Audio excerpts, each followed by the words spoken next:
coming here. This is Houston. Say again, please. Yes, Houston, we've had a problem. Okay, stand by, 13. We're looking at it.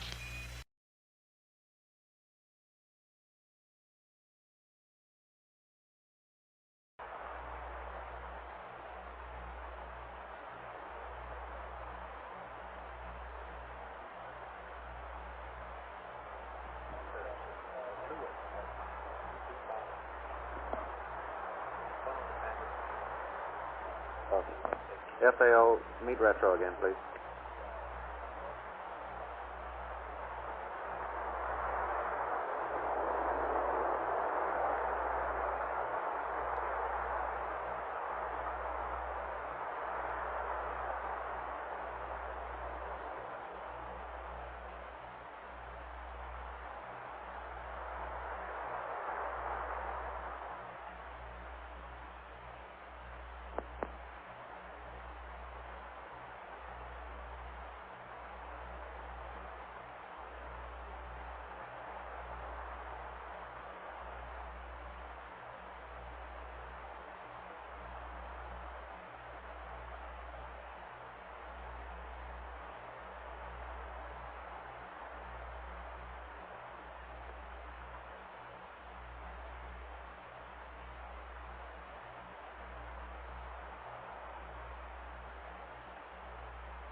Network flight. Go ahead, flight. We're on a good mark from the first tech CSM Power. Roger.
span flight.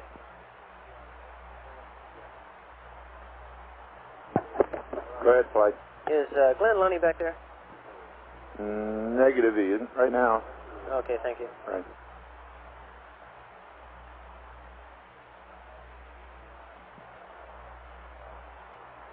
We're getting CSM data, flight. Okay. Hey, flight. Say again? We got it. Okay. AOS to the CSM. Vance, tell Aquarius that we're receiving CSM data now. We've got good lock on the CSM. Flight. Okay, understand we're receiving CSM data.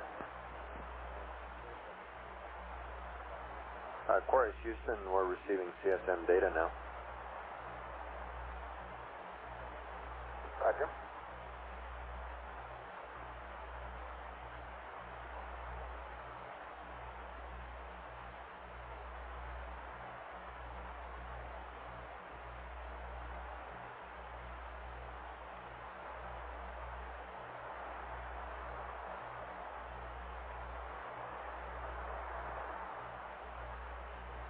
Flight, tell me. Go ahead. Okay, our current's up about 24 amps and the voltages are holding good. Okay.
Flight Inco. Yeah. We'll need him to give us the best Omni from his signal strength meter. I believe that's in there, but we lost data. Okay. Capcom flight. Go. Would you ask Aquarius to have Jack select the best Omni? We've lost data.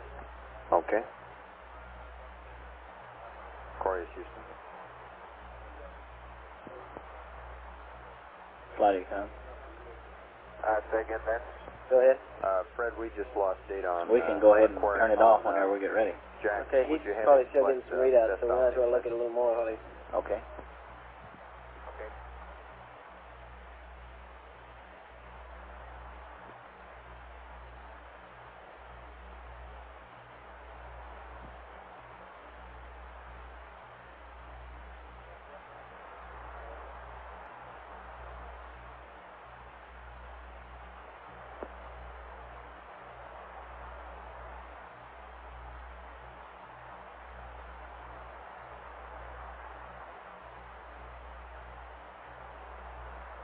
Yeah, we got it back, flight.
Okay, okay, Vance, you can tell Aquarius that to tell Jack that we're ready to power down when he is and reinitiate the battery charge and tell us when he doesn't. Right? Right.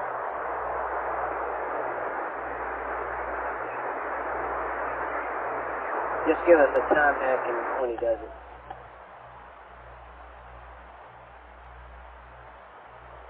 Aquarius, Houston. Go ahead. Fred, we have enough data. Recommend that Jack take off the TM and power back down again using his back out procedure. Just let us know when he does it. Okay.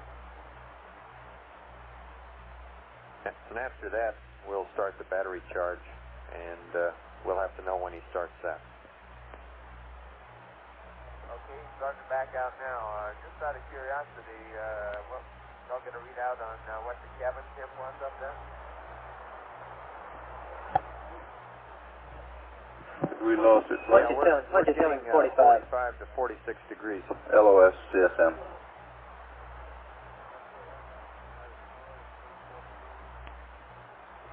Now you see why we call it the refrigerator. Yeah, it's kind of a cold winter day up there, isn't it?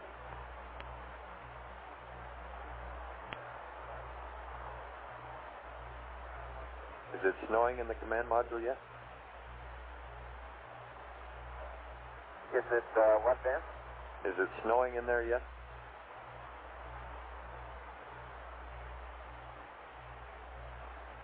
Oh, snowing. No, not quite. The windows are in pretty bad shape, and I guess the service module will be trying to shoot out of the lamp windows because every window in the command module is covered with water droplets. It would take a lot of scrubbing to get those cleared off. Roger, understand. Deke says to tell you you'll have some time on the beach in Samoa to thaw out after this cold experience.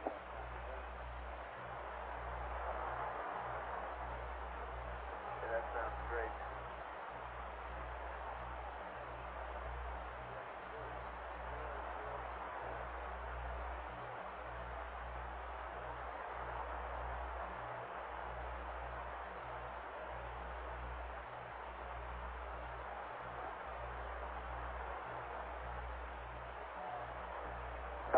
Vance, y'all thought about what cameras you wanted to use. Right now, we've got configured a Hasselblad with the 250, and I've got the Lunar Surface #1 Hasselblad, and I've got the Lunar Surface sequence camera also rigged and ready to go.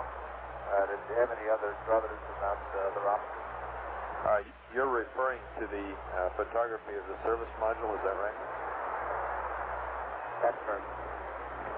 We have some procedures in work, and I've seen them, Fred. I think pretty soon we'll be shooting them up to you to specify which cameras and settings. But that sounds pretty close. Okay, you might let them know that if they had thought of it, that we got this Lunar Surface sequence camera on board, which has some battery pack set up, and we can quite a few pictures with, and that should also be used for it. Roger, I know we are planning to use that camera, among others. Okay.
Is Werner? No, he went over to MCC. Oh, he's on the way over to MCC? He left about 5 to 10 minutes ago. Yeah, I don't know where over here. Is he coming into the MOCR, do you know? Can you hold on just a minute? Yeah.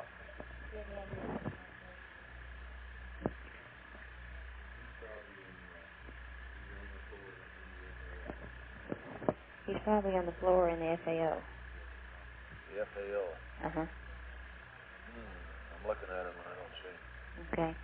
Okay, well, how long did he leave about, would you guess? Not more than 10 minutes ago. Okay, you probably hasn't got this far yet then. Alrighty, I'll track him down. Okay. Thank you. Bye.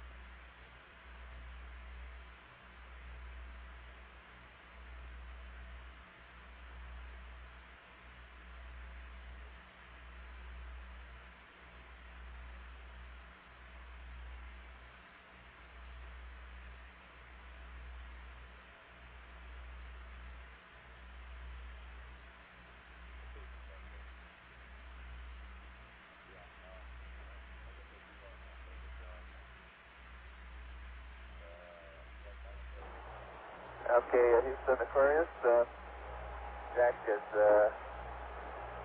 backed out of power enough to PM, and now he's proceeding to restart battery charge on Bat A.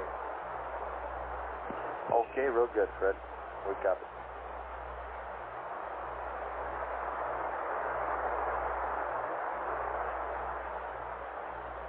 Flight procedures writing a checkpoint.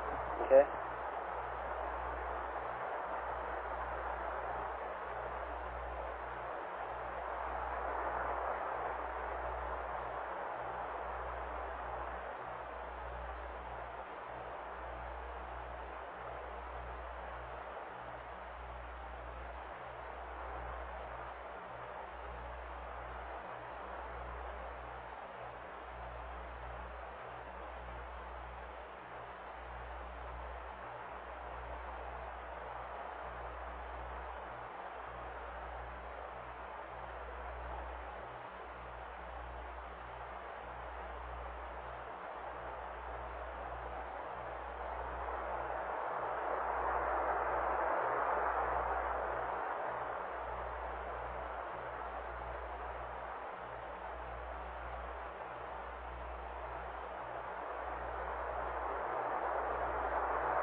Checkpoint complete, Mike. Raj.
Okay, and we're charging battery A now. Roger, charging battery A, Fred.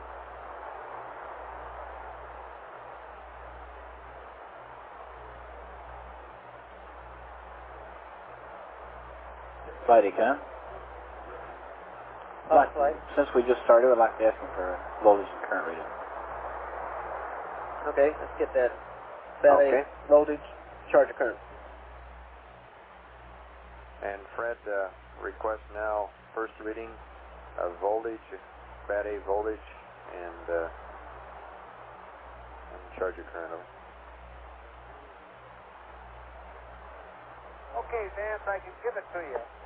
I read it right after I started it. Bat A's voltage was 39.4, and the current had jumped up to 1.4. Okay, 39.4 and 1.4. Thanks, Jack. Okay, how about you ready for some other readouts you wanted there? Ready, copy. Okay, Bat C, 37.0. Pyro A, 37.0. Pyro B, 37.0. SPS helium pressure, 3400. And nitrogen A and B, just for throwing it in for kicks, 2200 and 2400 respectively. And the injector temperature, stand by, the sun went down.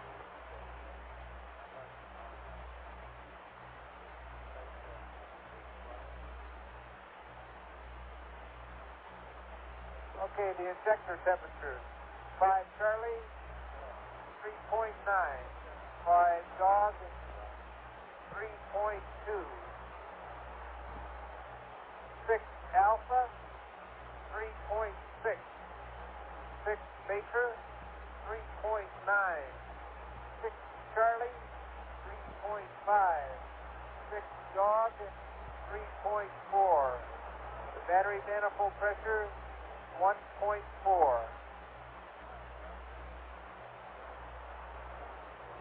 Okay, we copy all that, Jack. Thank you. Okay.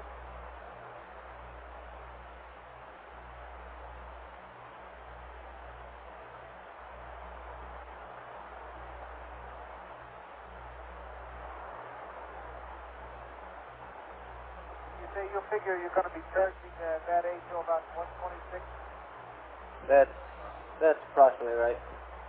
That's about right. Probably around about 20 or 30 minutes longer than that now, but about Roger, about 126.30 is an estimate, Jack. Okay, and you figure it'll be fully charged then, huh? Right. Yeah, that's right. We'll have all the batteries up to about 116 hours.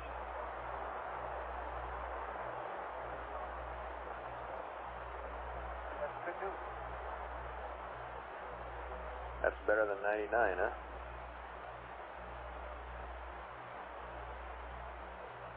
You're right.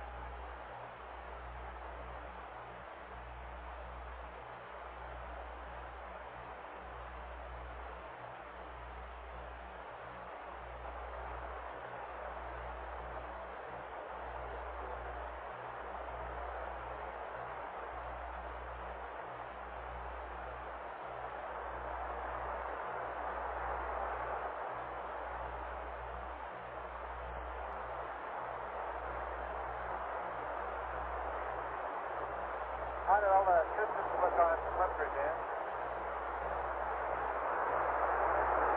I didn't hear any complaints, but just a minute. Let me make a detailed check. Say again, Vance, next question. Flight, he wondered how the parameters looked on this TM check. Okay, we'll get him a summary of that. We'll work up a short one of some of the more interesting parameters and read them up to him. But on first look, it looks like it's a little colder than it was the last time we looked, right, Ecom? But not too bad. What did the ambient temperature look like, Ecom? Yeah. 45, 46. about 45. It looks like it's dropped, everything's cooled off about 5 degrees from where it was yesterday. That's we were around 52 yesterday. Yeah, it's about 6 or 7 degrees. But we'll get him some of the more important stuff later if he wants to hear it. But it looks like it's in good shape still. Aquarius, Houston.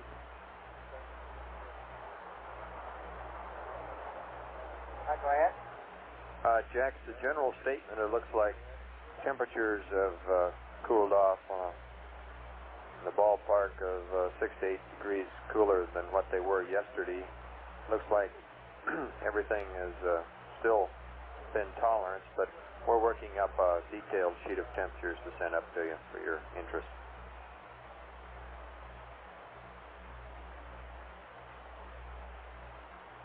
Okay, that sounds good. Span flight.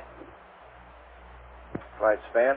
How about working up that list of some of the more significant parameters, temperatures? I would limit it to about 10 parameters. Just pick about 10 that sound kind of interesting, would you? Roger, look at that.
Flight FAO. Go ahead.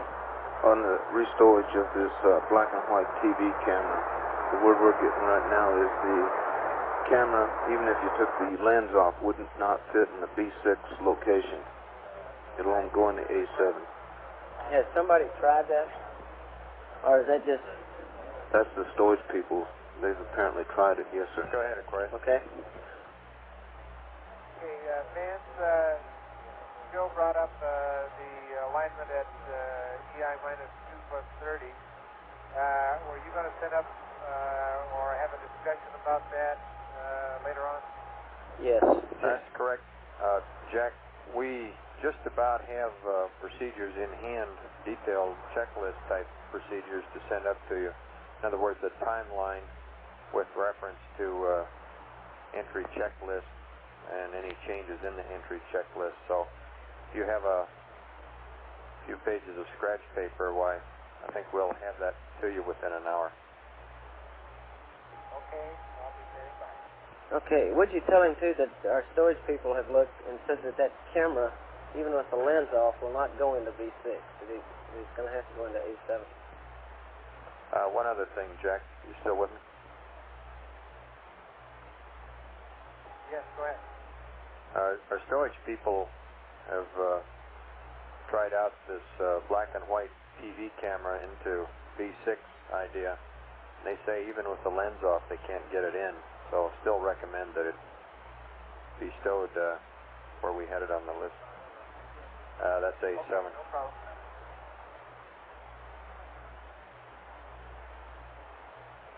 Retroflight. Retroflight. Go ahead, Flight. Did you copy that? We are going to put the black and white in A7 per the list. Okay, thank you.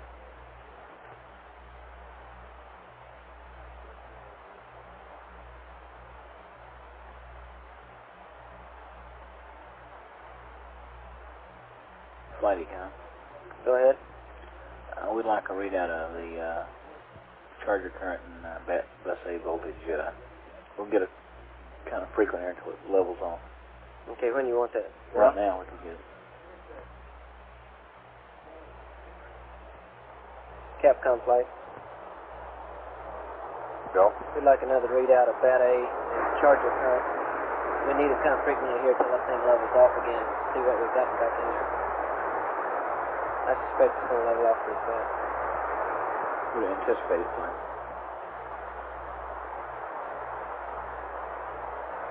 Where are you, Houston? Go ahead. Jack requests another voltage readout on bat A and current on bat charger.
Okay, that's the volt 39.3, amp 1.3. Roger, copy 39.3 and 1.3.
Decon flight. Flight, tell me. Go ahead. Okay, I guess that suit relief valve has been bumped again. We need to get it closed. Okay, Capcom, suit relief valve's been bumped to auto. We want it where? Off? Closed. Closed. Okay. That's the third time that's happened.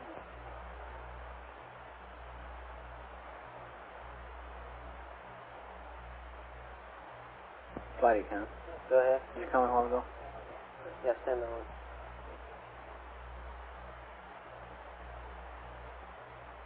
Corey, Houston, over. Go ahead, Dan. Jack, looks like the lens suit relief valve has been bumped to auto again. Requested. Okay. Closed, over. In work. Okay.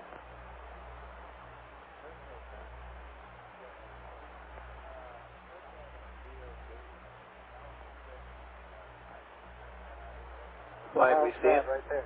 Okay, let's close now. Okay, they say it looks good.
Flighty, come. Go ahead. Need another readout. Already?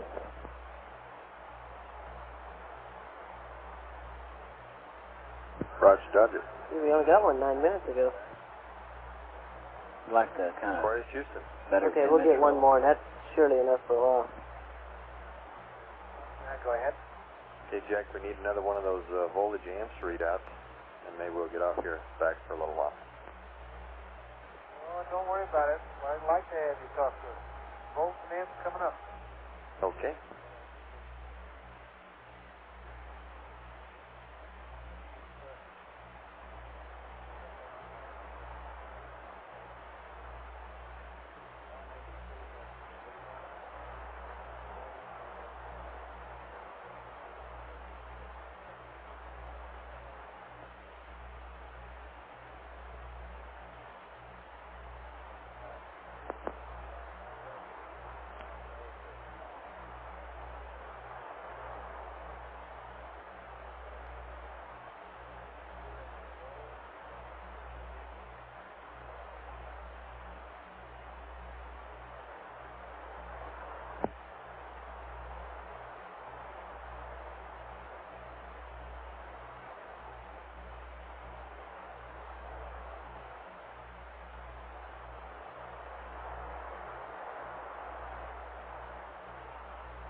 Okay, and volt 39.4, amp 1.25. Okay. Ecom's got it duly recorded. John Aaron on?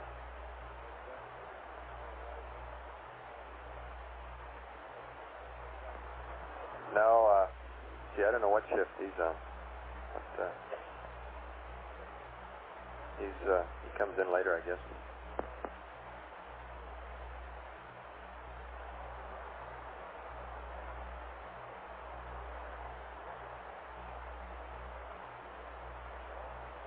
Actually, all the shifts are morning shift to us. Say that one again? The sun is always shining. All the shifts are morning shift to us because the sun is always shining. That was a short night.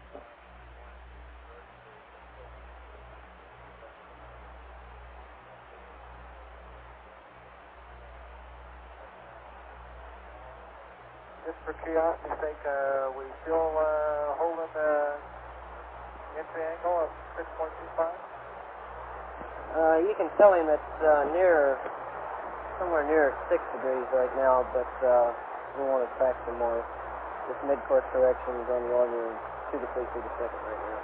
Okay, Jack, right now we're told it's closer to 6, but they'd like to track it some more. It looks like your next mid-course will be in the order of 2 to 3 foot per second. Okay.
good view of the Southern Cross, Alpha Beta Centauri, and Atria.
Houston, Yes. Go ahead, Jack. Okay, we're still in good shape as far as water goes on the LEM. Roger, flight. What was your Okay. We copy. Display 58 flight. Still good at 163 hours.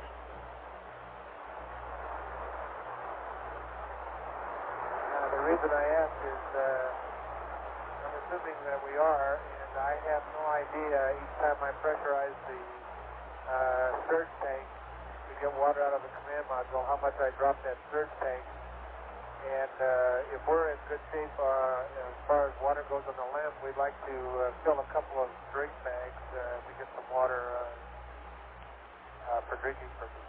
How much? Okay, have you run out of CM drinking water yet, Jack? Oh no, we got plenty of drinking water. I think the what I don't have any idea what the surge tank pressure is. Yeah, 750 fine. Okay, it's 750. It's 750, Jack. Oh, 750. How much oxygen should that amount to at that temperature? How much surge tank? Well, it's roughly around 3 and say 3.3 or so. It's virtually full. Well, yes, it would normally be at 9. No, it's normally at 900 psi. You mean? Well, there's a minimum 850 now. Yeah. They're down 100. All right, Houston. Go ahead, man. Okay, stand by one, Jack, and we'll give you an indication of how the water situation in the LEM is, which is your question, right? Okay, well, I guess what I was really asking is if you'd had any violent objections if we filled 2 drink bags from LEM water rather than repressurize the surge tank. Okay, stand by on that. Also, Jim, sleep up there, and Flight network. didn't want to bother him either. Go ahead. We'll be handing over Okay, the we uplink understand. here in 1 minute. Okay, we're going to lose 30 Clock seconds. to handover, Just momentarily. Okay. And Jack, we'll be changing stations in 1 minute, so we may have a temporary dropout in comm. Okay.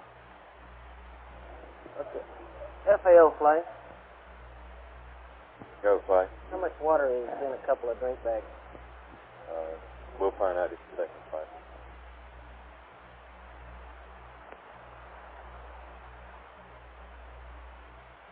What's that in terms of weight?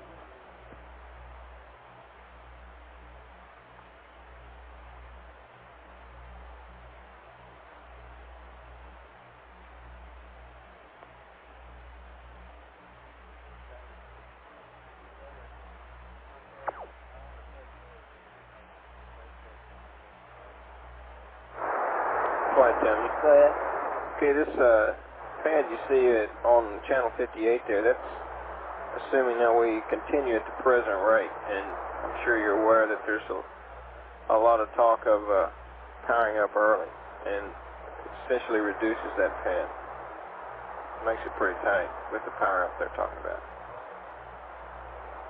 Well, what do you mean by early? They plan to power up to do the mid-course, yeah. At a specified time, 6.5 hours. Yeah. 6 hours.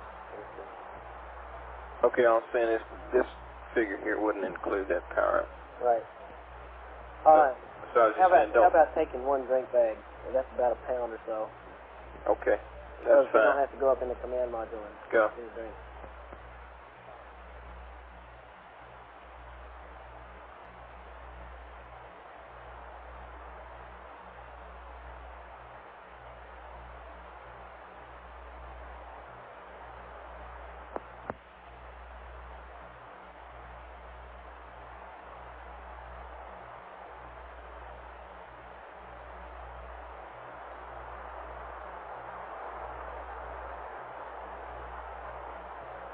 Tell me a flight. Go ahead, Fly. Okay, we're in the noise though to let them fill at least one drinking bag, aren't we? Yeah, go with that.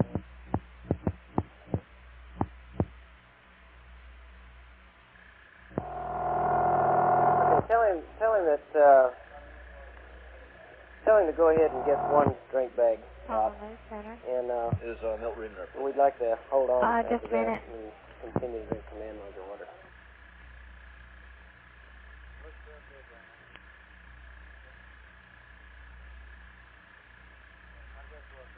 Flight, tell me.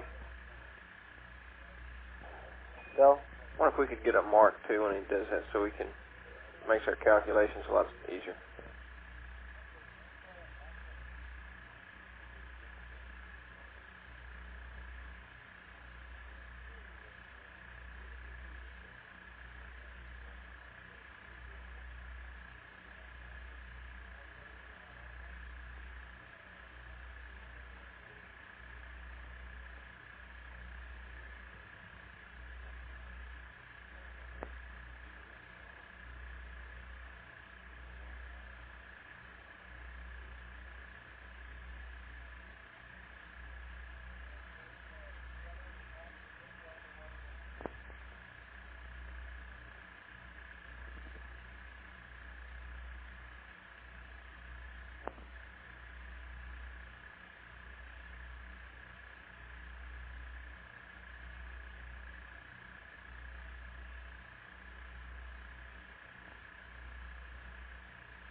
Tell me a flight.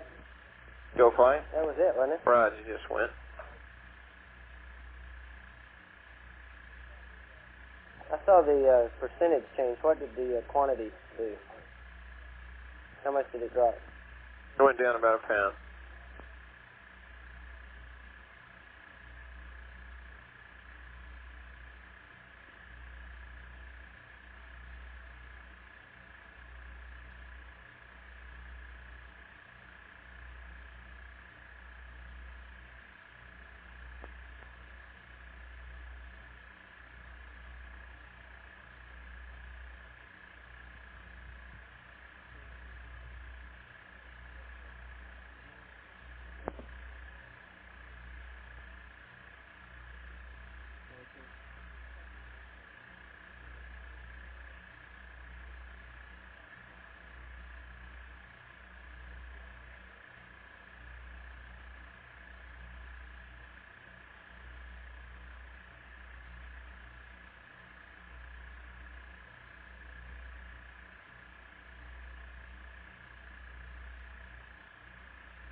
Hello.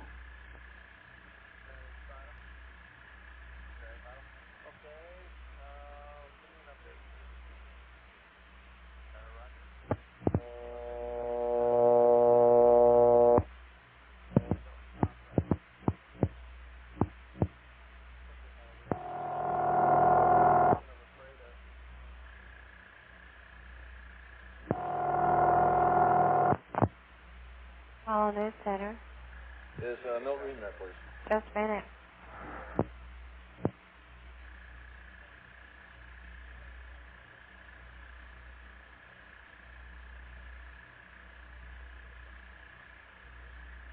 I can't locate him. Could I have him call? Well, this is Dick Slayton. I'm just returning this call. Oh, okay. Thank you. I'm over in the Capcom. Wait, I see him. Just a second.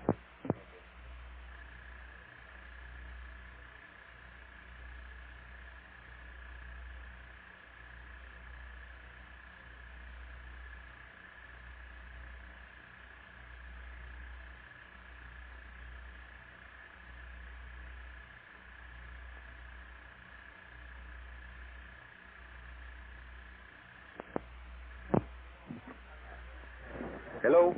Hey, Milt. Yes. Dick Slayton here. Yes, sir.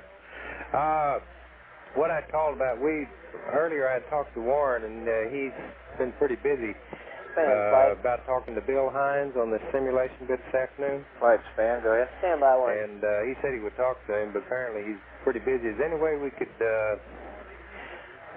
get somebody just to talk to Bill Hines on the phone for about 5 minutes and give him a couple of quotes that he could use in a story he's writing about these simulations? Yeah, Warren's the best guy to do that. I'll have him call over there. He's over around the building or someplace. They're down working on a checklist right now. Well, he's at the, Bill Hines would be at the King's Inn right now, and he's... Okay, listen, when I find Warren, I'll just have him call you over there, or somebody can leave a message for the secretary and get the number and call him. Okay, good enough. Okay, fine. Thanks a lot. Bye.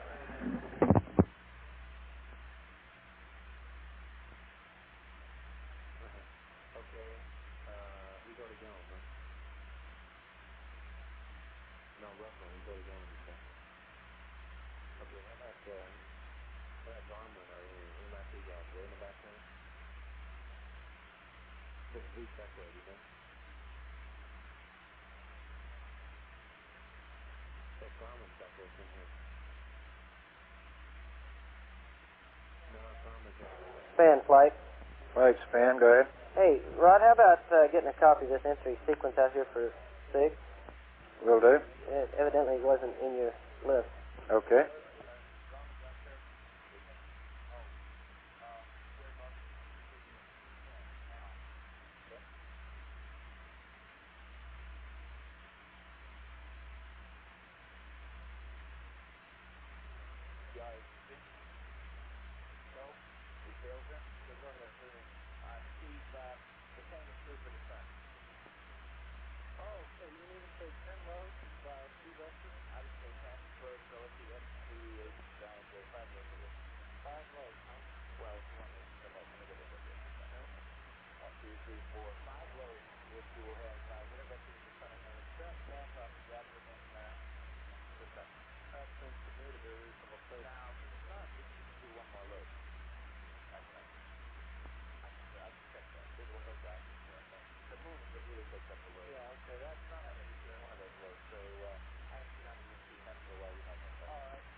FAL meet retro on my loop.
Flight final.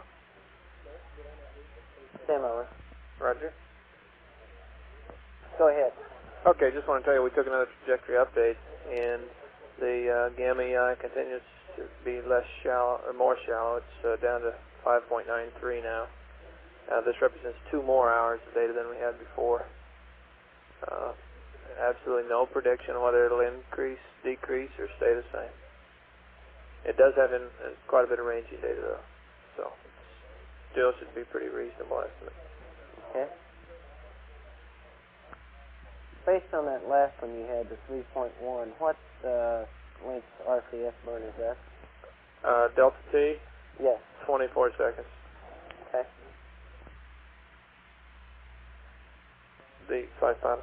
Go ahead. The numbers we had last night would say that we could do a dips burn if it was greater than 3.5 at 10%. But I don't know if we're there yet or not. We could check it. But I'd hate to get into something that we don't need to. Yes. I don't know of any reason from a trajectory standpoint you couldn't do it either way. It doesn't matter. You might check with diff control as a preference. We'll hang with the RCS as long as we can.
Control flight.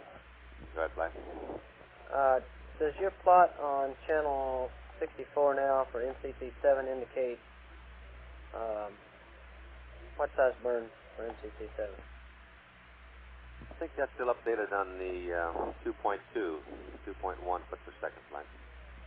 Why don't you go We'll go ahead and project that one. redo that around 3.1, whatever right? the latest number is that Fido's looking at. 3.1, I think. Okay. Flight econ. Go ahead. Like another readout now. Okay, battery, voltage, charger current. Capcom. Okay.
Is that right, Fido? Flight Fido, we're 95.3.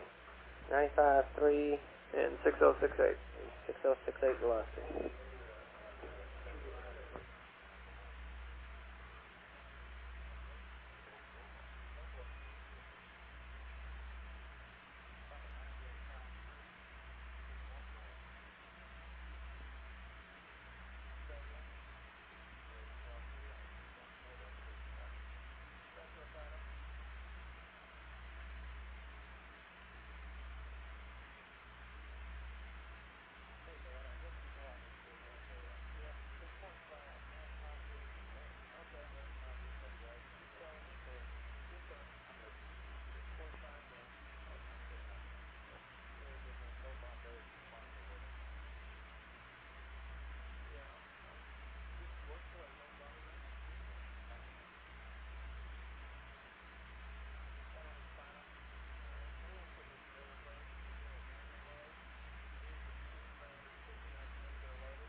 Flight control.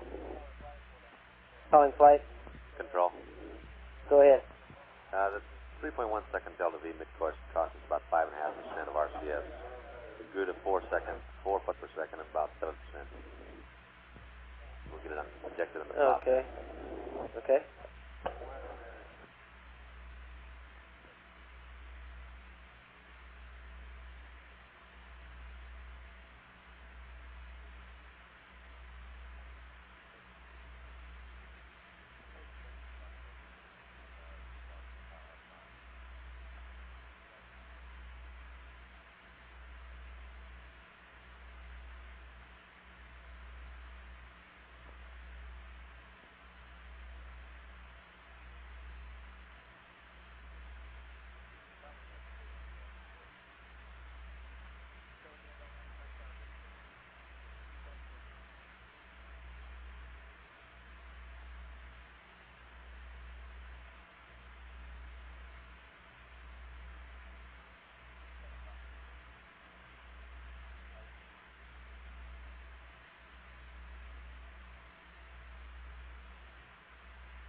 Flight Fido. Go ahead. Control, I'd like to lay something on here if you got a second on this maneuver. Hold on just one. You bet.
Okay, what we got is that we could do, we're looking 3.4 feet per second right now. And we could do that with the dips burn time of about 6.5 seconds. Now, if we follow the same procedures last night, we'd cut it off a second early, which would give you a dips burn time of 5.5 seconds. Let's talk in terms first of RCS. RCS, be on the order of 25 seconds. Your constraint is 40. Right? Control. Okay, we've built this checklist, which is a giant undertaking based on an RCS maneuver, and I think we'll stick with that as long as we're within our fuel and burn constraints. I'm not listening to you. I'm not hearing you anyway. Okay, there's very little change in the checklist he has now. All you really have to do is tell him either burn RCS or dips. What he's got now, we gave him for MCC5. And what's the advantage? One advantage I can think of is that he wouldn't have to keep that everything in the coas that much longer. I don't know how hard that is. That's not hard. I mean, okay. It's not sensitive. That's sensitive anyway, is it? No. If you seriously want to consider doing a dips burn, I suggest right now you get down to 210 and talk to the procedures people that are writing this thing up and see how that would fit in if it grows bigger. It has to be done with dips. Talking to Charlie Duke earlier, he said that wouldn't make any difference. The crew could use that one checklist with no problem at all. Well, I know it's not the same checklist, though, because it's got another engine in it involved. And we're going to update this whole checklist now, and if you think we may end up having to make this thing with the dips, let's get the people looking at the procedure right now to see how that could fit in there. Okay, Flight, this thing grows to 4, Flight.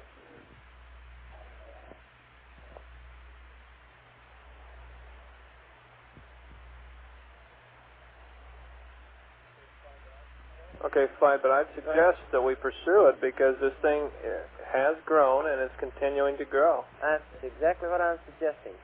Well, okay. Somebody go look at that. Say again, the checklist, I believe, that I have in my hands now for tomorrow is in 2 parts. One is the one he's already got, plus the additional for the after the mid-course. They are going to give him a checklist starting in EI minus 6 hours and 30 minutes and go from A to B, referencing things that he has on board where they're applicable.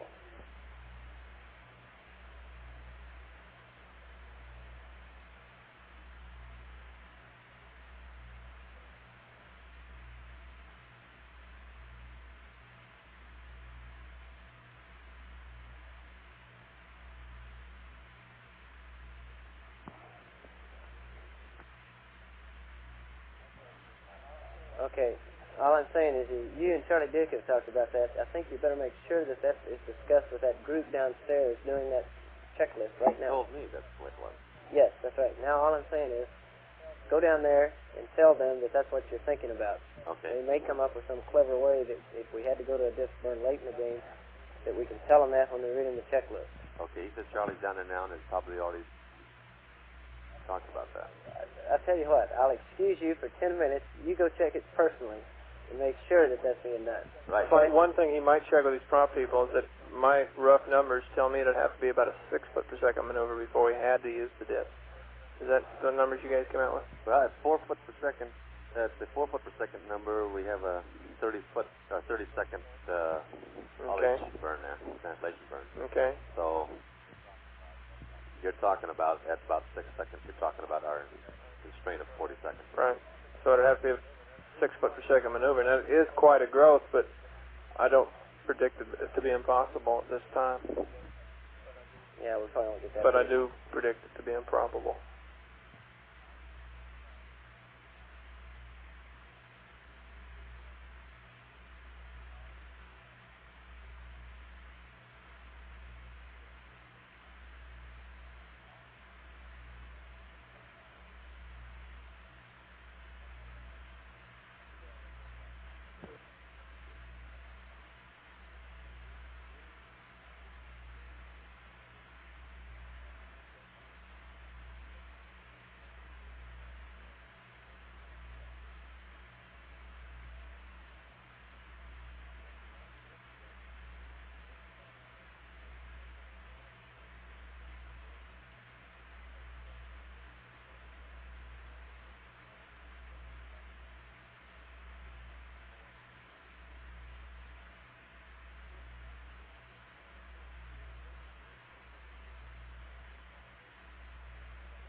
why I really don't. All I can say is that I've talked to the navigation people, and this trajectory, I mean, this set of circumstances is so much different than we've ever looked at before that they're just afraid to make any predictions.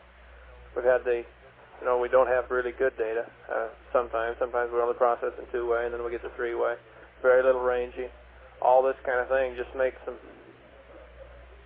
sort of nervous about it, and that they really can't predict a trend, or they really don't know their uncertainty. They think their uncertainty is about 2/10. Either way, but that's their guess. And the only two things are the she, which we don't think was much, and that maneuver. Our estimate on that maneuver was 2 degrees in attitude, but that's only our estimate. I don't think we really know. Okay.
Okay.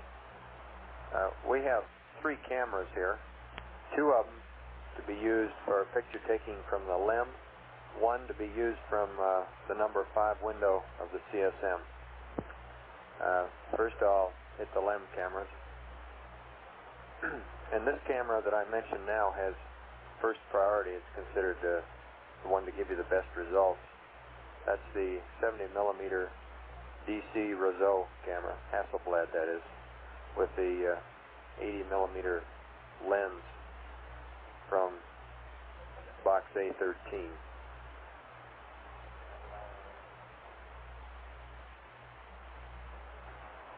Suggest fresh magazine of 3400 black and white film.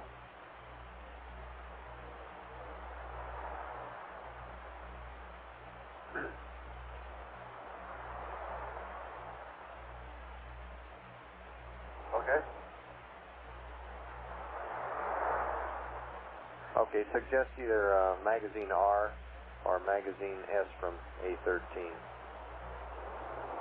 Transfer all of this to the LEM.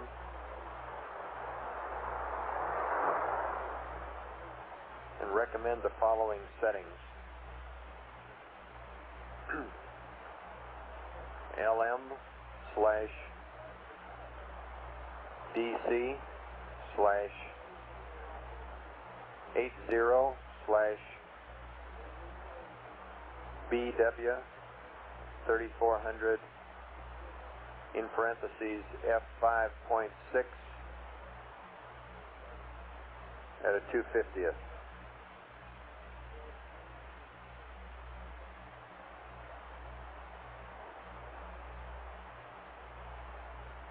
And that's all for that one. Okay, Vance, let me see if I have it here. For the LEM, want to use a 70 millimeter DC Hasselblad 80 millimeter lens, an A13, using 3400 black and white film, mag R or S. We'll transfer that camera to the LEM, and the settings will be LEM, DC, 80, EW 3400, F56 250. That's correct. Okay, next. The next camera. Stand by one, I've got noise here.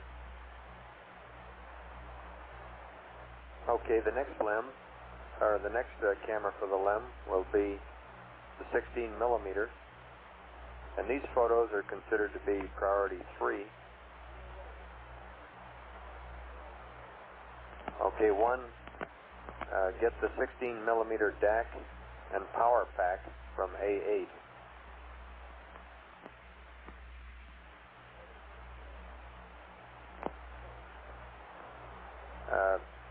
Get the 10 millimeter lens and remove it. Remove the 10 millimeter lens and take the 18 millimeter lens from B3 and attach it to the camera.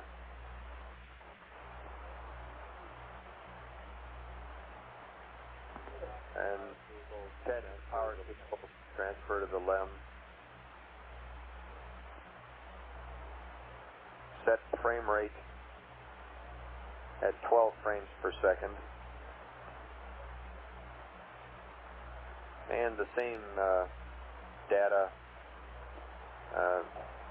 line that I gave you before reads this way this time. LEM/DAC/18/CEX, comma, battery, and in parentheses F8 and 1/250th.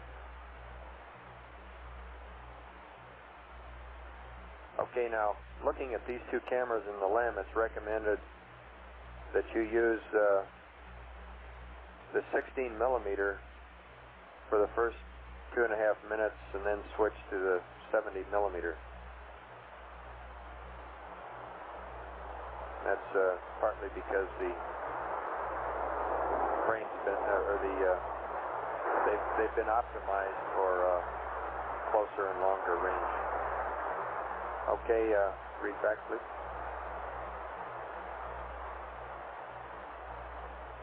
Okay, Vance, essentially what you want us to use as far as the movie camera in the lens goes is our Lunar 250 camera, which we're exactly powered out.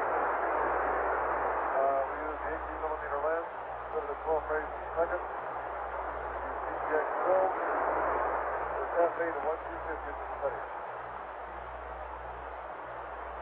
Roger, f8 at 250th.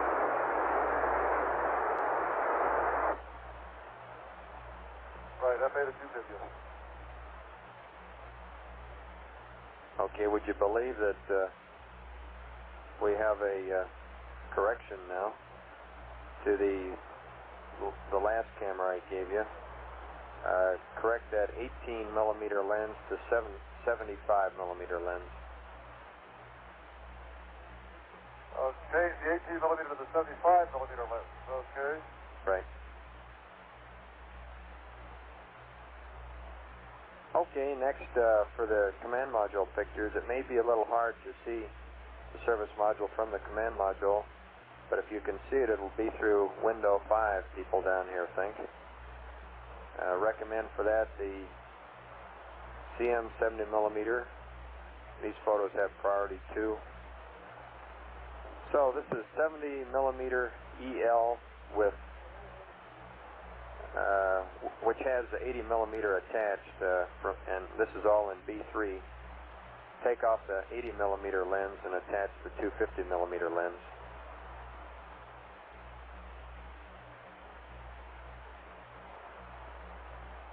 And the 250mm lens can be found in U4. Use CEX film from A13. Ring sight from A7. And these pictures will be f8 at a 250th. And I think probably by now you probably all already have these cameras configured, and this may be redundant information, but here it is anyway. Over. Okay, Vance, you're right. We do have cameras almost configured like you said. For the command module, you think that the EL with the 250 lens, CEX film, f8 at 1/250th is the best bet. And you're saying now that where you think you'll see it is out window 5, is that it? That's right, Jim.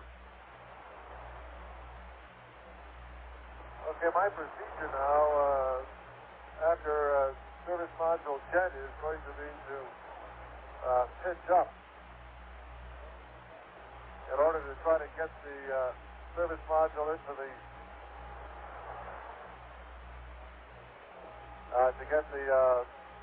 center window in view of the service module, which we were going to have somebody there to photograph. Why do you think window 5 will be it? Well, that's a good question. FAO, can you answer that?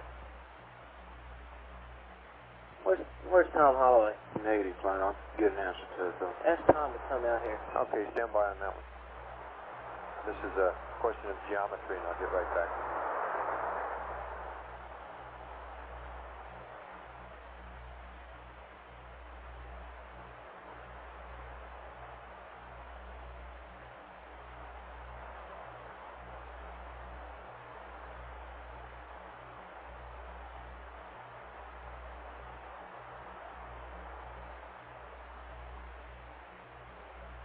Actually, we need a model to see how this all works.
flight final.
Flight retro.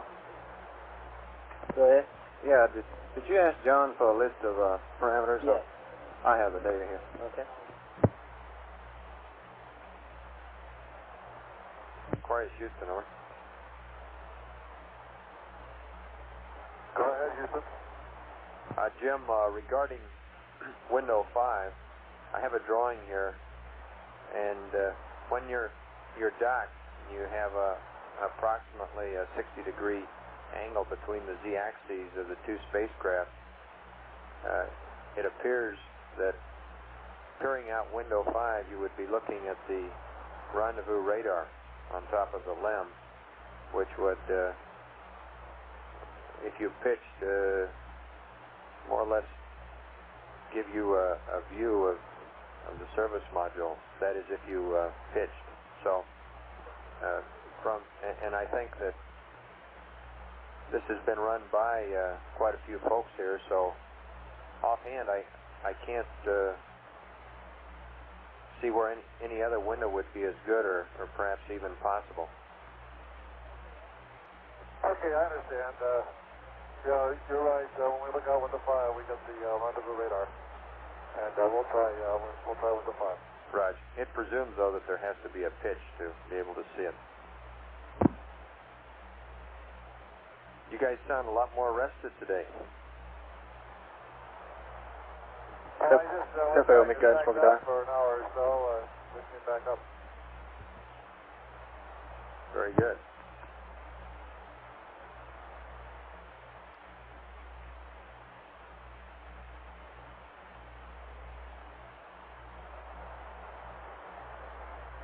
FAO McGunn's Booker.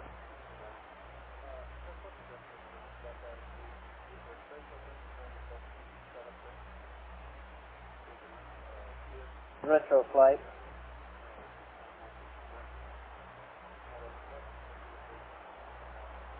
Retro flight.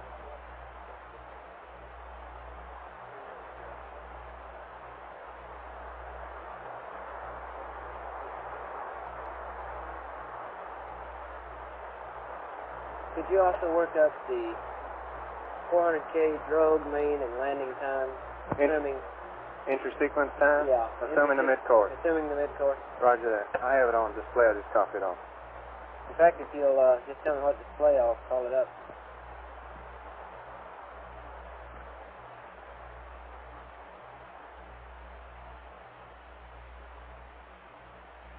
And Jim, Houston, we really are going to get those checklists up to you. Okay.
Flight retro. Go ahead. Channel 16 is the inter-sequence time. Thank you.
Retro flight.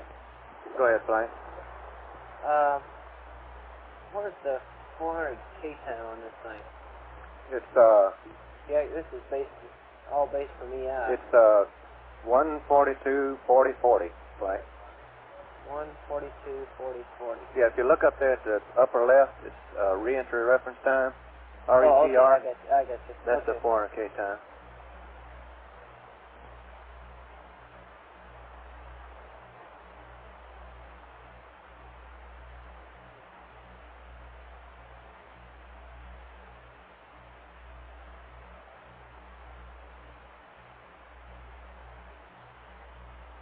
Flight FAO.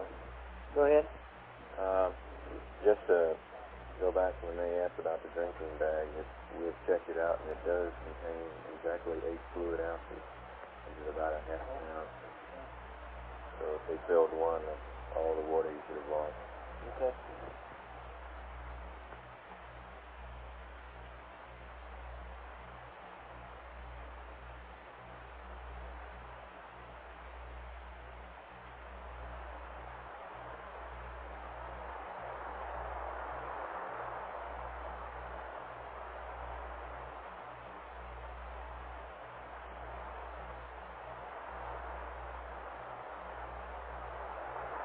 Flight coming.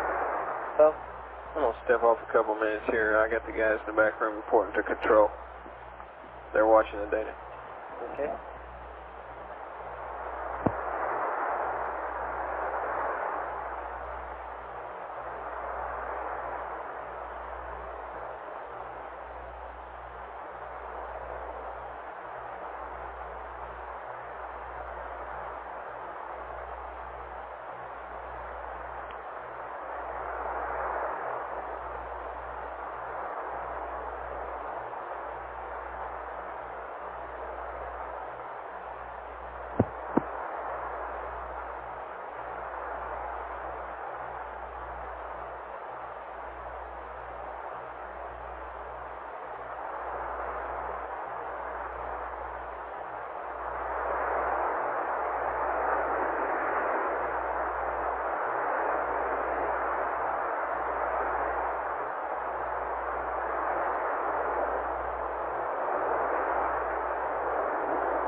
Mighty come.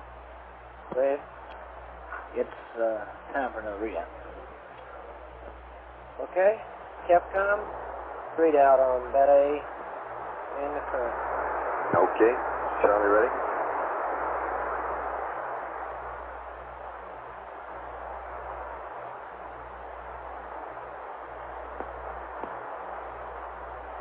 Aquarius Houston, over.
Aquarius Houston, over.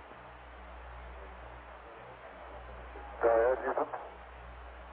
Jim, it's time for readings on the battery charging again. Request the battery voltage and the charger amps, over. Okay, stand by, man.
Houston, Aquarius.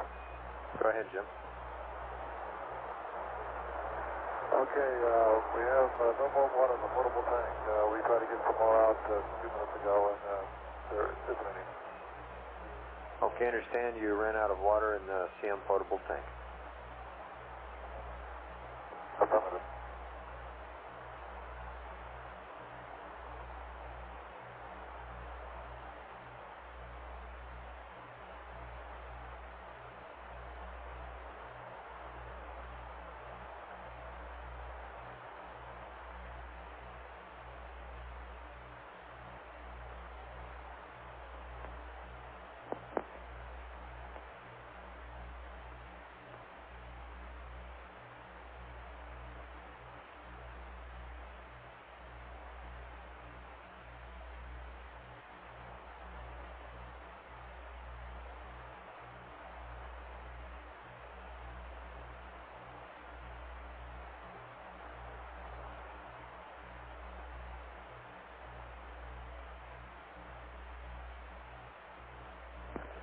Flight Retro. So, As a status item, we have taken the latest definition of storage and gotten the intra-aerodynamics computed and loaded, and we're seeing the entry displays with the aerodynamics that we predict for entry. okay.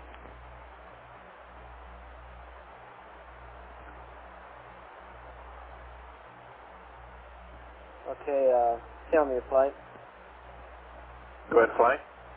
Okay, stand by one.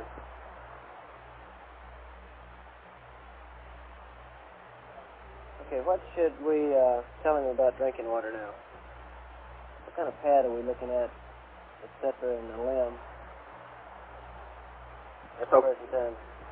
Okay, on channel 58 here, we've got some new numbers, including the power up there asking at 136.15. I just ran those out. That includes the power up at 136, which brings the pings up, and which shows that we deplete at 155.42. Okay. Okay, so that's about on the order of 13-hour pad. Right. And what does that mean in terms of, okay, 13, what does that mean in terms of water? Well, let's see, depends on the rate at 6 pounds per hour. Let me run it out here. I guess what I'm saying is how much additional water is there rather than in terms of hours? How much water do we have at SEP? Or at LIM jet with this present profile? Yeah.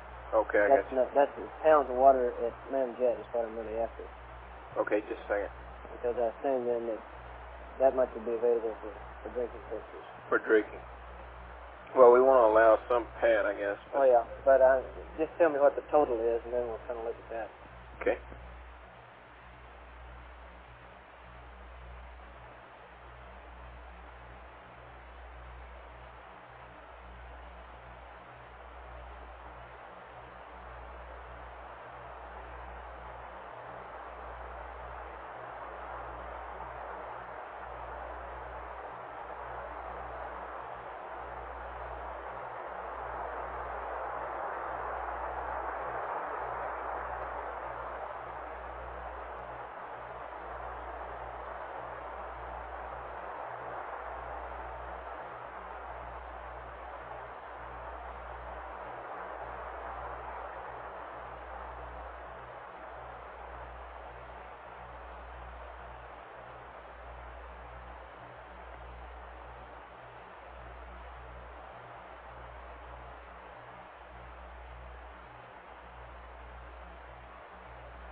Where is Houston?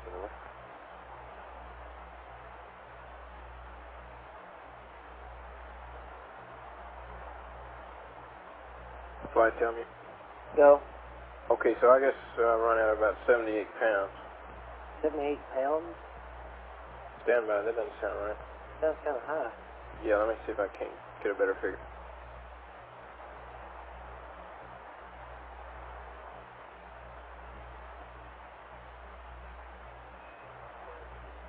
Aquarius, Houston, over.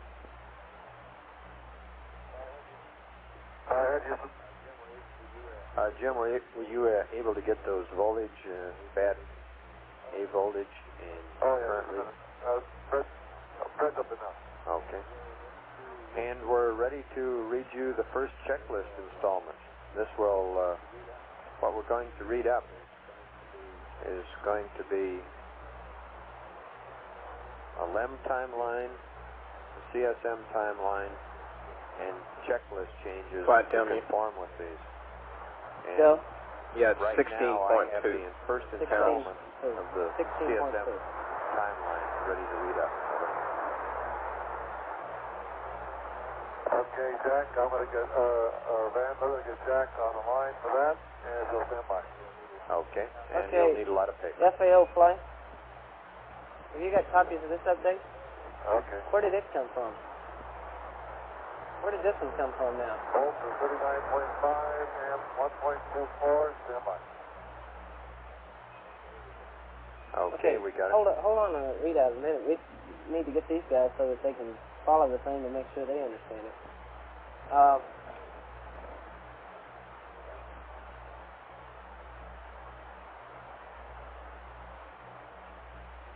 Span flight. Go ahead, Flight. Is there any more copies of this answering stuff that Vance is about to read up? Aquarius, Houston. Can you check with room 210? Sure try, Flight.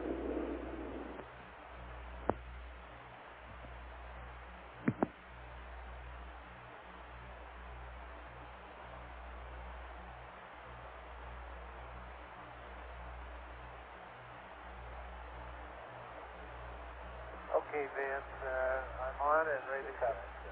Okay, Jack. Wait one, we want to get one into the hands of Flight and Ecom, and it'll take about a minute or two. Sorry to wake you up for this, but take about a minute and then we'll read it up to you.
Aquarius, Houston.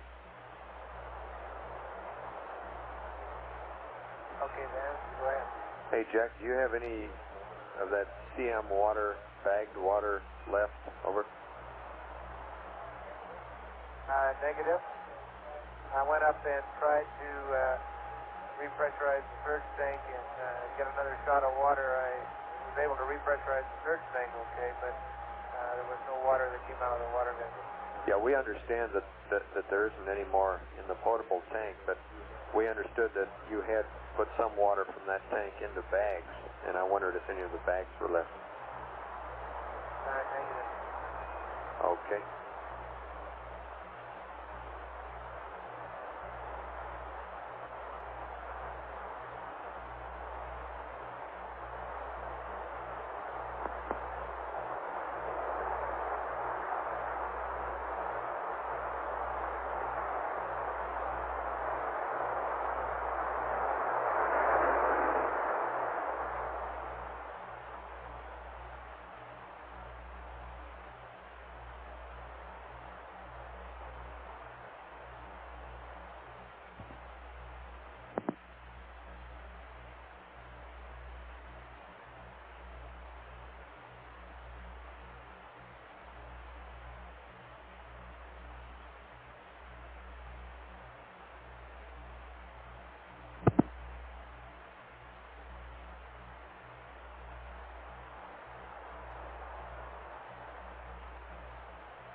Okay, Jack, ready to copy?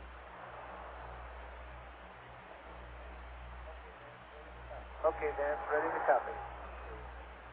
Okay, start at EI minus 6.5 hours. You're going to get LEM pads and CSM pads, and I don't know if you want to copy them or not. This is something I can just read off to you, over. Well, without you copying, unless you especially want it. Okay. Okay, LEM pads, SM jettison. Okay, go ahead. Read which ones we're going to get. Okay, I'll read them fast first here so you get a general idea. LEM pad, service module, jet attitude, moon viewing attitude, sun viewing attitude, and LEM jet attitude. The CM pads are course align angles for LEM attitudes during moon and sun sightings, course align angles for entry refs map, and CMC angles on entry refs map for LEM jet, moon viewing, and entry. Okay, that's general pad information. If you want, I'll read it slowly so you can copy it all down. Otherwise, I'll go ahead.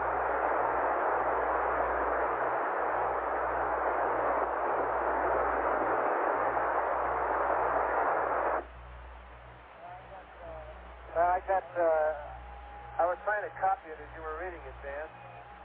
The LEM pads are service module jettison attitude, moon viewing attitude, sun viewing attitude, and LEM jettison attitude. Is that correct? That's correct. Okay, I'll read the CM pads now slowly. Course align angles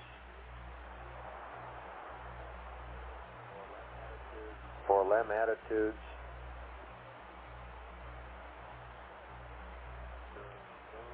during moon and sun sightings.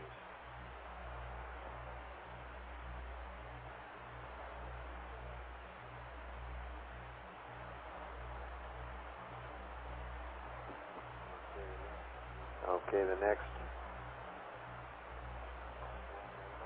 Course align angles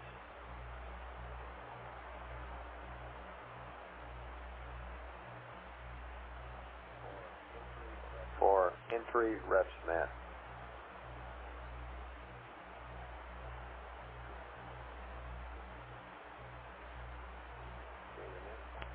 Okay, the next.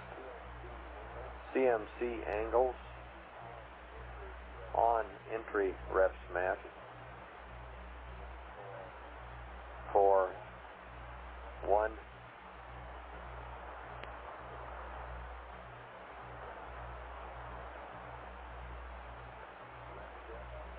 LEM jet,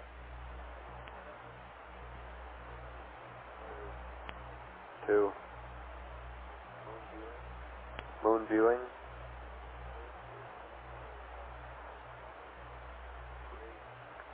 3 entry.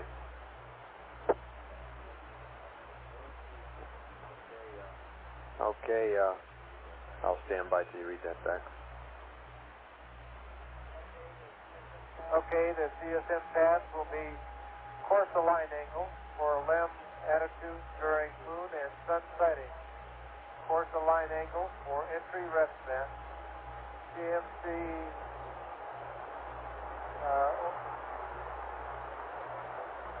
angles on entry reps mat for 1 LEM jettison, 2 moon viewing, 3 entry. Okay, that's correct.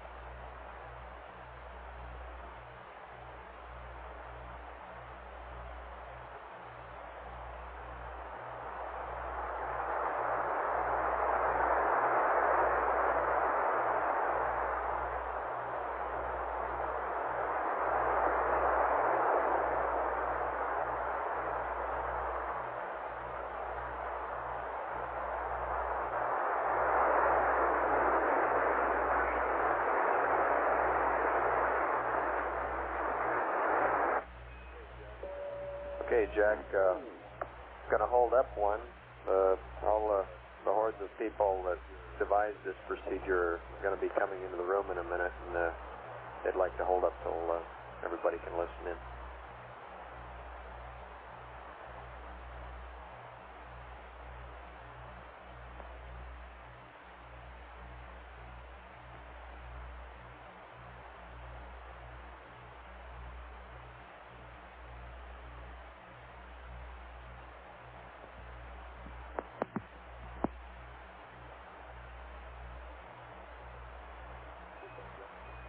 Get that, Jack?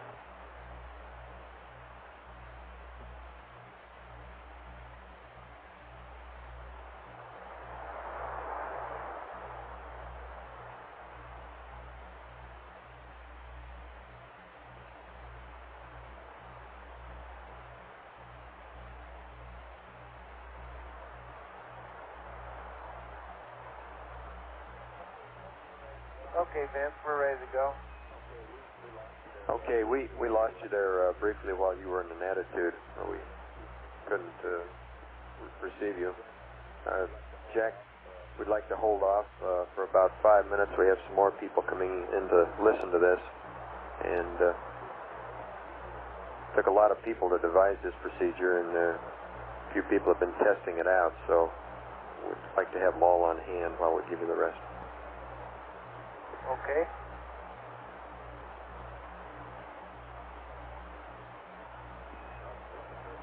How's the temperature up there, Jack? You guys chopping wood to keep warm? He gets about 51, I think, or 50 in the LAM, and it's about, I don't know, 45 or a little bit less in the command module. It's a nice fall day, huh? Tell me, Flight. Tell me, Flight. Now, I tell you, we don't have to worry about chill down. Go ahead. It's pretty important we get all of this entry checklist up and read back correctly. What do you think about bringing up the power amp while we do this? Just kind of put it in the bind. About how long, Mike? It may be up to an hour, I would think. 30 minutes to an hour.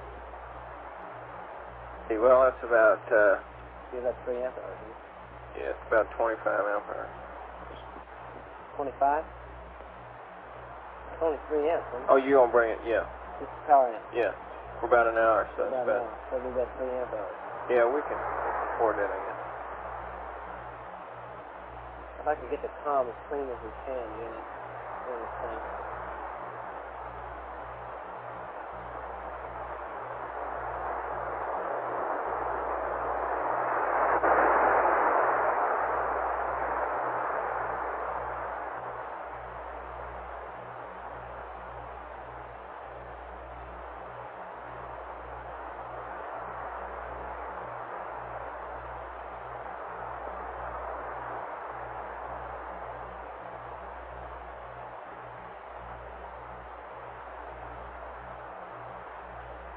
Flighty, come. Go ahead. Okay, our calculations show that right at 126 this battery charge will be ready to terminate. And we're waiting around a little bit now. Before we start through this long procedure, maybe it could be a good idea to terminate it. Okay, where do you think you are right now? We're about 130. We're at about 39.5. 39.5. What I'm saying is, we got a few minutes. Let's wait until the last thing before you start it, if you'd like. Okay.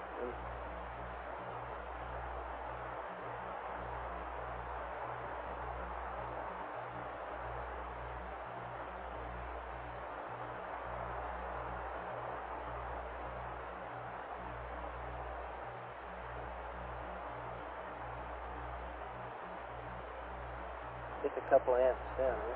A couple amp hours down.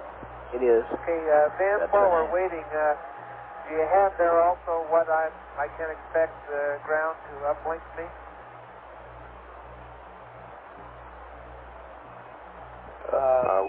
But I'm sorry, I missed that, Jack, but stand by for that. But I'm sorry, I missed his He question. was asking, he said while we're waiting around, could we tell him what we expect to uplink to him? Yes, that's in the checklist and comes up in the time frame in the checklist. We can give him all things now, but might as well just describe it as it comes up in the checklist. Jack, probably the thing to do is to give you all of the checklist, and it will include things like this.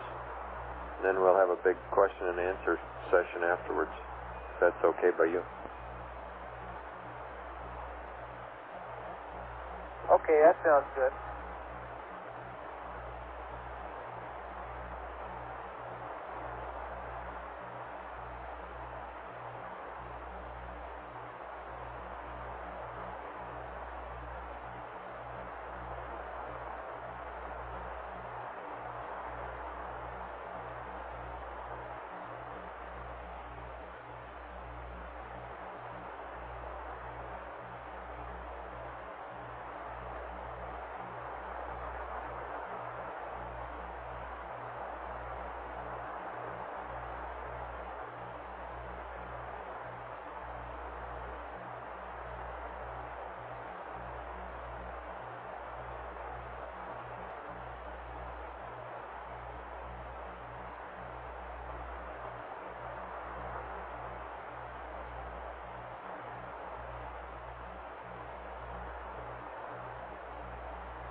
Okay, Vance, while we're waiting, just for your information, the command module has been stowed per your checklist, with the exception of the 2 Hasselblad cameras.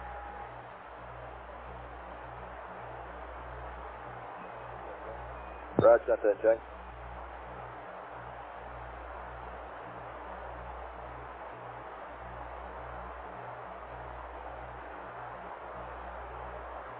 And the LEM is pretty well stowed, with the exception we have yet to bring in the probe and the drogue. Roger, got that.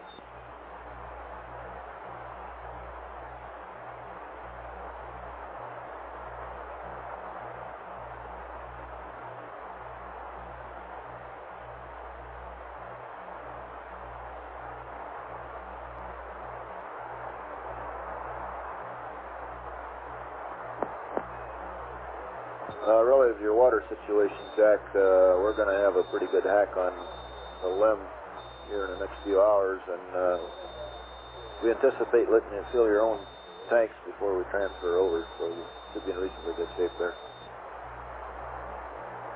Okay, we have a number of juice bags all cut and ready to go, and we tried to get some water out of the command module about 20 minutes ago and found out that the command module's potable tank is empty.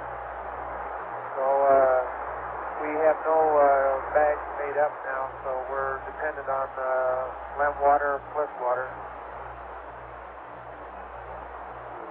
Raj, if you feel like trying the Bliss, that's all excess, and you might want to try that at any time.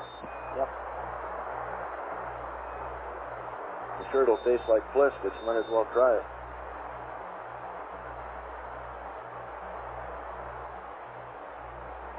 Okay. Flight surgeon. Go ahead. Roger, I am telling you we're working out a scheme now for possibly bagging so much water so that they can drink. We're working at it eventually. Bagging it out of where? Out of the LEM. Fine, Tommy. Yeah? Yeah, we was just discussing it with Sergeant, and we have 16.5 pounds pad, as previously indicated. Surgeons have indicated that they require about 12 pounds. So we'll back off and say 9. Okay. Give you a better pad. Great. Now we're willing to, since we do have the pad, we'll go ahead and use this water for drinking, but kind of our position is not to take it all out and bag it all up. Oh, no.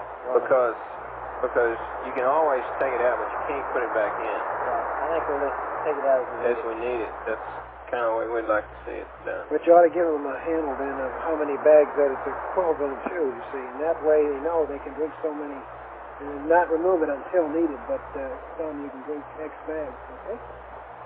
Yeah, well, what we really want to do, too, is kind of hold off the water intake till we get a little closer to entry here, and then they can really go after it. You don't want to build up a deficit. I think it's better to keep drinking rather than waiting till last minute. Yes, I concur, but we ought to keep that to a minimum because we want to make sure we this get 9 pounds is a minimum. Really. Okay. Okay, all the windows in the command module are heavily coated with water right now.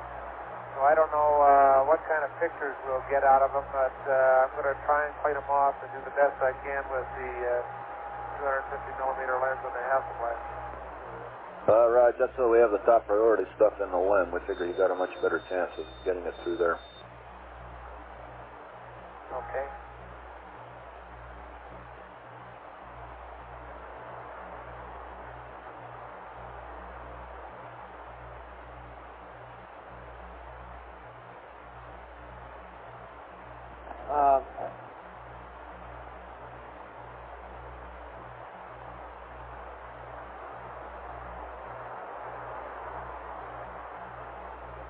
Okay, do you figure that A is fully charged now? Okay, you want to switch over to B here for a while? Okay.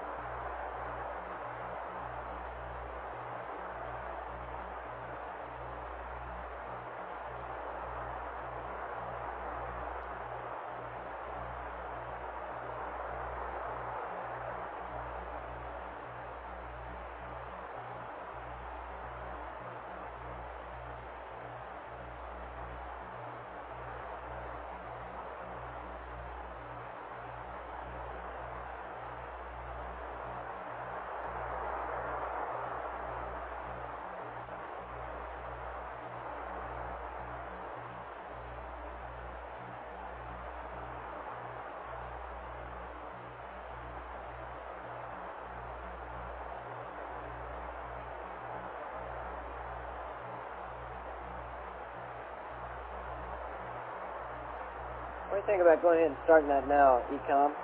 Ecom? What do you think about going ahead and starting that now, so we don't hold up this entry thing? This entry checklist.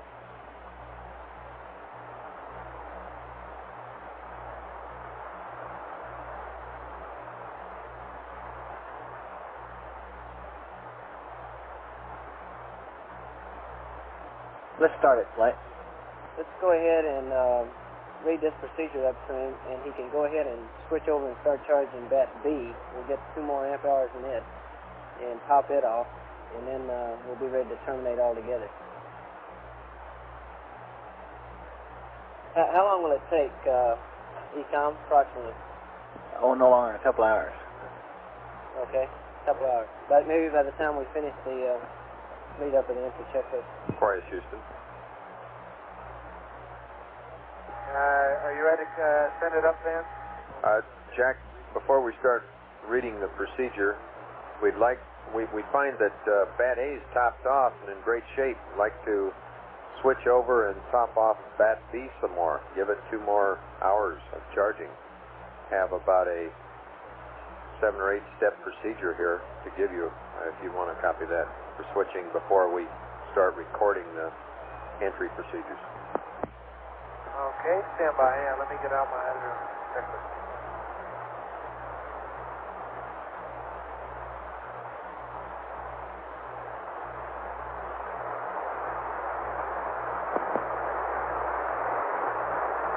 Okay, then, ready to copy. Okay, panel 3, switch battery charge to off.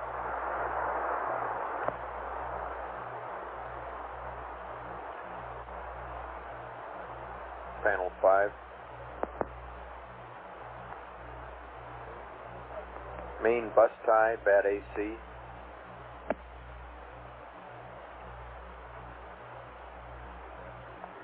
To bat AC.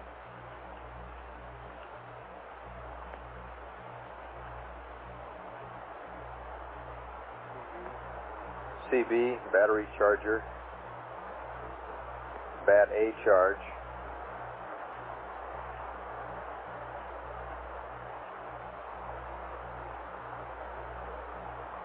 To open.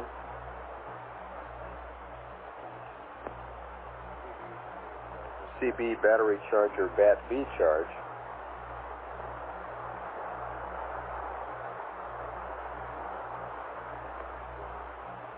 Close.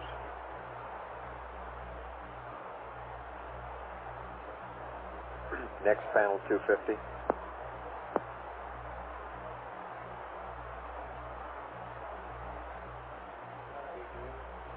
CB, bat B, power entry, post landing,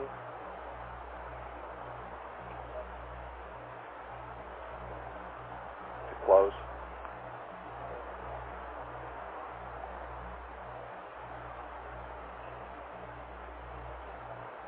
Panel 5.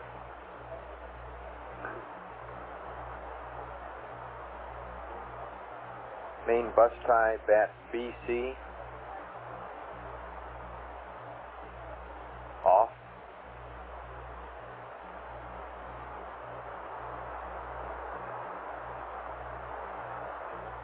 Panel 3, battery charge to B.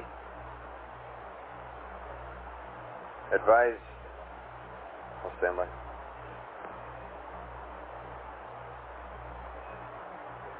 Jack advised that we have a backout procedure for this, but we'll read that up to you later in about 2 hours.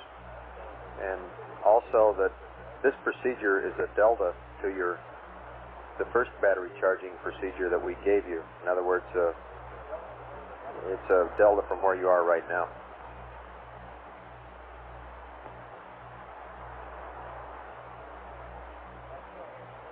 Okay, this is the procedure for charging bat maker. Panel 3, bat charge off. Panel 5, main bus tie, bat AC to AC. CB bat charger, bat A charge open. CB bat charger, bat B charge closed. Panel 250, TV, Bat B, power entry and post landing closed. Panel 5, main brush side, Bat D, C to off. Panel 3, Bat charge to B. This is the delta from the first battery charger procedure. You'll give me the back out procedure in a couple hours. That's firm. Okay, I'll put it to work right now, then come back and stand by to copy the rest of, not the rest, everything. Everything is right.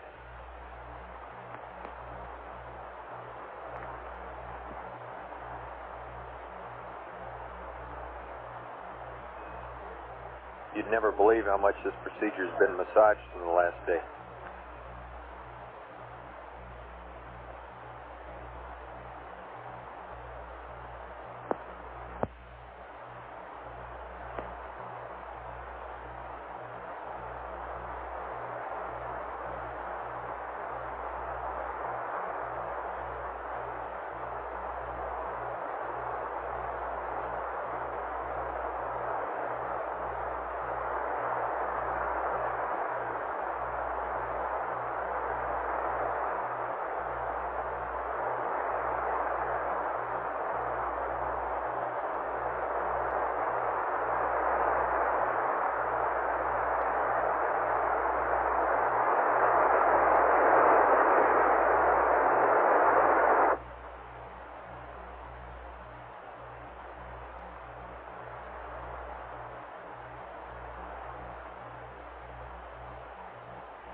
Go ahead, Timmy.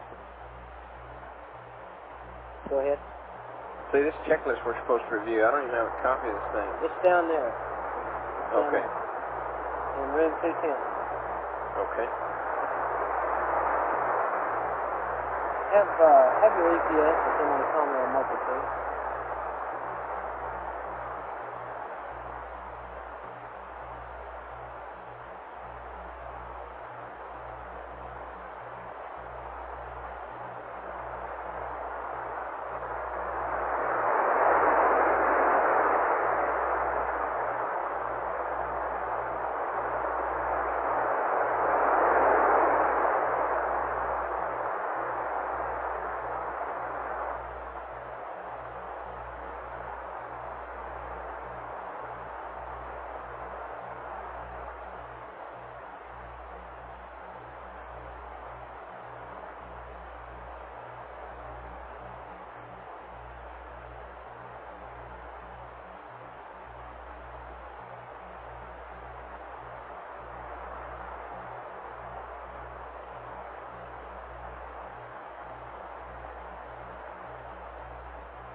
Okay, Vance, I put that maker on charge. I don't think it quite had stabilized. It was reading 1.1 amp, 39.6 volts when I left up there. Okay, we got that. Okay, I guess now's as good a time to start as any. Okay, tell him as soon as Ken Magley gets back with the copies, we'll go.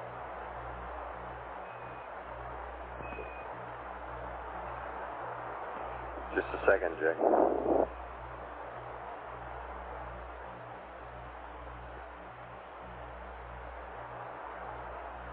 Hey, I know something we can ask him while we're waiting here.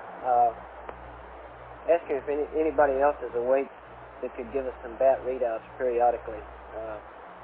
Because we're going to have some in order to watch the profile, at least to, I would think probably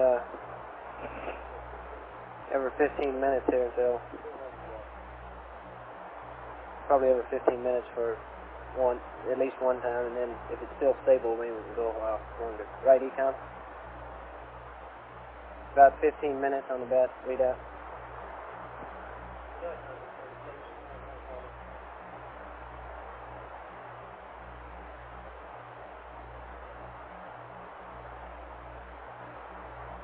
Just asking for somebody over in the command module that could do it without him having to stop this checklist thing completely and going over there.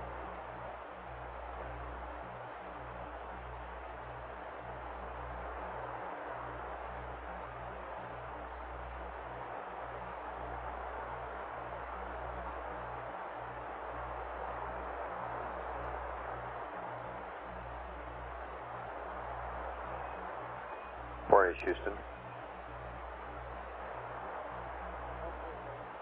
Okay, Vance, you're kind of weak, but irritable.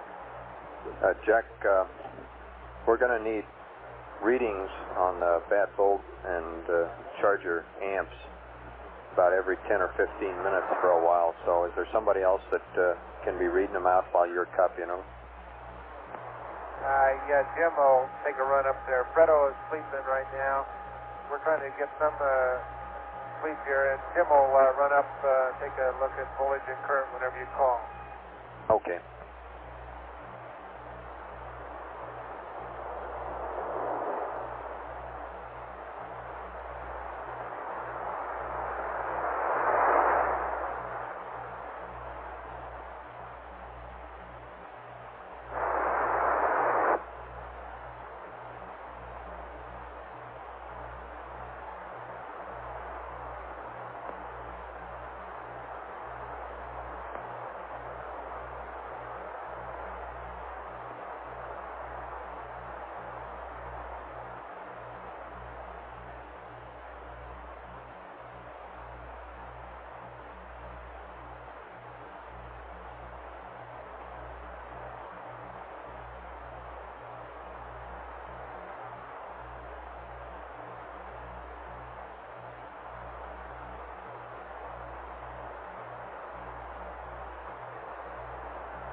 Houston, Aquarius. Okay. Go ahead, Aquarius. Vance, we got to realize that we got to establish a work rest cycle up here, so we just can't wait around here and just read procedures all the time up to the bird. We've got to get them up here, look at them, and we got to get the people to sleep. So take that into consideration when you get ready to put them bed. Okay. Yeah, I know, Jim. We're very conscious of that. We should be ready to go in about 5 minutes. That's all I can say. Stand by.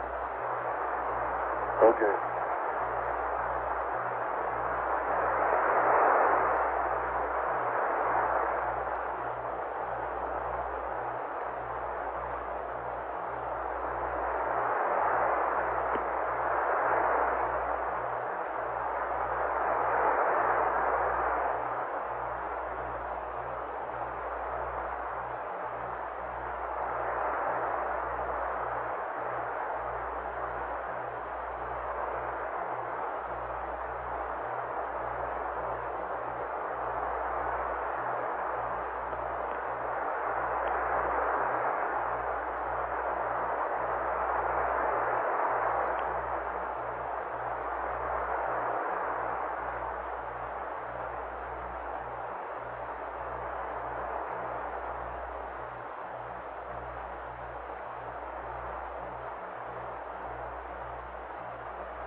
Okay.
Flighty Tom? Go ahead. Readout, please. Okay, Capcom, let's get a readout, and let's also get the COM configured in the good mode, and we'll be coming up with that checklist. I just sent Ken down to get the first couple, 3 pages off of one of them. Corey Houston. Okay, Vance, we're ready to go. Okay, we need a... Sorry. We need a readout. Volts and amps. Okay, inward. And let's go ahead and we can go ahead and get the COM configured. And might as well bring the COM up to a higher fidelity for this long period of checklist reading. That requires panel 16. CB, primary S-band power amp closed.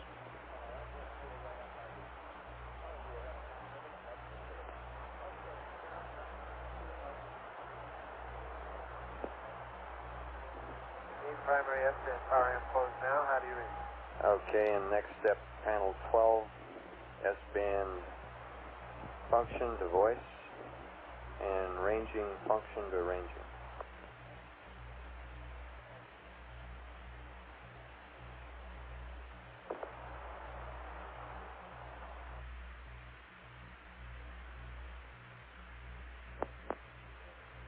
SB1 SAS. I get...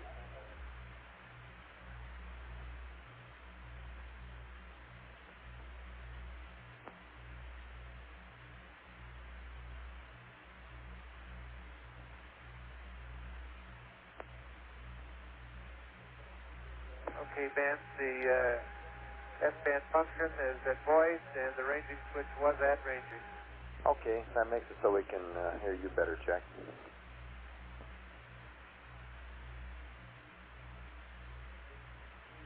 Okay, can we, this is the first part of it, you're just going to read, and I'm going to copy, and then we're going to have a question and answer period later. Can we get started? And right now, here it comes. Okay, procedure's coming back in again. Multi-copies for distribution, and Ken's back. He's a local expert on this now, so we'll turn you over to him, and he'll read it off. Okay, stand by. I'll give you a volt for them. Okay, the voltage is 39.1, amp 1.75. Okay.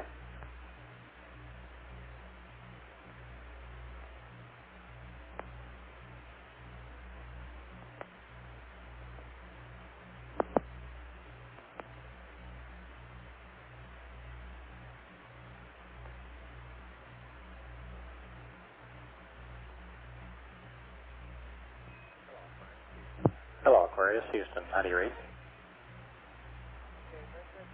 Okay, very good, Ken. Okay, let me take it from the top here. Just there might be some overlap, but to make sure we're all on the same signal. We're starting off with a set of timeline procedures that are going to give us end up with the normal entry checklist. There will be some checklist changes into the book, but the bulk of what I have for you is the timeline stuff. And it starts at 6 hours and 30 minutes prior to EI and assumes that we're getting LEM power to main B of the command module. I think you already have the numbers for the LEM pads and the command module pads, the types of pads we'll be giving you. And if you have a question on what they'll be doing or what they're for, I can go over those now or when we get through. Okay, yeah, I'll make a little note there, and we'll discuss it when we get everything copied, huh? All right. And the first item then, after you get ready to start this checklist, is to install lithium hydroxide canisters and to stow ordeal. On panel 8, we want to turn the floodlights to fixed. Okay, wait a minute, you're going too fast here. Okay, I'll tell you, I'll go a line at a time and wait for your verification before I go on to the next one. I have panel 8, floodlights, fixed.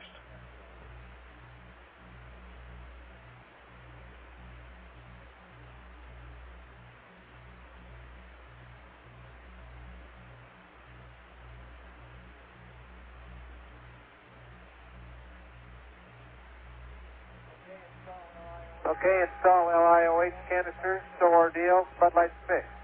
Okay, that's the panel 8 floodlights. We're going to take panel 5 and put the floodlight rheostat to flood, and the LEB, that's panel 100 floodlights, are also going to fixed. And the purpose of this is to balance up buses A and B. Okay, panel 5 floodlights, you want the rheostat on. Panel 100 floodlights, you want fixed. That's affirmative. Okay, on panel 8, circuit breakers, EMS, main A, and main B. That's 2, open.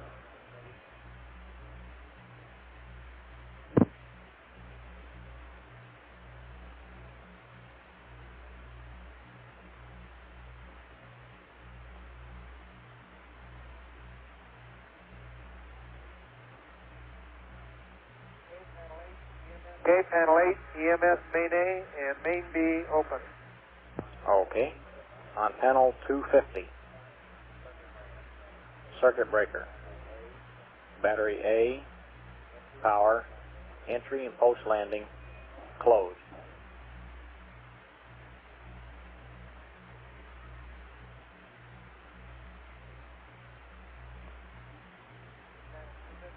Okay, panel 250, CB, bat A, power, entry, and post landing closed. Okay, the same for circuit breaker, battery B, power, entry, and post landing.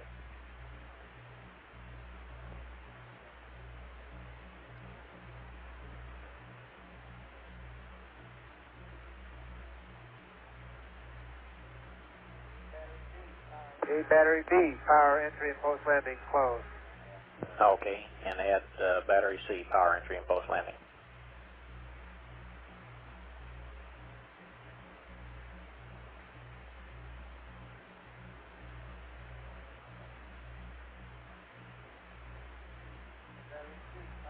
Battery C, power, entry, post landing closed. Okay, that's correct. On panel 5, circuit breaker, bat charge, battery A, charge, closed.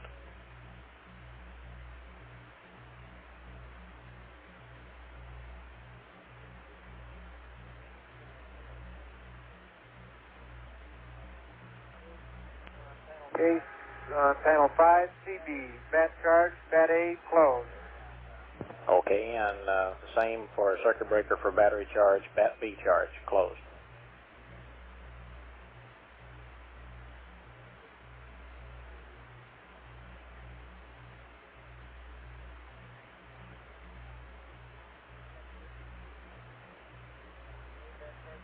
Okay, bat charger, bat B charge, closed. All right. I'd like to take main bus size, 2 of them, on and up. That's probably a verify.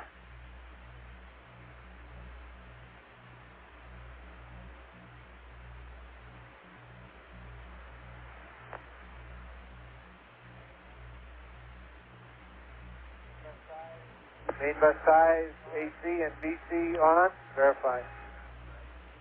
That's correct. Circuit breaker, battery relay bus, battery A and B, closed.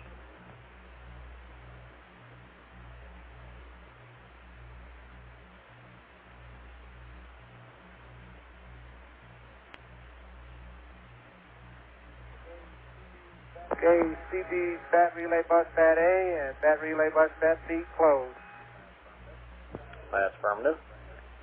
Circuit breaker, EPS sensor, signal, main A and main B, closed.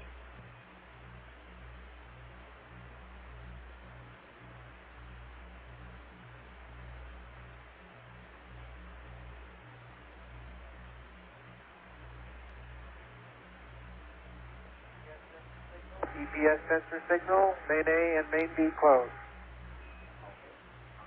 Okay, on panel 275, circuit breaker, main A, battery C, closed.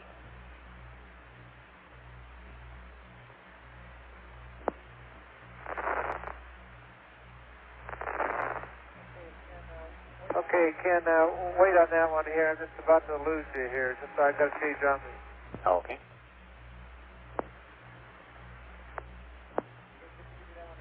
Okay, could you give me that one again, please? All right. On panel 275, circuit breaker, main A, battery C, closed.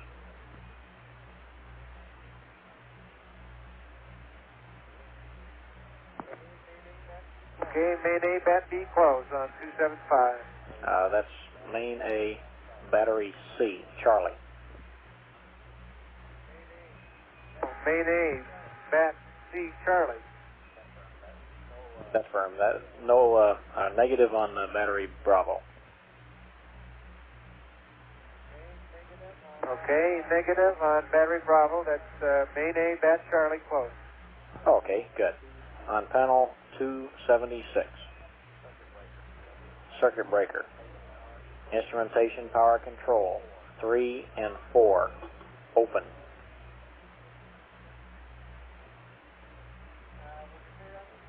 Would you say that one again, Ken? All right, on panel 276, circuit breakers, instrumentation power control, 3 and 4, open.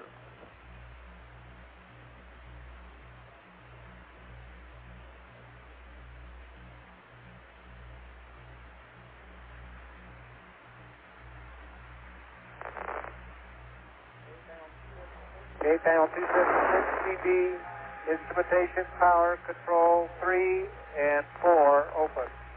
That's affirmative. Okay, panel 5, circuit breaker, essential instrumentation power, main B, closed.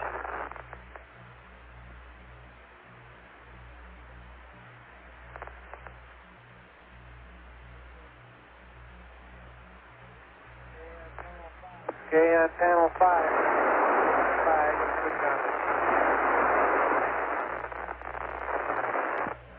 Okay, I'm sorry, Jack. Would you read that again, please, Dale? Need to read that. Okay, on panel 5, CB, central instrumentation power, main B closed. Oh, okay, that's correct.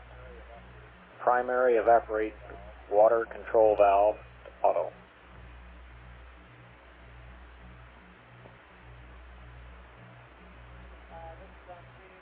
This is on 382. That's affirmative. What? Okay, Jack, we want to put the primary and the secondary evaporator water control valves to auto. Okay. Just request a readouts on bat B, and he said he'd send Jim Lovell up to do it.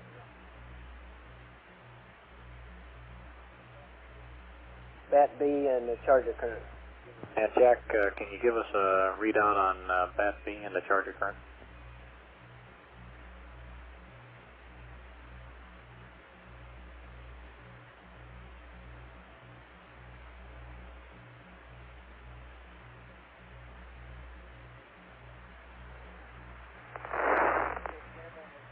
Okay, Ken, that was the primary and secondary H2O control valve to auto on 382.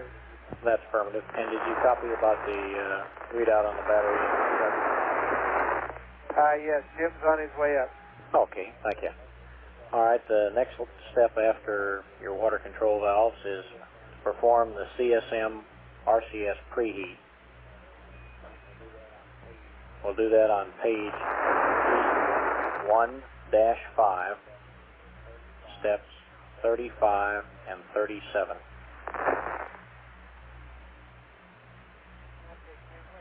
Okay, Ken, we're having a problem with the comm. You read now? Yes, sir, loud and clear.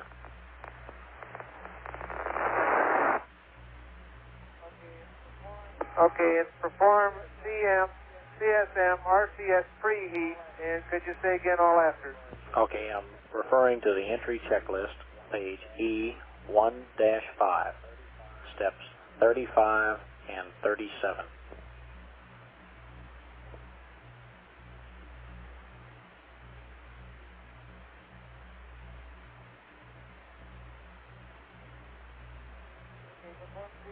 Okay, perform CSM RCS preheat per entry checklist, page 1-5, steps 35 and 37. That's affirmative. Now back to panel 5. Circuit breaker, caution and warning, main B, closed.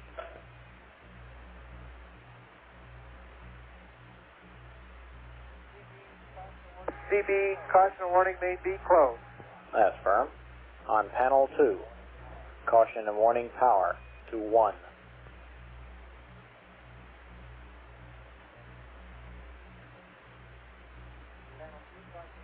Panel 2, caution warning power to 1.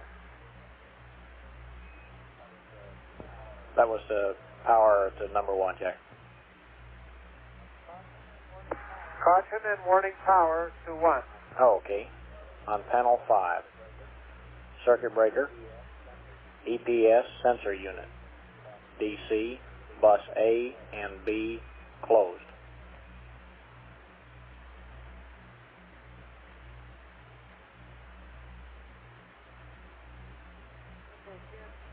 Okay, Ken, the comm from you is awful weak, awful weak. I can't.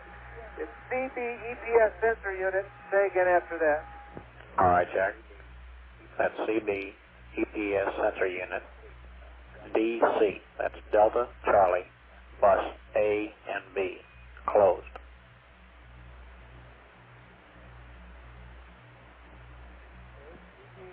Okay, CB EPS sensor unit, DC, bus A and B, closed. And I'll give you the volts and amps. Okay, that's correct. Go ahead. Okay, volts are 390.1, amps 1.5.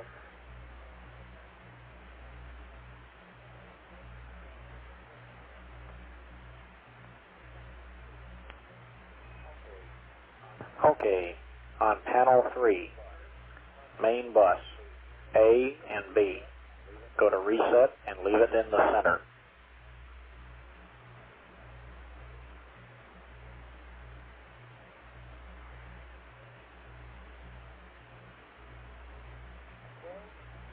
Okay, panel 3, stand by, got change on these.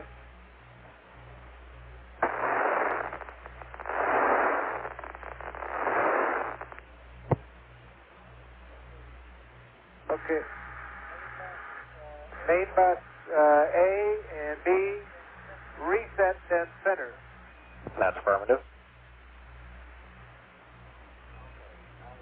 Okay, now we're at EI minus 5 plus 0.5. And as far as you're concerned, Jack, the command module using this for information only.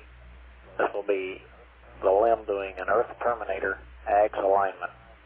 And at the time of 5 plus 0.5 is the time they'll be going ahead and releasing their ball.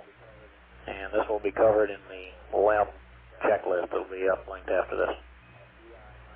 At EI minus 5, we perform midcourse number 7. Over.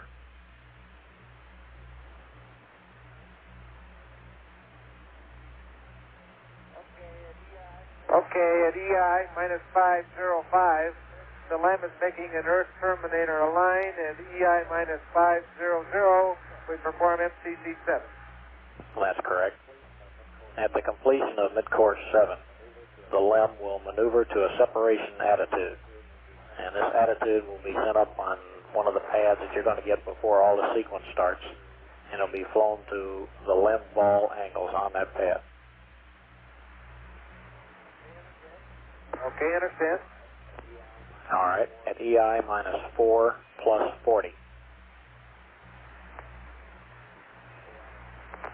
We want to perform page 1-6, step 39 of the entry checklist. Ken, I didn't get it. We had to change on these again. Could you say at EI minus 4-440, we do something? Okay. At that time, you want to perform step 39 of page E1-6. Over.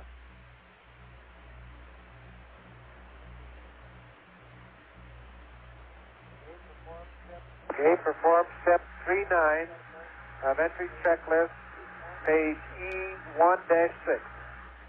That's correct.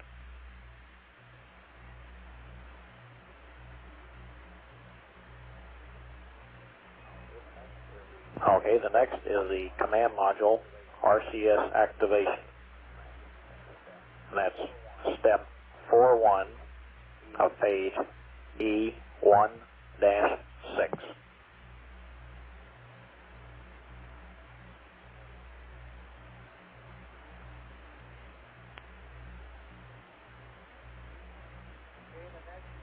Okay, the next is perform CSM or CM RCS activation per step 4-1 of page E1-6. That's correct.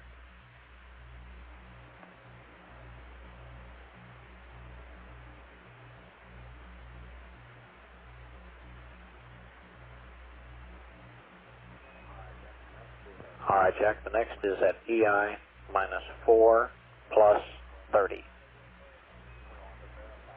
We want to verify that the LEM is configured for a command module RCS hot fire.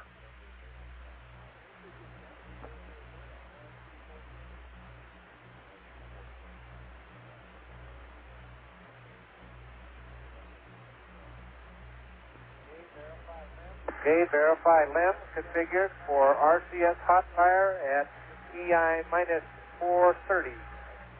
That's correct. Now to panel 5, circuit breaker, GNN, IMU heater, main B, closed.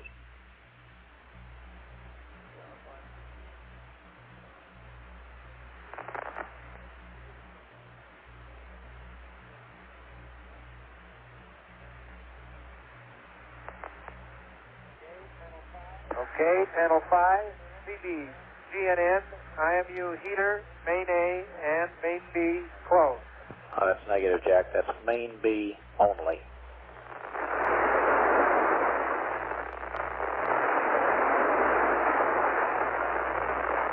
Okay, main B only. I'm sorry, I lost you that time. Would you just say it again? Okay, let's repeat it. Stand by, get up. We really got a strange attitude, so this is why we're having the com problem. Panel 5, CD, GNN, IMU heater, main B, closed. That's affirmative. On panel 1, rotation control power normal. That's 2 of them to AC, DC.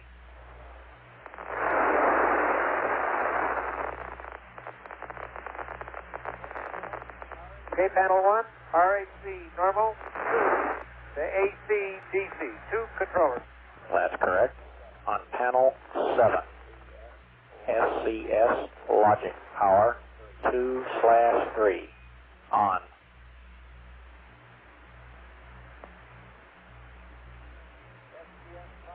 SCS logic power 2/3 on. Panel 7. That's firm. Back to panel 2. RCS command on.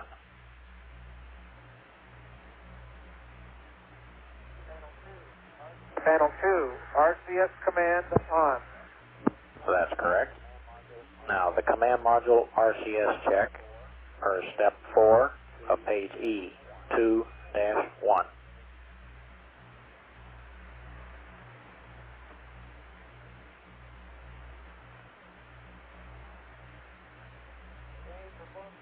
Okay, perform the command module RCS check per step 4, page 2-1. That's correct. Okay, at this point we want to lock the rotation hand controllers.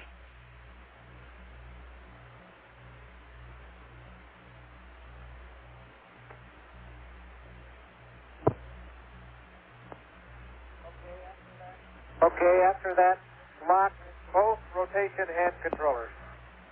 That's firm. On panel 8, sequential pyro arm to arm.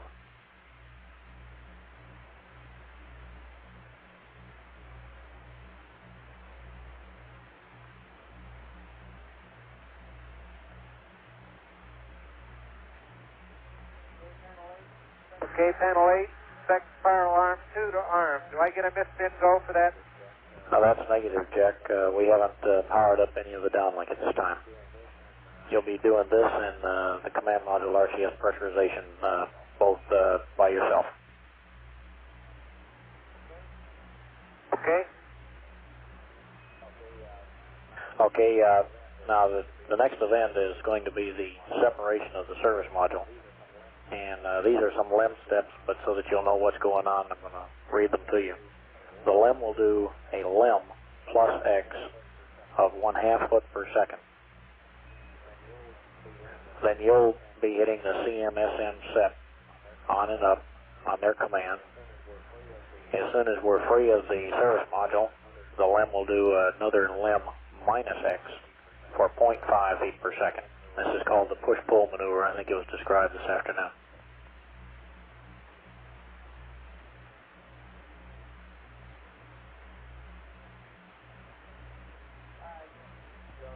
Yes, Ken, I heard about it.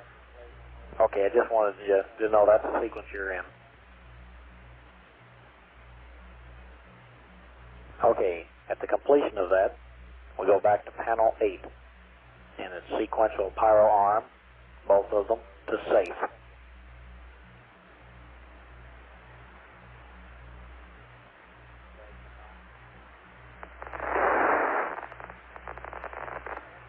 Okay, panel 8, second pyro arm 2 to safe.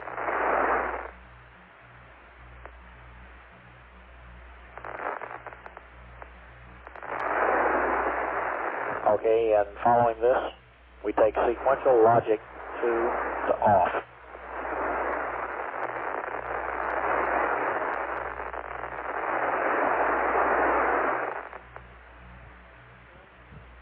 Okay,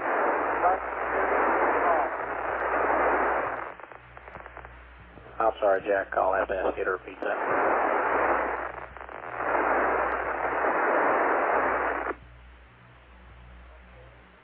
Okay, panel 8, sec, logic 2 to off. Are they on now, Ken? I don't remember. I guess that's part of one of the other sequences, that we turned them on. Well, that's a firm, and the reason we're turning the logic off, Jack, is power savings. So we'll be turning them off, and I'll get them back on when we go to get off of the limb, and then turn them back off, and then we'll be turning them on prior to entry, just so you know what's coming. Okay, real fun. Okay, then following this, the LEM will pitch up to acquire the moon, they're going to pitch up and acquire the service module and photograph, and they'll be using the ACA for rotations from now on. And you may see the LEM out of window number 5 at the same time they pitch up to acquire it.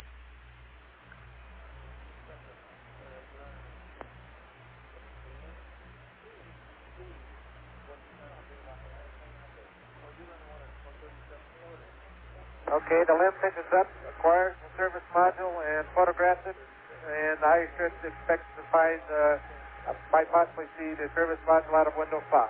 That's permanent. Okay, now we're down to EI minus 3 hours for the next time event. and the LEM starts a maneuver to what we call the moon view attitude.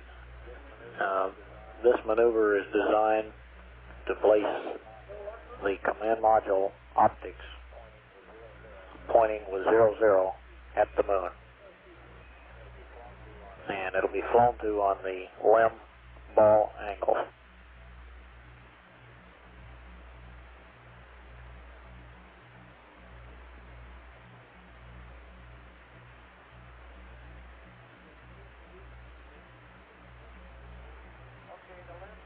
Okay, the LEM maneuvers to the moon viewing attitude, which would place the moon in the center of the command module optics within at 00.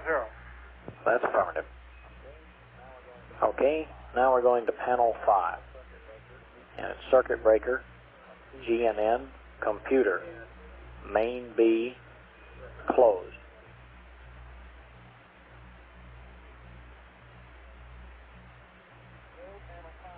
Okay, panel 5, CB, GNN, computer, main B, closed. That's affirmative. Now you're going to come up with a 37 enter, 06 enter, most likely on the computer. And what we want to do is to put the computer to standby. If you come up with a 3706, you'll have to do an enter in order to get the code 62. If it's got 62 on it, you can do a proceed until the disk key blanks. And you might remember that the AC is still off at this time, so you won't be getting the standby status light. And your cue that the computer is indeed in standby will be when the disk key goes blank. Okay, you're saying that I will probably get a program 06 with a Perp 37 enter flashing. I expect that you're going. Yeah, we think that you're going to come up with a 3706 already on the disk key. If you do an enter, and that should take you to the code 00062, which is the request for standby. And when you get that, hit proceed until the disk key blanks. If you come up with something else, that's where we want to end up anyhow. With either, if you get the code 62 when it comes up, just do a proceed on it. Go ahead. We need another readout. Okay, is there anything else I could get? I don't believe so, Jack. That's one that when you get to that step, if you do get something else, we'll be standing by to see what you say. The whole scheme is to go to standby. Will you be getting it on downlink? No, sir. We don't have that powered up yet. Okay, I'll yell to Jim, and Jim will give you a call. Oh, okay. The basic thing, Jack, is just to get the computer in standby to save power. Okay. And we need another battery B readout.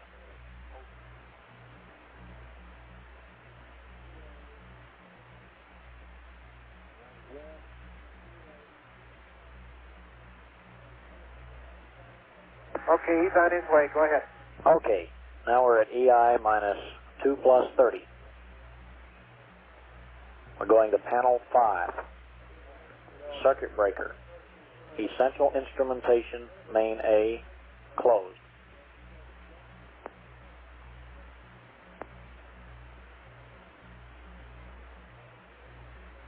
Okay, CB, essential instrumentation, main A, closed. That's correct. Now circuit breaker, GNN, IMU heater, main A, closed.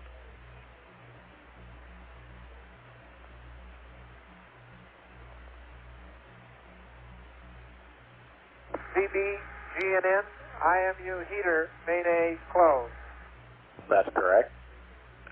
CB, LEM powers, 1 and 2, open.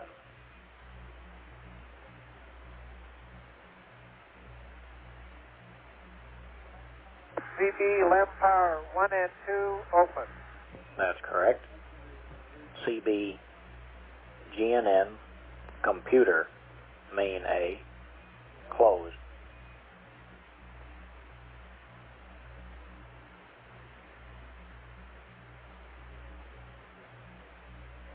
CBGNN computer, main A, closed. Okay, Jack, and that's correct. I got it out of sequence.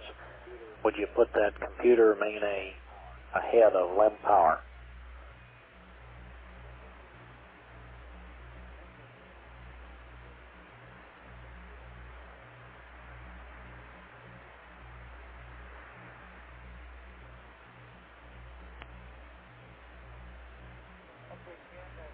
Okay, Ken, CBGNN computer main A closed goes before CB LEM power 1 and 2 open. That's correct. Jack, what we're doing is we've had the LEM powering main B, and we've had all these particular loads on it, and we're getting ready to secure LEM power. So we wanted to make sure that essential things like the computer and the platform and all have dioded power supplies before we remove the LEM power. Okay, sounds good. Volt 39.1, amp 1.3. Okay, thank you. All right, now, panel 275. Circuit breaker, main B, battery bus B, closed.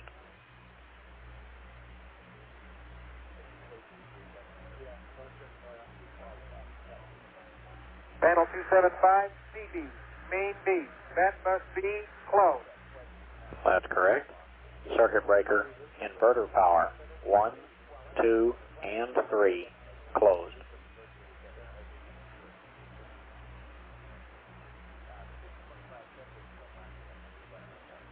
CB inverter power 1, 2, and 3, closed.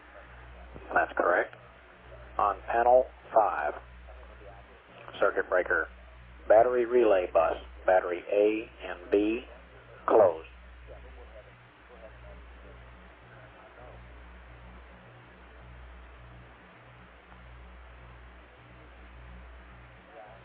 CB bat relay bus, bat A and B, closed. That's correct. Circuit breaker, inverter control, 1, 2, and 3, closed.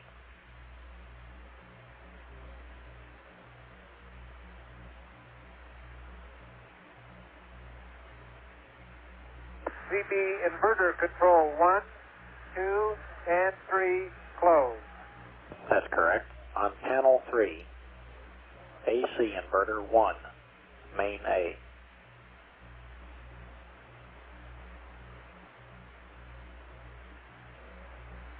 Okay, panel 3, AC inverter 1, the main A.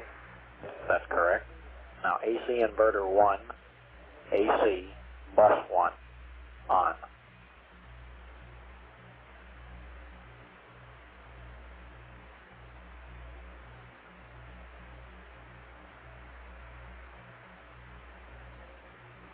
Okay, AC inverter 1 to AC bus 1 to on.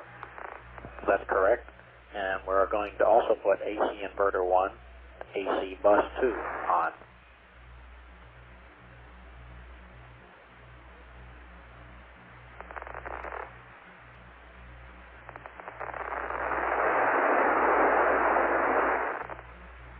Okay, AC inverter 1 to AC bus 2 on.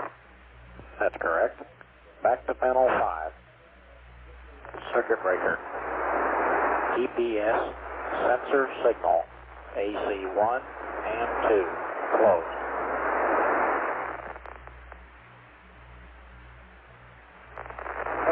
Stand by, Ken. I'm going to switch out here. You got cut out.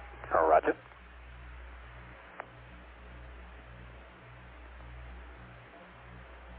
Okay, could you repeat that, please?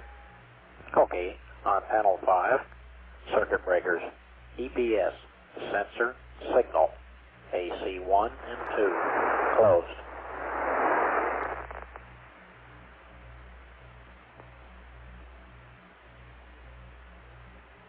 Okay, CB, EPS, sensor signal, AC 1 and AC 2. That's correct. Circuit breaker, EPS, sensor, unit, AC 1 and 2, closed.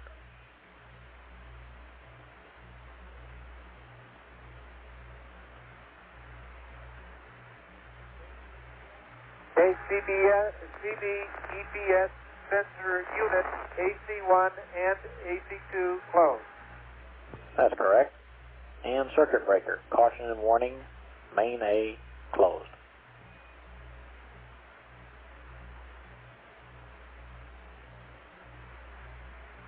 CB, caution and warning, main A closed. That's correct.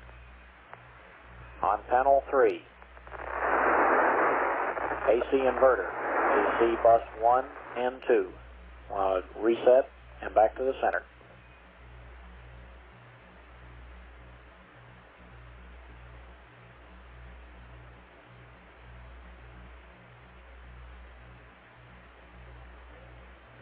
Okay, AC inverter, bus 1 and 2, reset, then center.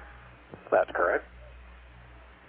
On panel 225, the circuit breaker, flight bus, main A and main B closed.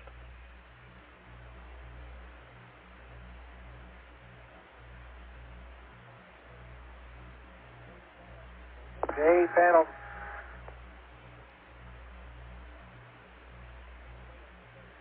Okay, CB, flight bus, main A and main B closed. That's correct. CB, CTE, main A and main B closed.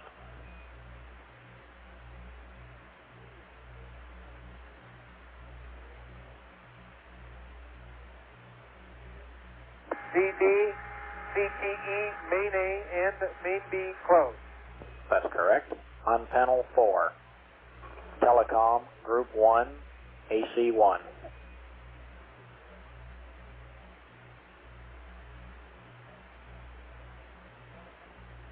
Telecom group 1 to AC1. And telecom group 2 to AC2.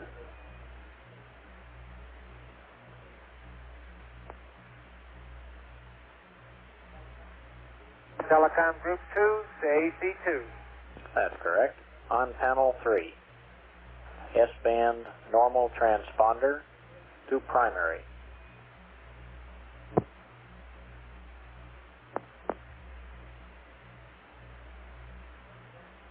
S-band normal transponder to primary. That's correct. We want to take power, SCE, to normal.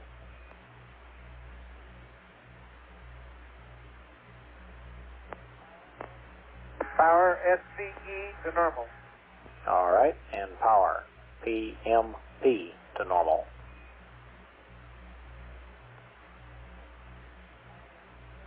Power, PMP to normal. That's correct. And up telemetry command reset to reset and then normal.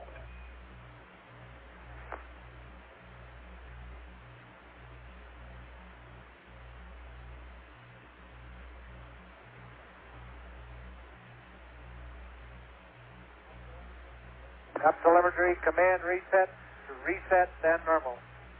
Okay. On panel 2, up telemetry, CMC to accept.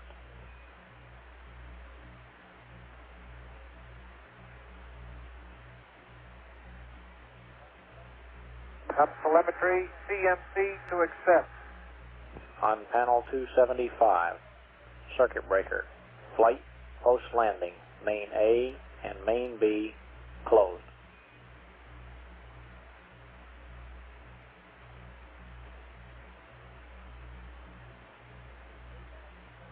A panel 275, CB, flight and post landing, main A and main B closed.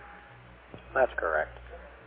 And configure for COM on panel 6, 9, and 10.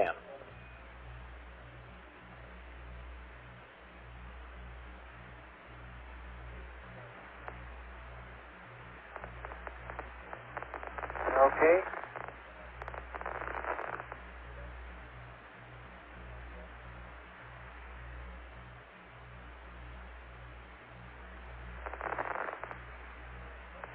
Okay, are you with me?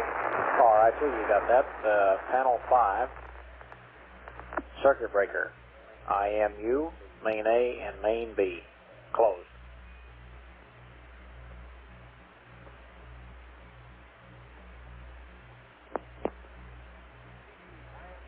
CB, IMU, main A, and the main B closed. That's correct. Circuit breaker optics, main A and main B closed.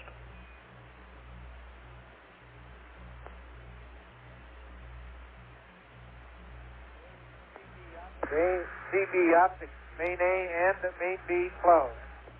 That's correct. CB, GNN, power, AC1 and AC2 closed.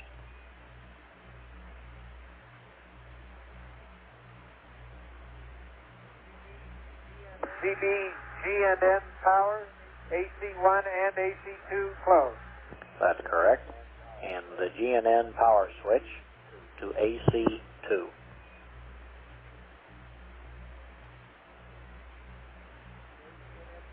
Okay, GNN power switch to AC2.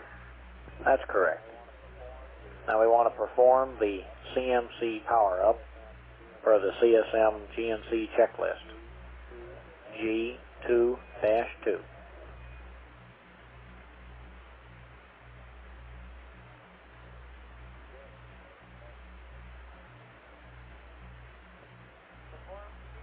Perform CMC power-up for the GNC checklist, page 2-2. That's correct. Perform the EMS check, step 32 of the entry book, page 1-4.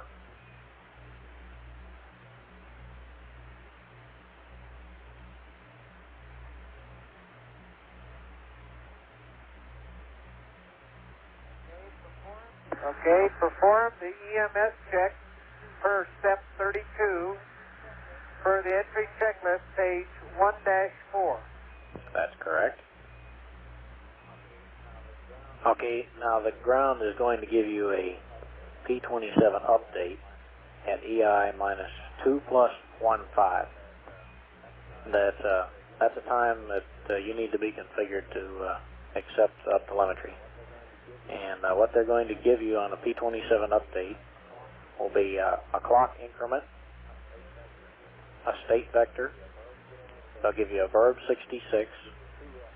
They'll give you 2 rest maps. There'll be an actual and a preferred and the entry target load. Now if you'd like to copy those, I can take it a little slower. Now I got them. They're going to give me a clock delta, state vector, verb 66, 2 rest maps, and an entry target load. That's correct. Okay, then we'll do There isn't much else they could give me, is there, Ken? No, not very much.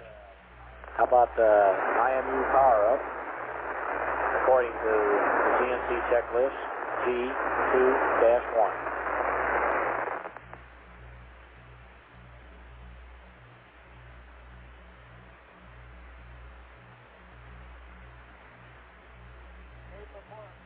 Okay, perform IMU power-up for GNC checklist, page 2-1. That's correct. And while you're there, you can do the optics power-up on G2-3.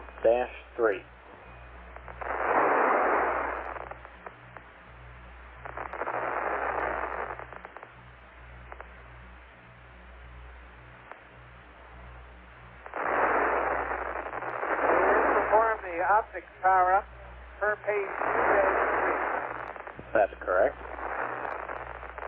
And on panel 229,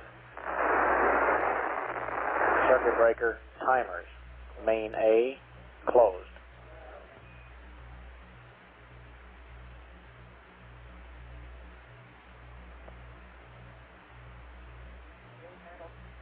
Okay, panel 229, CB timer, main A closed. That's correct. The next thing you'll do will be to set the mission timer. And what we've done is to only turn on the mission timer on the MDC. And you probably have to wait here until they get through with the uplink so you can have the computer. Okay, set it from the CMC, huh? That's firm. Okay, now we're getting ready to start the alignment sequence. And Are you familiar with the general sequence of events we're going to use, Jack? How do you mean? I We're don't going think he to is. make an alignment on the moon and on the sun. Other than that, I didn't get any. I wasn't on the headset when the general information was passed up, so if there was any more than that, I didn't get it. Okay, basically that's correct. Let me just run through it hand-waving type for a minute, and then I'll read you the steps. I think it'll make more sense. The scheme is that the limb can fly to a set of ball angles that will point your optics at the moon. Now, any time, in any attitude that we happen to be at, if you can look in the telescope and recognize star patterns sufficient that you believe you can make an alignment all on your own, that's the place we'd like to break off and let you go ahead and take over with your own alignment. However, we're giving you a procedure which will give you things we know you can see in the telescope without worrying about any reflections or anything of that nature.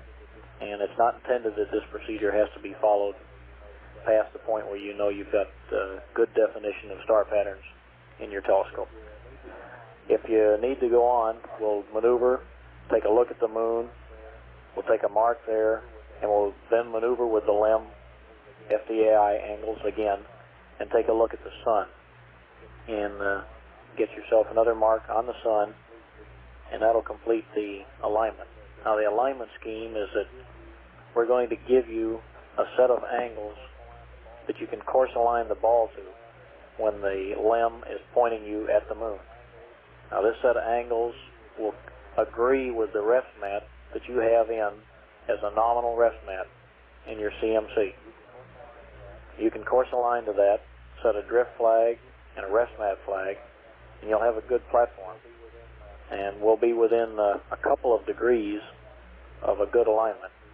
And if we had to, we could break off at this point and go ahead with an entry. However, in an attempt to get a good platform, we're going to have you then do a P52 option 1. And what you're going to find in the option 1 slots is the entry rest mat. You'll come up with the noun 22 values, and we intend to go ahead and course align the ball to the entry rest mat attitude, and then we'll go ahead and take marks through a normal P52 sequence. So that's the general scheme that we're going to use. If you think you have a handle on that, I'll go ahead and read you the steps. Okay, well, let me ask a question. The limb maneuvers to a set of moon viewing angles. Okay, at this time I'm going to do a P52, is that right? With the planet option? The first thing we're going to do is to course align the platform and get it inertial based on the rest mat that you have in the present slots inside the CMC. We'll then go and do a P52, option 4, option 1. Okay, that's after the limb gets established at the attitude. Jim says, I'm here at the moon, viewing attitude. I do verb 41 down 20 to the set of angles that you're going to give me in the pad. That's then correct. I enter the P52. That's correct. Okay, and then I enter the P52, and that's an option 3, right? Now, the P52 will be done as an option 1. The only reason you have the other rest mat inside the computer is that in order to set the rest mat flag, you need some relative orientation. Okay, I see. I do P52 option 1, and when do I set the rest mat flag and the drift flag? Okay, that'll be before entering P52. I'm going to give you this procedure in detail. Okay, all right, let's go at it. Maybe it'll all fall out and I won't have any questions. Go ahead. Okay, I'm ready to start reading again. We start with a verb 41, noun 20.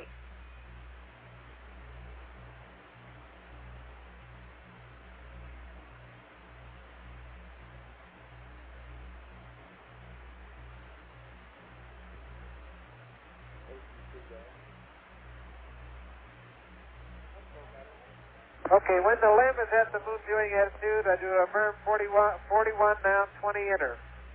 That's right, and you'll put in the attitudes that you'll get from one of the pads, and this will be for the course align angles when the LEM is at the moon viewing attitude. Then when they're all squared away, I tell you they've got the right attitude. We then pick up again with a verb 40, noun 20, enter.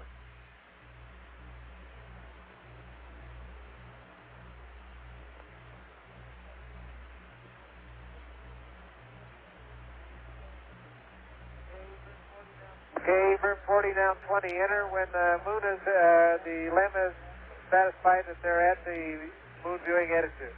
That's correct. Now we're going to set the ref mat and drift flags according to the GNC checklist, page G7-1, steps 3 and 4.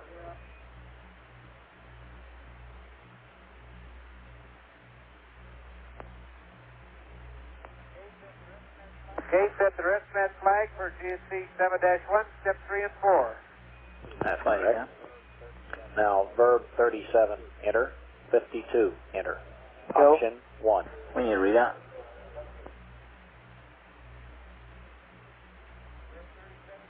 Verb 37, enter. 52, enter. Option 1. That's correct. And we'll do the course align.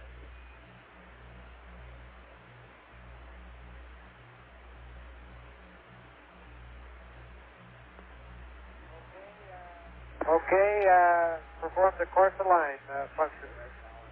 Okay, now when it gets back to the mark routines, we want to take a mark on the moon.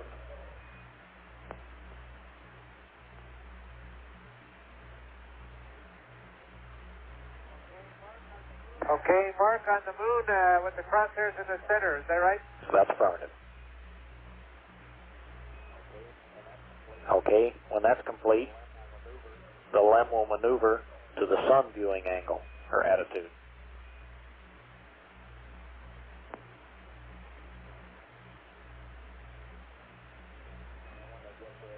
And when they get there, you take a mark on the sun using the sun filter and the telescope, and again, we're marking on the center.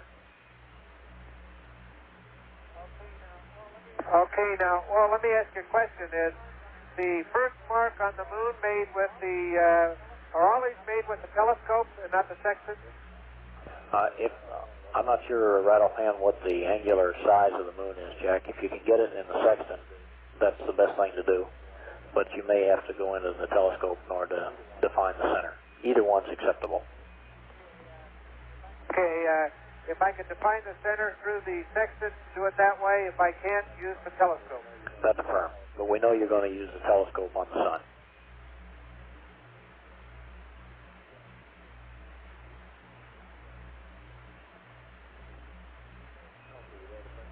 Okay, you ready to press on?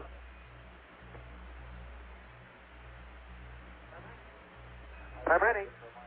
Okay, I just reminded we owe somebody a BAT B voltage. And charge your current. Okay, another volts and amps coming up. All right, thank you. And this left us in P52 with 2 marks, and we'll go ahead and torque the noun 93s.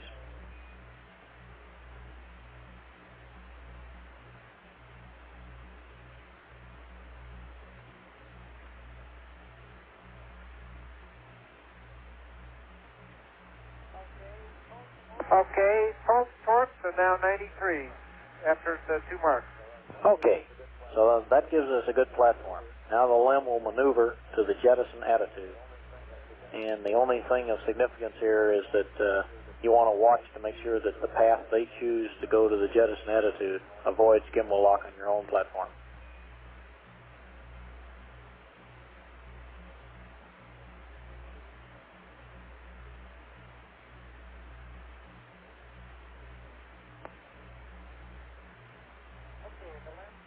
Okay, the LEM maneuvers to the jettison attitude, and I just monitor the maneuver and yell at Jim if he gets near gimbal lock. That's firm. Okay, and then the LEM will go to a max deadband attitude hold in the jettison attitude.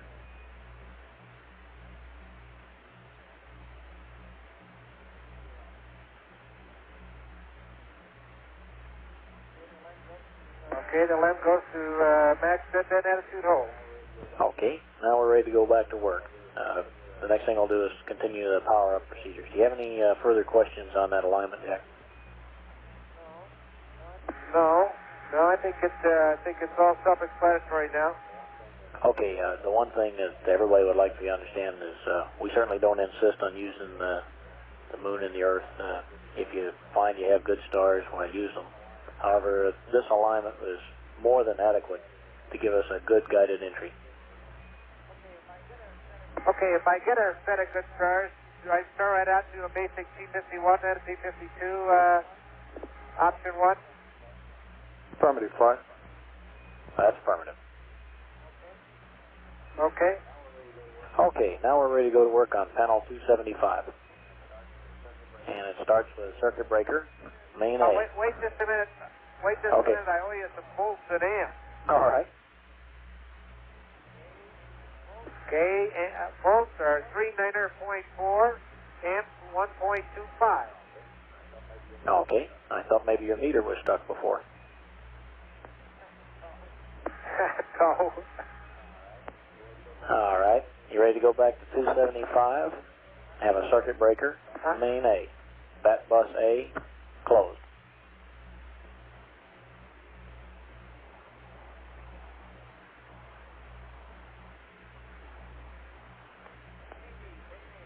CD, main A, bat bus A, closed. That's correct. And circuit breaker, main B, bat C, closed.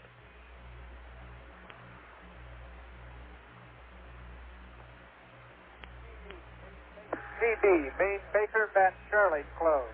Okay, that's correct. Now we're up to EI minus 1 plus 30.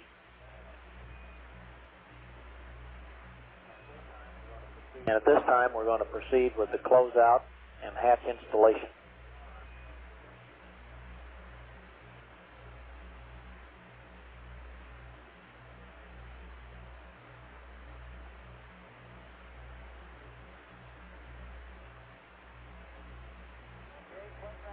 Okay, close out hatch installation at EI minus 130.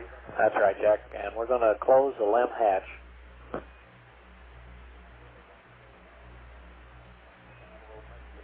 And we'll make the dump valve in the LEM hatch closed. I understand you're going to close the dump valve now in the LEM hatch, right? That's correct.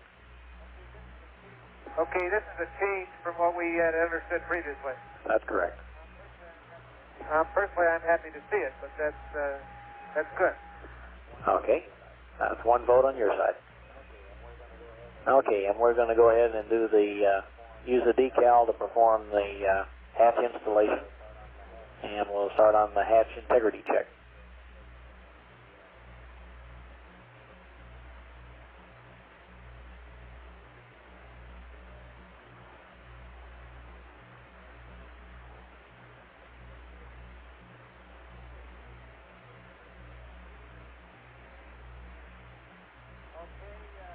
Okay, per the decal, perform the hatch installation and start on the hatch integrity check. That's correct. Okay, Ken, one thing I think that, I don't know whether anybody, the decals don't take into account the fact that we still have the umbilicals connected. At what point in time should they be removed? Okay, Jack, that doesn't matter. We're going to be separating the tunnel upstream of those umbilicals, and you can leave them right there.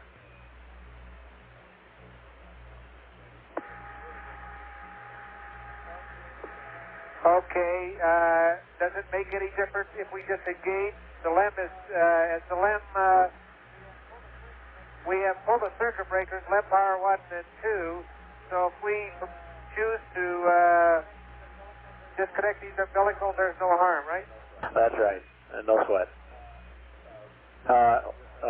John Aaron's just saying that they may be hot. He's checking on it. So how about holding the decision on that and let me come back to you? Okay. Okay, and let me tell you what we're going to do since we told you a different story this afternoon on this tunnel. We're actually going to vent the tunnel down so that we end up with about 1.5 to 2 psi absolute in the tunnel. And this will give us a delta P of 3. So we'll do our hatch integrity check at the same time we're venting the tunnel down. Okay, that sounds good. Okay. Now let me give you some plumbing switches here. Let's take the surge tank oxygen valve to on.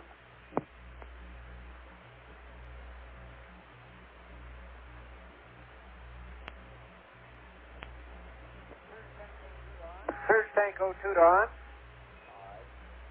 All right. Take the main regs to open.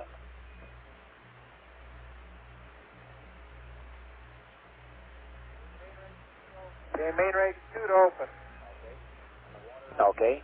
And the water and glycol tank pressure, the pressure valve and the relief valves to both.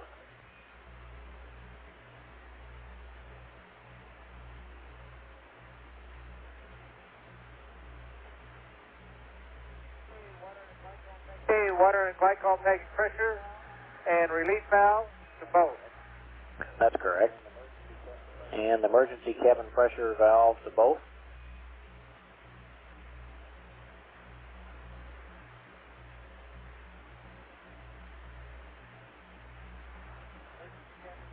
Emergency cabin pressure to both.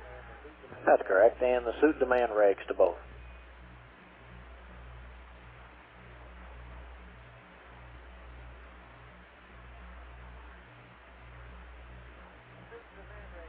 Suit demand regs to both. That's correct. Okay, now we're going to panel 5. Circuit breaker, ECS, transducers, pressure group 1 and 2, main A and main B.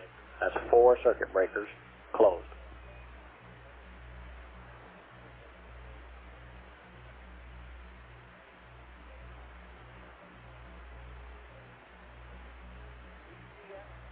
ECS transducer, group 1 and 2, main A and main B, 4 to close. That's correct. Okay, now circuit breaker ECS transducers temperature, main A and main B. That's 2 of them closed.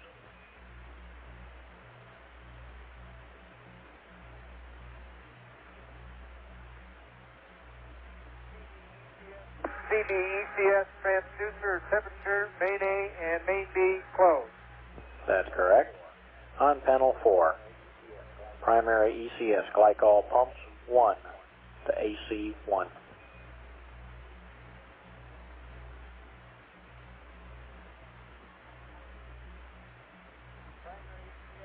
Primary ECS glycol pump to 1 AC 1. That's correct.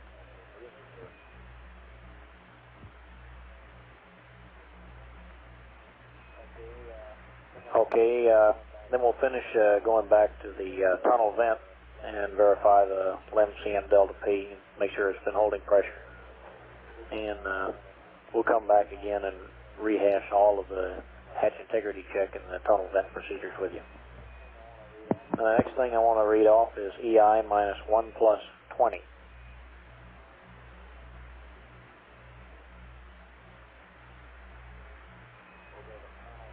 We'll go to panel 7, BMAG number 1 power to warm up.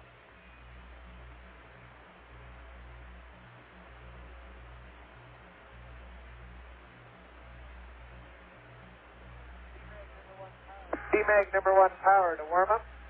That's correct. And at EI minus 1 plus 10, we'll perform SCS power up per the checklist, page G2-4.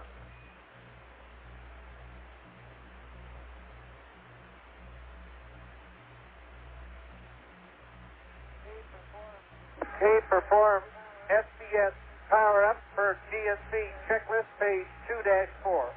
That's correct. Okay, on panel 4, suit compressor number 2 to AC 1.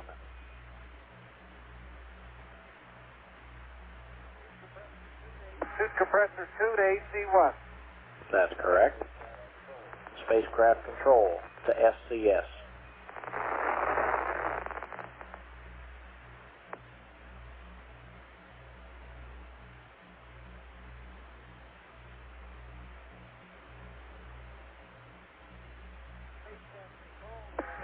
controlled SCS. Okay. And your manual attitude switches as you desire. We're coming up on jettison of the limb, so it's just like separation. Okay. Okay, and we'll do a GDC align.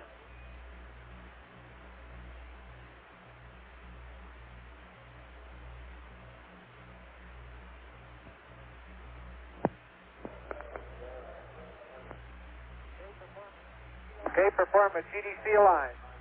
Okay, on panel 8, rotation control power direct, 1 and 2, main A/main B.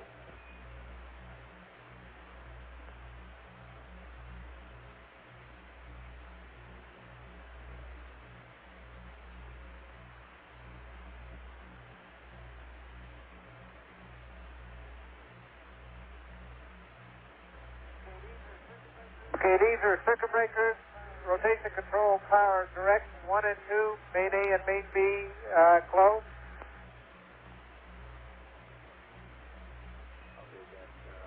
Okay, Jack, I was thinking switch. Let me verify that's a circuit breaker too. I think we have to get both of them. Okay, there's those 4 circuit breakers over there. Ken, when you said panel 8, that's what I thought you were talking about.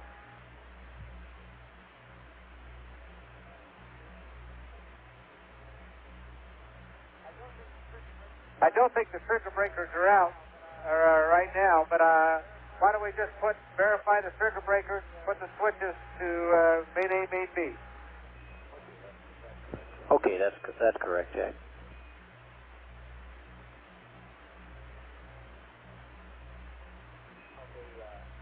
Okay, at EI minus 1 hour, we're going to be doing the LEM jettison. So just prior to that, we want to do a P47.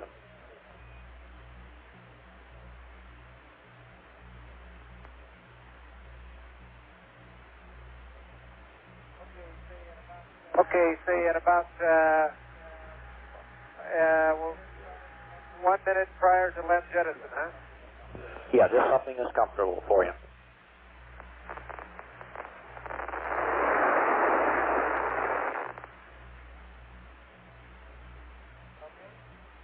Okay. All right, after we've done that, we want to get panel 8, sequential pyro arm, 2 of them, on.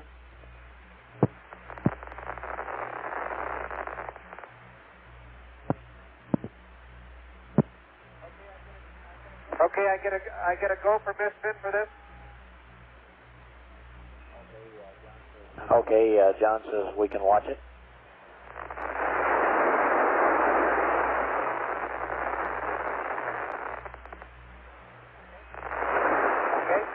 All right, the next thing is CSM LEM final set, 2 of them, on up.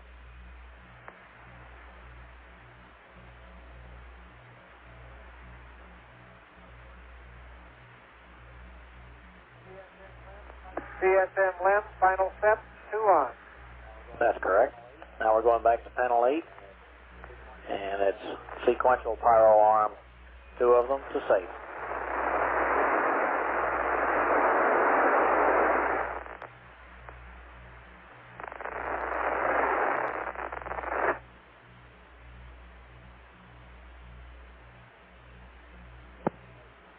AFD, how do you read? Okay, expect pyro arm 2 to safe. That's correct. And go back to poo. Haven't heard anything. Did you read? Yeah, reaching it. Okay, go to poo. All right, and now it's time to configure for single ring.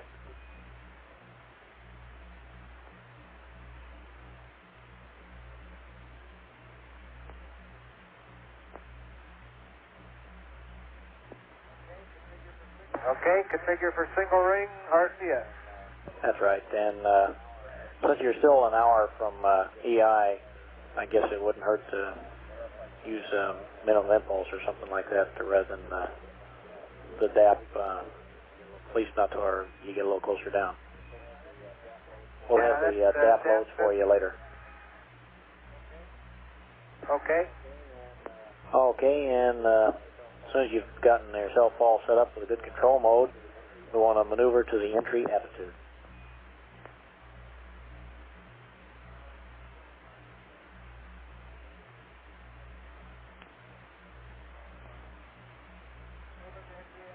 Maneuver to entry attitude per the pad.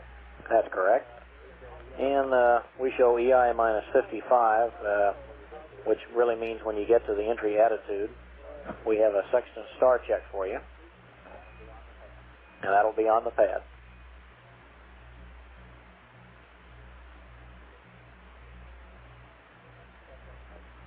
Retro flight. Go flight. Okay, you the Marine Okay, retro? perform the sextant star check. Okay, you're doing your thing for re-entry. You got any I want to remind problems? you to park the optics at 90 degree of shaft. Negative flight. We're just continuing to review and pull these odds and ends together. Okay, keep monitoring. Okay, say again why. Ken, I didn't understand that.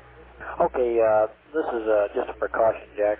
If we park the optics with a 90 degree shaft angle, that'll line up the slit so that it gives you the best airflow over that part of the heat shield and avoids a hot spot. If you don't remember it, I don't think it makes much difference. It's just good procedure.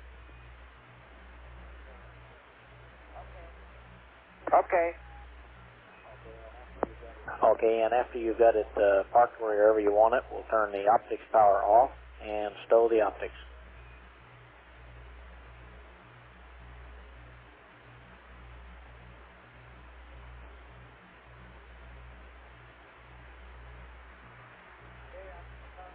Okay, optics power off, stow the optics. Okay, that's good. Okay, and the next thing we'll do is to initialize the EMS, and that's on entry checklist, page 2-1, step number 2.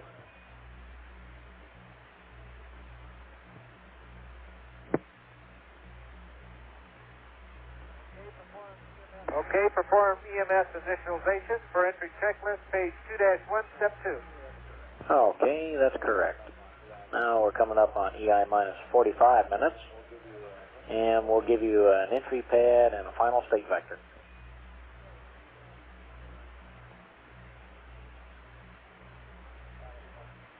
Auto flight. Go flight. Okay, what's your status?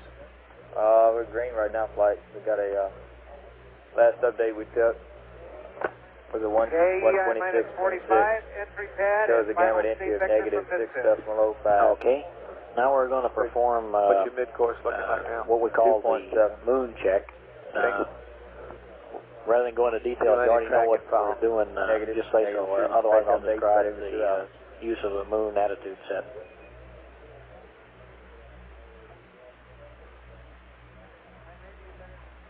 Maybe you better describe it. Okay, Jack, you remember everybody in the past has commented on seeing moonset just a couple of minutes prior to EI. Your horizon will probably be dark at the time you get there. You have an early morning entry, and coming in from the west, you'll still be looking at a dark horizon. So, just as a backup technique, just like you would track the horizon, we're going to give you an attitude, which will be on the pad, so that you can look directly at the moon. This is an inertial attitude that won't be changing. And if you'll put the 36-degree window line on the moon, and then just sit there and watch it, and just prior to EI, the Earth will come up and occult it, and you'll then have a good horizon check. And I have some times, I'll give you that later. And if you just look at this thing, at that point you can set the GDC or whatever you desire, and you'll have a known attitude reference. It's just like a horizon check. Guidance flight. Go flight. Okay. Got anything going? I maneuvered to the moon check about this attitude, moon check here. at which time I put the 36 window line on the moon, and just prior to EI, the Earth will occult the moon. That's correct. Okay, guys. And that corresponds to the same inertial attitude that you have on the back of your entry card, where it shows the horizon attitude several minutes prior to EI. The same thing. Yeah, that's that one at 17 minutes prior. Okay. Okay, we're just getting it in a little closer. Okay, the next item on the checklist here is an EI minus 40. We're going to panel 7, and it's BMAG number 2 power to warm up. Yeah. Okay. You're looking at no data really, anything else. And you're monitoring the pad here, and I've got you down for the docking angle. You need that sometime. Okay, panel anything else? 7, BMAG number 2 power to warm up. I want to go over what they read them for the CSM. Now, I'd like to verify the surge tank and repress packages are on. Well, I thought they did what? They read him some stuff that we're going to send up as CSM pan that's not going to be sent up. What is that? Okay, they read them that we're going to pass some course of line angles at Verify surge tank and repress package that's not what's going to be passed. That's correct. On panel 5. I thought we just go over the circuit breaker through going through this. Environmental control system, wastewater, urine duct heater. 2 of them closed.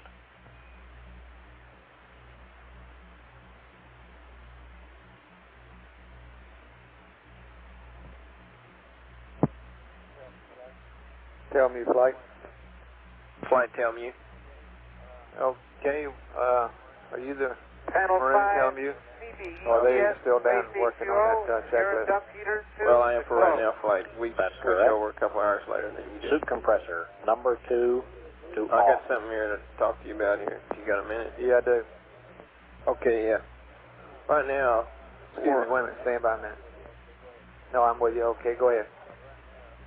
Okay, right now, That's right, Jack. we want to and, switch over to what water. we're planning to do in order to conserve power is we're going to run the when soup the compressor descent reaches from about 5% on the tank. an hour to this point at minus 40. And these are the numbers that was And used to figure we'll be out the watching profile, by the way. PCO2. Very good. If that thing's working, we'll turn it off at the now, earliest time when we have a good cabin. And then we'll just leave it off. And That's at what, 128.30 say? Gauge Yeah, isn't working 128.30 properly probably or be something our like that. estimated time right now. Well, we'll just go ahead and Now run it for this time frame. The crew, I guess you've been briefed as okay. said they've run out of the CM. All right, now we're at EI minus 30. What we would Sequential propose logic. to do now That's 2 of is them. to drink water from our descent tank, which is really gravy. It's like drinking our unusable. There should be about EI minus 30, 15 pounds in there, max. Okay. Okay, and panel 7, the And BMAG we'll get your number 2 procedure power to on. Okay, will that one ascent tank carry us through, one of the ascent tanks? Well, first of all, we're going to feed from both. Well, yeah, folks, you feed from both of them. They go down together. Okay, you only gave that 10 minutes for the warm-up, huh? That's okay. Okay. All right, and then FDAI power to both.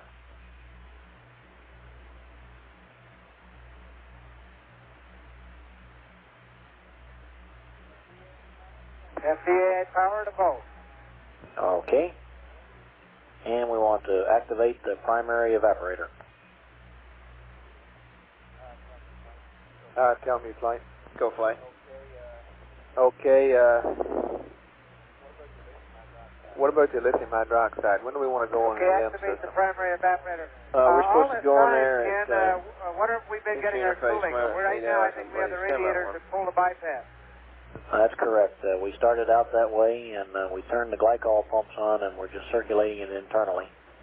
And we're counting on the command module being a heat sink. It's pretty cold-soaked, and looks like this is good enough. You got some relatively low heat loads, and we'll keep watching the temps, and if we need it, well, we'll start the evaporator early. Okay, that sounds good. Do you believe it's cold up there? Yes, we used to call the command module the bedroom, and it's now the refrigerator. Okay, just don't call it the reefer. Okay, at about EI minus 19, we get back into the standard entry checklist on page 2-2, where it starts with P61. 8 hours.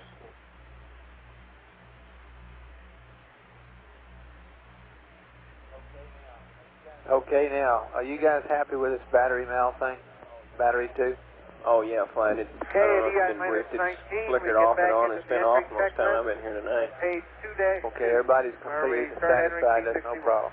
That's right. Okay, it's Jack. a problem. That's, Everybody else those is are the working okay. timeline Now, what notes about I this have for suit? you. The suit's being crude circuit relief valve that keeps going from open to auto. I mean, from closed to auto. To make the entry What checklist. difference does it make? They aren't correct. Well, they when just it pieces goes of the to entry auto, it checklist opens up which your will loop and correspond to what I've already read to. You don't have as much delta P across And, there. I'm ready to go on that water whenever you separator are. spins down. It's And just, Vance you don't told get me as that you can get into the descent water for drinking CO2 now. scrubbing as you would if it was closed. We can get into the I think descent it water went for up. drinking, huh? Open. How about if it's open? But when it goes to auto, it is open. Is that what you're saying? Yeah, that's what I'm saying. Okay. So we'd like Jim would to keep like it to know closed. whether the descent water will be good until length jettison. Negative. Okay, what we want to do is to go to ascent water in 1 hour at 1:28:30, and we have plenty of.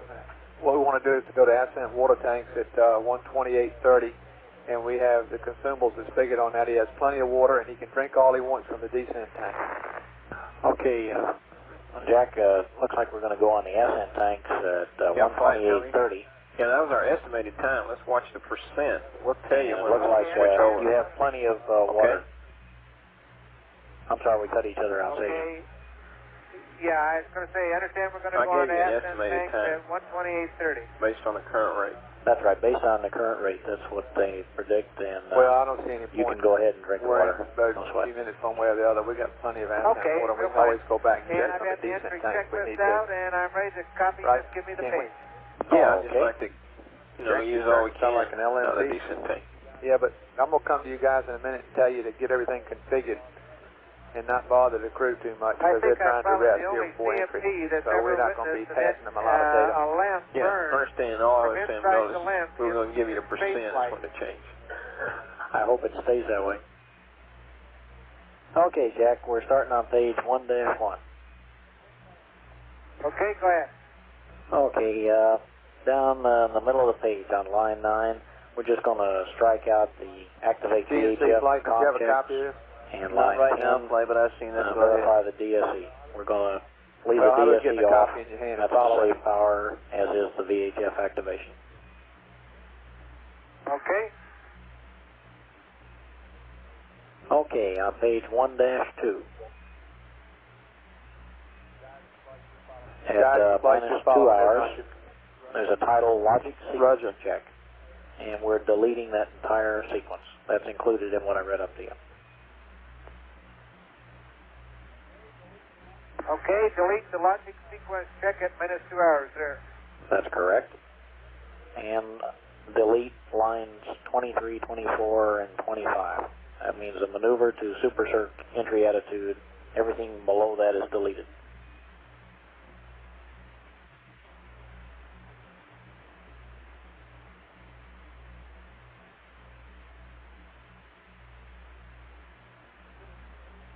Okay, delete lines 23 through 28. That's correct. You got ahead of me. All right, on line 20, on page 1-3, we're going to put in a time of minus 00:55. That's the time we gave you for the bore size check. Okay. It's a sextant check, really.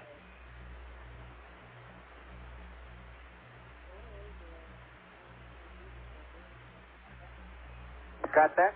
Okay, on the top of page 1-4, where it said 1 hour and 15 minutes next to line 32, we're going to change that to minus 2 hours and 30 minutes. Okay, minus 230, opposite item 32. Okay, down at the bottom of the EMS entry check, right there where we are, the bottom line now reads EMS mode standby. Well, just above that, I'd like to remind you to put a remark, do not initialize the range to go. Supposing that the RCS, this is because you're going to come in with the I EMS understand entry some check. question about whether we could do it with the RCS. We're going to You got remove guys power researching from that EMS. plume impingement And constraint. That's a just limiting didn't want you factor. to get ahead of yourself and initialize the entry parameters because you'll lose them when we power up. You pulsing that system to see if you can extend that? Roger. Okay. And after we go EMS mode to standby, I'd like for you to add circuit breaker EMS 2 to open.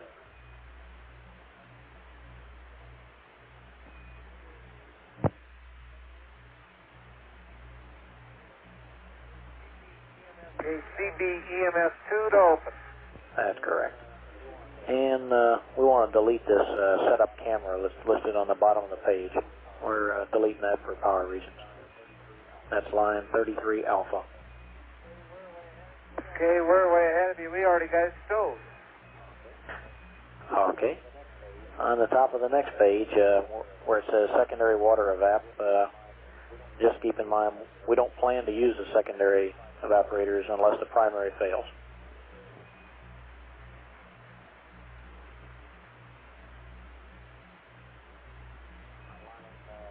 On line 35 on page 1-5, next to command module RCS preheat, the time is now minus 6:30.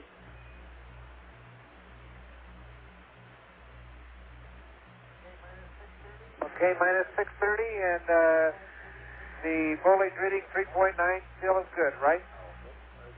Okay, very good. Under final stowage, the first thing that's listed on line 36, page 1-5, is optics.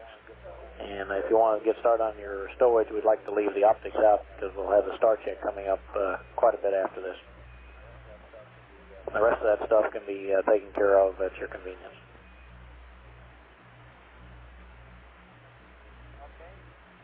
Okay.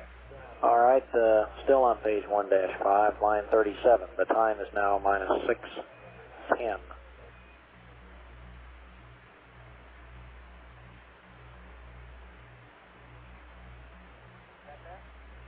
Got that? Okay, and this is one time it looks like we might actually do the preheat. So that's the reason we wanted to make sure that we know that not more than 20 minutes of time on the preheat. We may not be able to watch you at that time because you aren't powered up. Yep. How about simultaneously?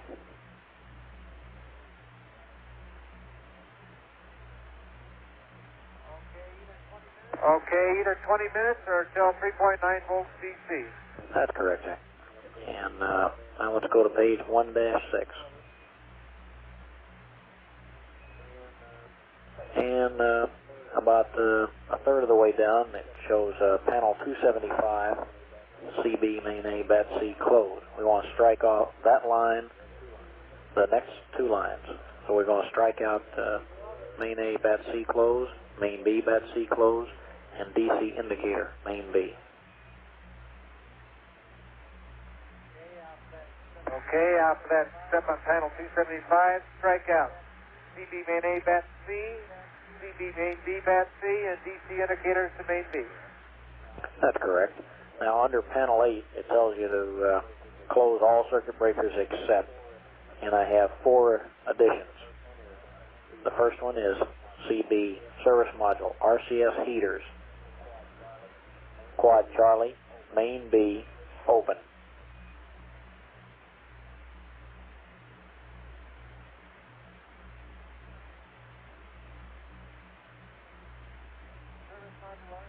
Service module RCS heater, quad Charlie, main Baker open. Okay, and the same thing for service module RCS heaters, quad Delta, main A, open.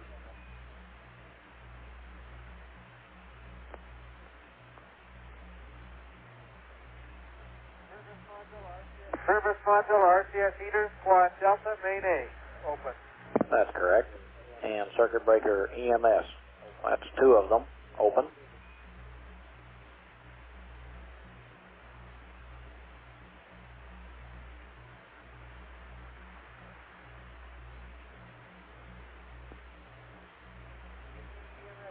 CB EMS2 to open.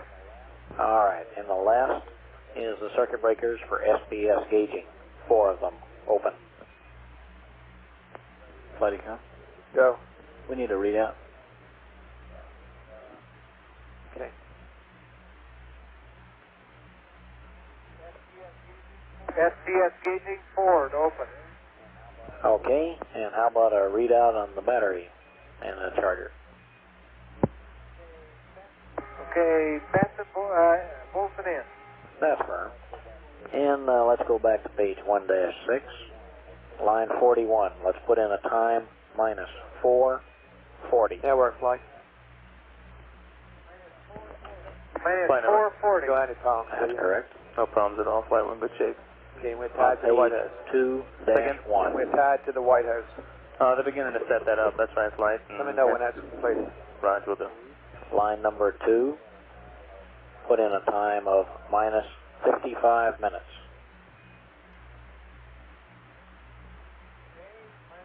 Okay, minus 55 minutes. Okay, and the first thing you want to do under EMS initialization is circuit breakers, EMS, that's 2 of them, to close.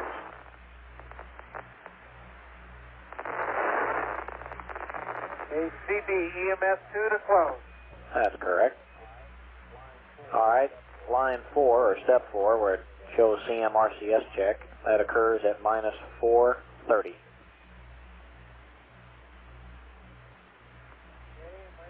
Okay, minus 4:30. Alright, under CMRCS checks, the 4th line down says manual attitude 3 to minimum impulse. We'll have to use Excel command, and the reason for that, Jack, is we don't have the SCS powered up, so there's no minimum impulse to the White House. Okay, manual attitude 3 to Excel command. That's correct.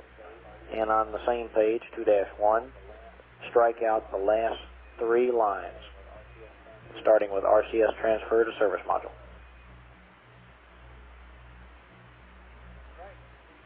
Right, last 3 lines are scratched out. We ain't got one of those things. That's correct. Okay, now let's flip to page 2-2 and strike out the first 2 lines. Okay, wait a second. I need to give you a volt to the amp, Ken. All right, go ahead. Okay, it's 39.6, 1.12. Sounds like you're getting there. Okay, I believe we scratched out the first 2 lines on 2-2. Now we're right below that. It says separation checklist. So we're going to just delete that whole thing. It's included in the notes I gave you.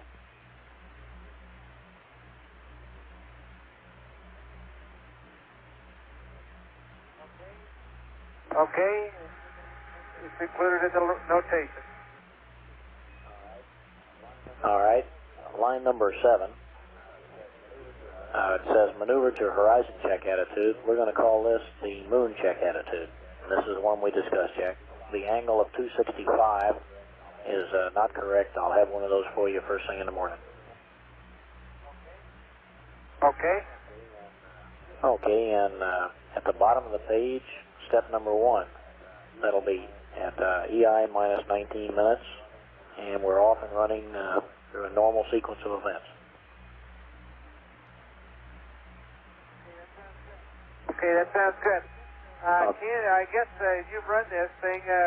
Is it a comfortable timeline? Any areas where you had problems with? Jack, it is very comfortable. We've run it several times now, and in fact, it's being run right now again. And we've run it both here in Houston and at the Cape. The only place where you might find that you need to stay ahead of things is during the platform alignment period when you're getting ready to close out the limb. And then once you get into the command module and jettison the limb, you're back on a very comfortable time.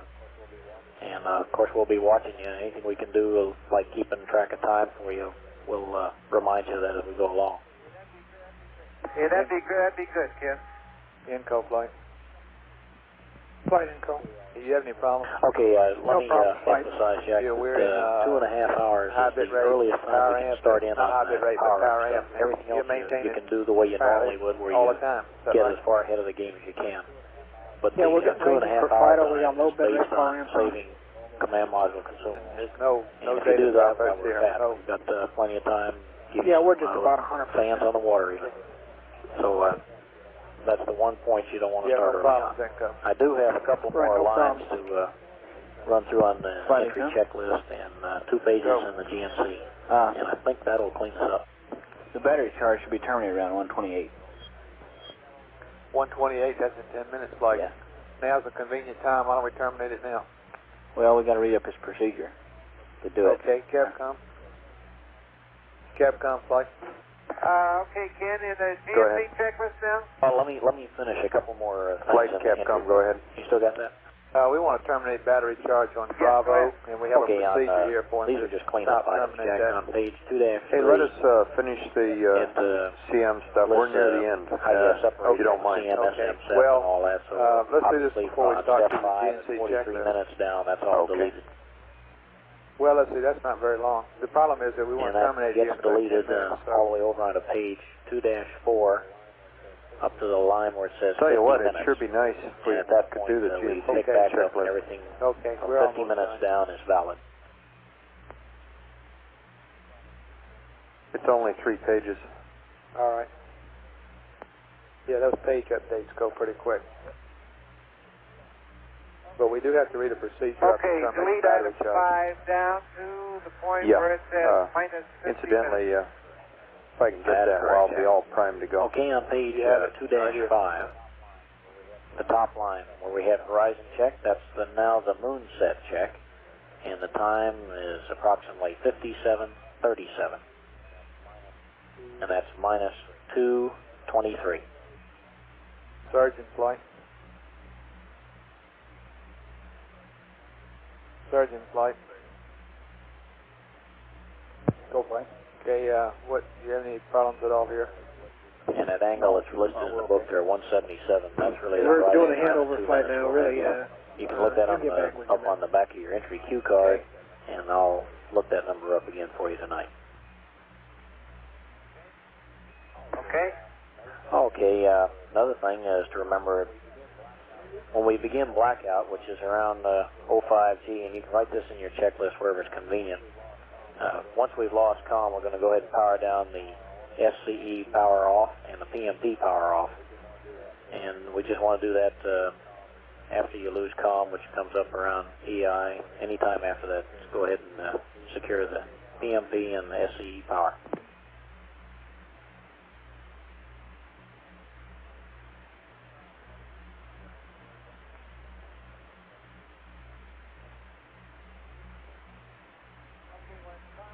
Okay, when comm is lost, SCE power off, PMP power off. That's correct, Jack, and that completes the entry checklist. Let's look at the GNC book.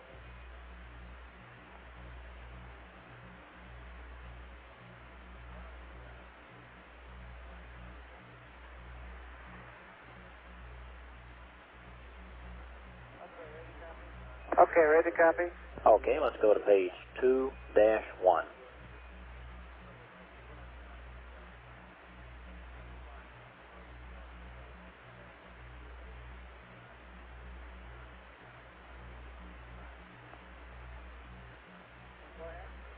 Okay, go ahead. Okay, Jack, the second line under IMU power up says FDAI power to both, and we're going to make that a 1. The reason we're doing that is, again, to conserve power. There's no reason to drive the second FDAI before we get some information to put on it. Okay. FDAI power to 1. All right, that's correct. On page 2-2.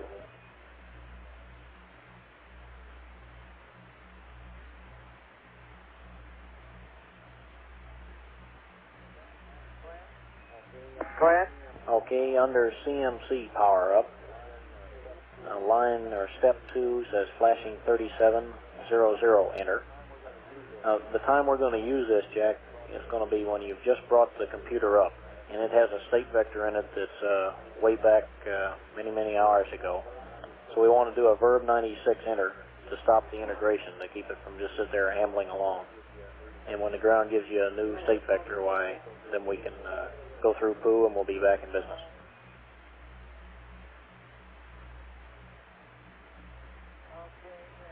Okay, do you want me to go to verb 37 enter, 00 enter, and then do verb 96?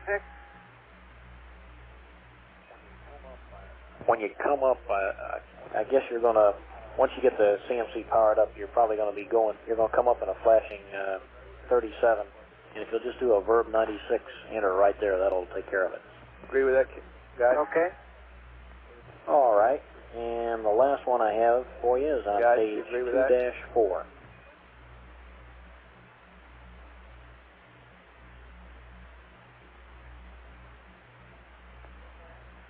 Okay, go ahead.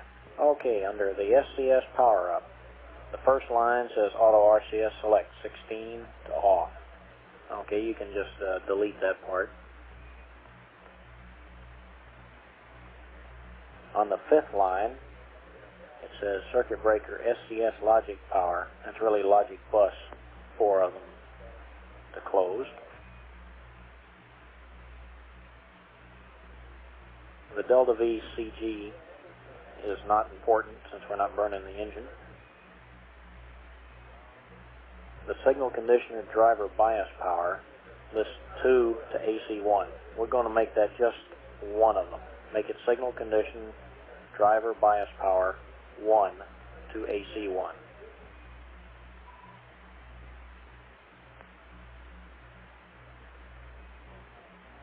The BMAG power, which is the third line from the bottom, says BMAG power 2 on. We're going to make that just 1. We'll bring up number 1. And we'll make FDAI power number 1. And the last line, Auto RCS Select 16 enable, you can strike that off. And replace it with BMAG mode, 3 of them, to rate 1. You want to try reading that back?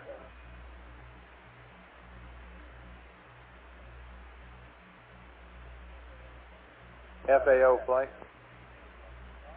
Go play. Regarding the Okay. limb, is this all we need Delete to read to the Auto crew? RCS Will this Select complete us? 16 off. My understanding is Roger. Change CB And I'll Logic check with Holloway in the Power back room. to if Logic Bus Power. CB SCS Logic Bus 4 to close. Delete Delta V CG. Coming down here, Signal Conditioner Driver Bias Power 1 to AC1. BMAG Power 1 to on. And it's the number 1 BMAG. FDA power to 1. BMAG mode 3 to rate 1. Deleting the Auto RCS Select 16 to enable. That's correct. You've got them all, Jack. Very good. Thank you. Okay. Thank you. This does it, huh? Yes, sir. Let's see. Just a second. Let me check on this hatch integrity check. Maybe I can tell you something about that. And I do have an answer to your LEM power question about the umbilicals. The umbilicals will be unpowered according to the LEM procedures. So if you'd like to disconnect them, you can. Okay, I think we will. All right, sir. I have a question for you guys. We Okay, got Jack, and they'd like for us to stand by. Just guidance. What was your Jack, your would comment you on get that? the battery charger off, please? And we'll finish the rest of that procedure later. You mean there's more? Okay, in work, battery charger is going off. Right. Okay, I don't think you've given me the back-out procedure, have you, for the battery charger? That's negative. All we want to do, Jack, is say battery charge off at the moment, and we'll complete that procedure as soon as you're through with Ken completely.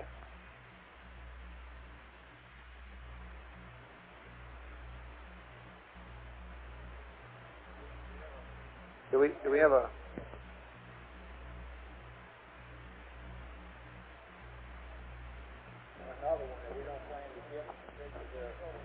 Yeah, you told him that we're going to pass him the course of line angles at the entry rest mat. Those aren't going to go. Just the course of line angles at that moon attitude only.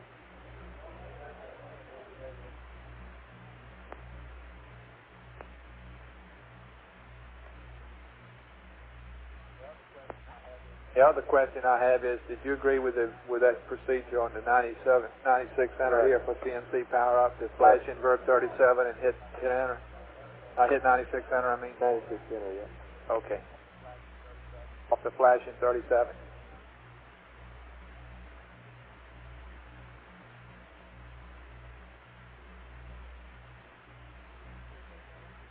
Okay, Vance, the battery charger's off, and I'm ready to continue with Ken. Okay, Jack, and we'll get the back out to you after that.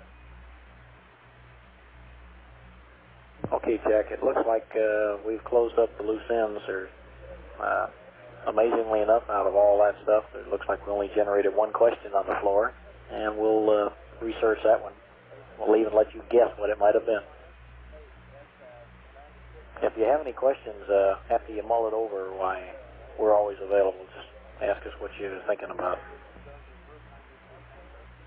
Okay, that's what we're going to do. We're going to wait till the LEM people get theirs, and then we're going to discuss it, coordinate things here, and make sure that we don't have any interface problems. And if we have any questions, we'll be coming back at you.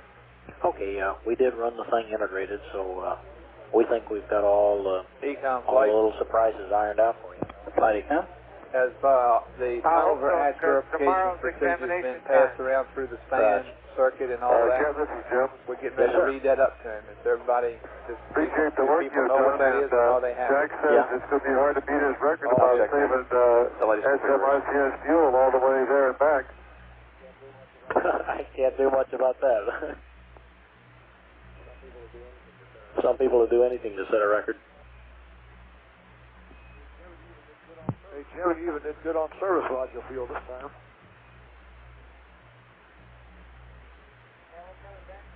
Yeah, we're coming back with a full load almost, both RCS and SDS.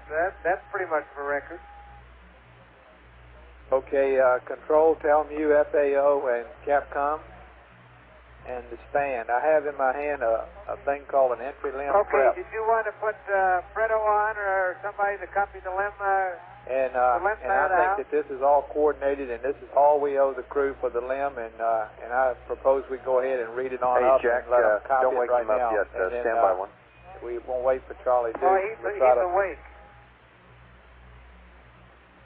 Okay, let's go ahead and read it on up, and I think that this is ready to go.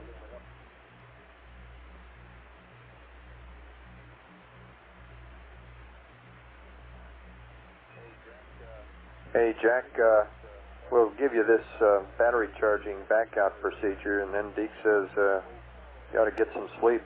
Going to need it tomorrow. Okay, I'm ready to copy the backout procedure. Okay. Panel 3. Battery charge off. You've already done that, Jack. Next. AC inverter. Inverter 2 off.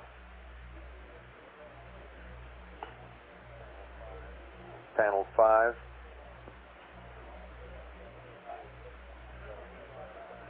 Main bus tie bat B/C to bat B/C. It's up position. Panel 250. Circuit breaker bat A, power entry / post landing to open. Circuit breaker bat B, power entry post landing open.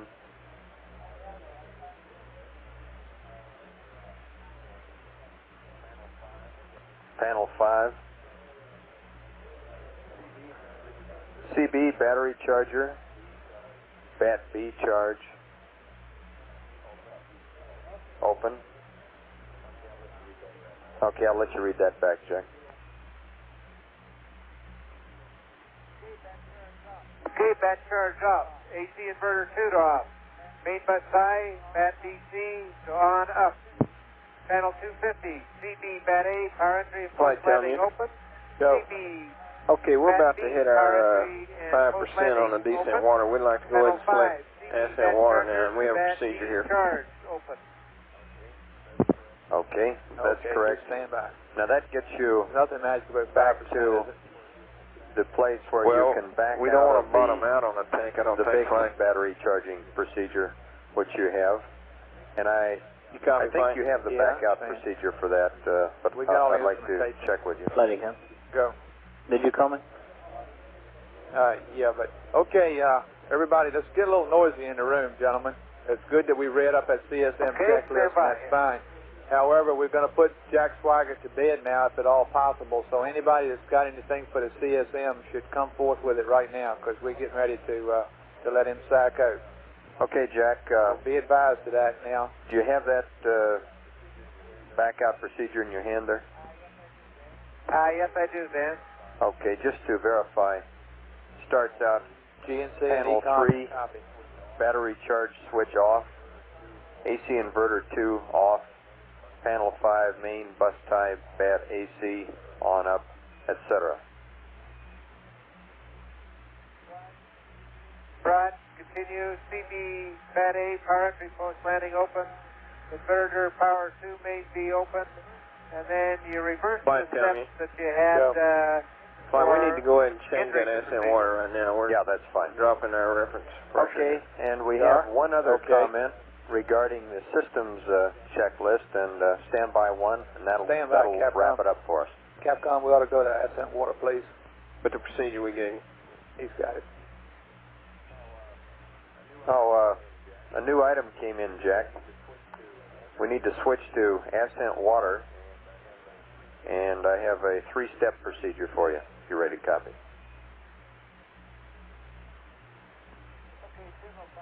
Okay, Jim will copy that. Okay. Descent water valve close.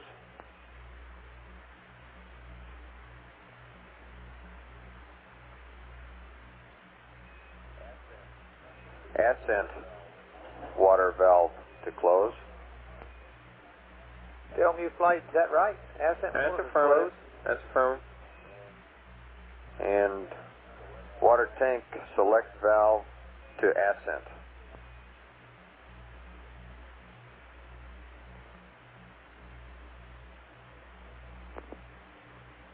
Okay.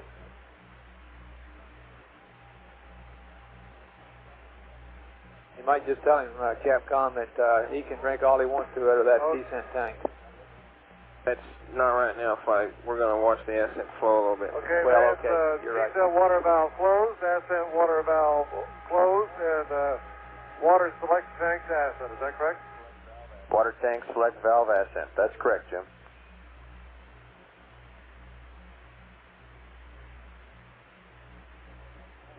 FAO Flight. Yeah, we're proceeding with that right now. And how about it still drinking decent water? About an hour, Flight. Capcom, what did he wants to know if he can still drink decent water. That's a firm, isn't it? Yeah, we expect him to be able to. We're going to be watching his ascent tanks to verify that they feed okay, but we fully expect him to be able to drink the decent water.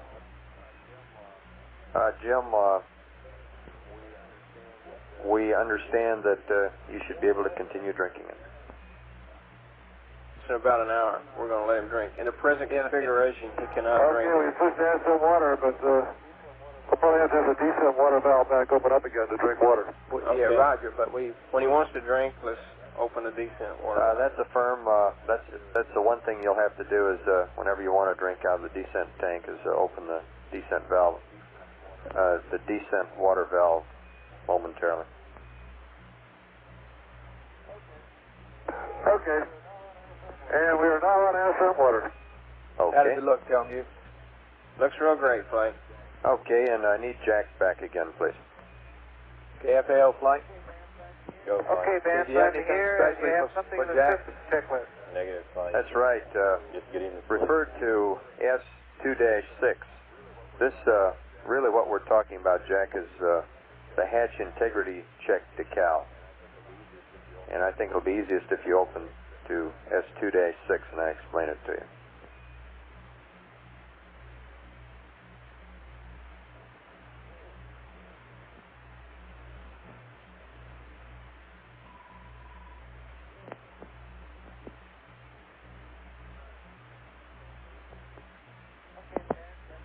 Okay, Vance, I'm ready to copy. Okay, this just involves changes. Look down to the third line where it says tunnel vent valve, tunnel vent for 30 seconds. Cross out 30 seconds and cross out the two lines below that. In other words, LEM CSM delta P, check delta P, and recycle to tunnel vent.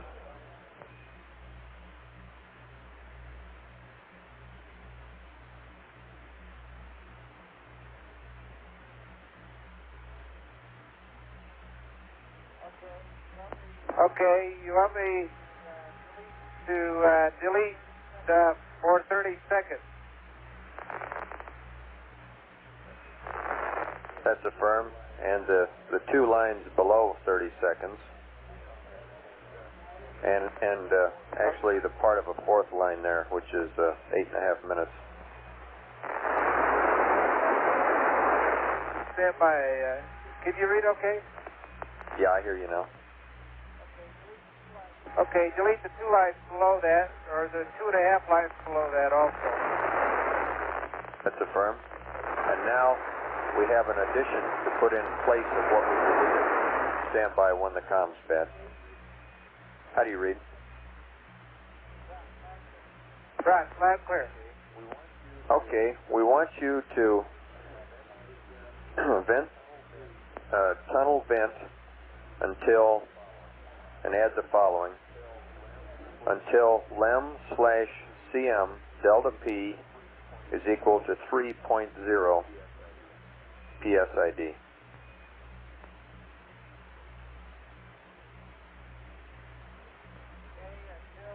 Okay, until lem/cm delta P equals 3.0. Okay, and that means that you will have a pressure of 1.5 to 2 in the tunnel, absolute. That's a note. Jack, that's what we want to end up with ultimately, is 1.5 to 2 there on that tunnel, independent of the gauge reading. But that should be about 3. Okay, D. Okay, then Jack, continuing on, everything's okay until you get down to, on the next page, you get through verify O2 flow indicator no increase. We would like to delete everything below that until the last step, which is tunnel lights off. So starting with before undocking only, delete all lines through tunnel vent valve to tunnel vent.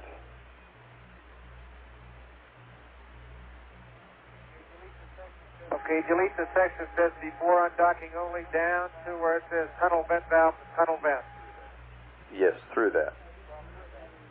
Well, through that. Leave tunnel lights off is the only step remaining. Right, and just that's a verify.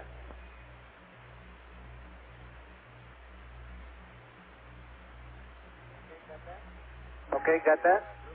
Okay, really what this does for you then is it gives you a pressure, a tunnel pressure integrity, or a hatch pressure integrity check with a delta P of 3 psi between the tunnel and the cabin.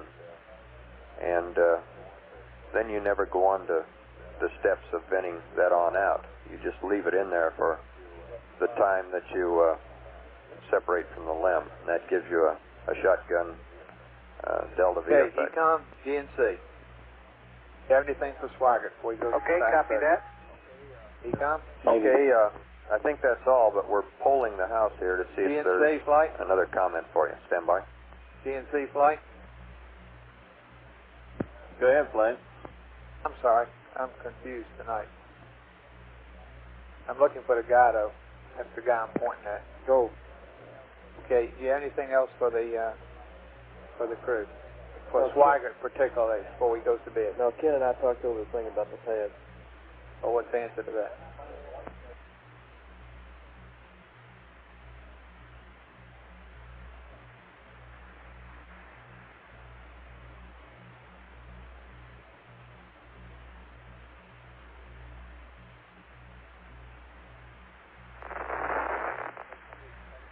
He's going to be expecting something resembling a pad or an uplink, I guess is what you really called it, not a pad, wasn't it? It's okay. We can clarify that later. Okay. fine. It was a set of angles that we're not planning on passing. We're just going to hold them on the ground. Okay.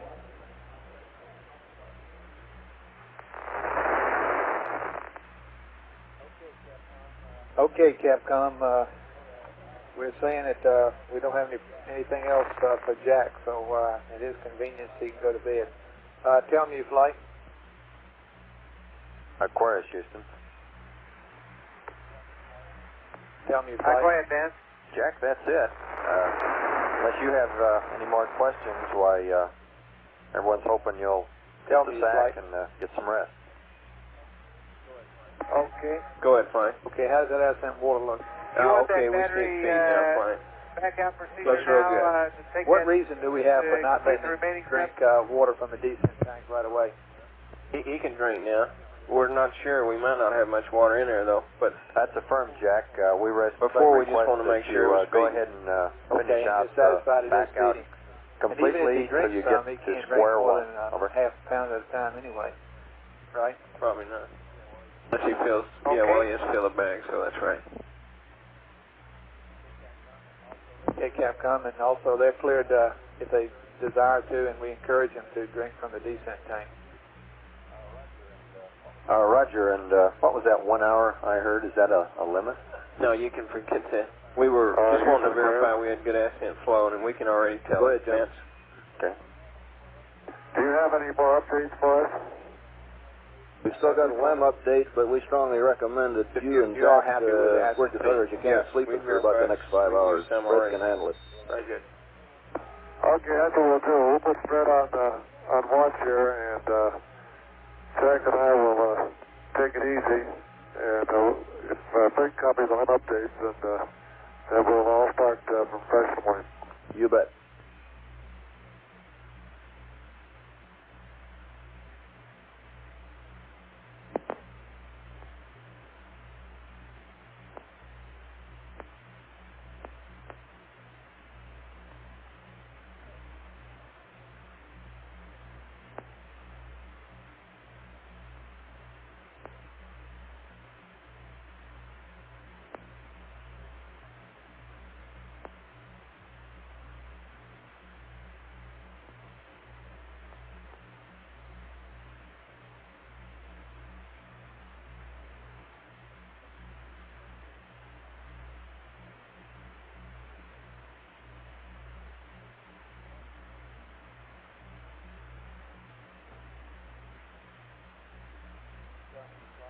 Okay, tell me your flight.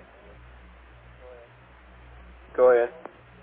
Okay, you answered one of my questions about the transferring over to the descent stage when you told me about the water. Now, what's your plan on the batteries?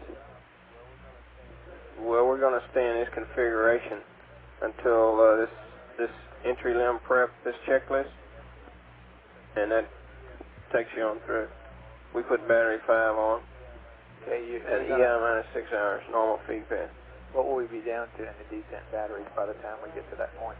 Well, we should be in pretty good shape. I had one estimate here. Just a minute, let me check. I think battery 3 was supposed to deplete at 134, but I feel, that's based on spec numbers. I feel we'll really probably just leave them on until they get down to about 2 amps.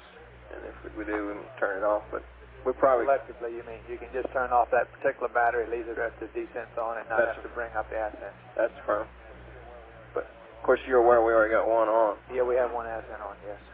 Okay.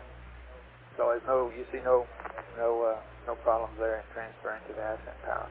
No, I think we're in good shape. Okay, you told me about the lithium hydroxide, and we already transferred the water, and that looks good. Roger. I think we're in good shape, Flynn. Okay, we need the docking angle, I guess.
Tell me, Flight.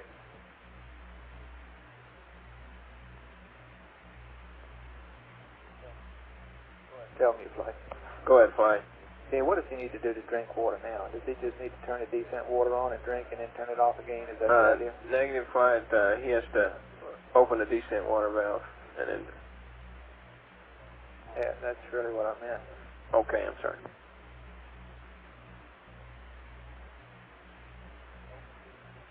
Open descent water and then he can... Yeah, just open a descent water valve, Flight, and then squirt the gun. And then he has to close it again. No, that's not required. We'll just let him drink all that descent water that's in there. Okay.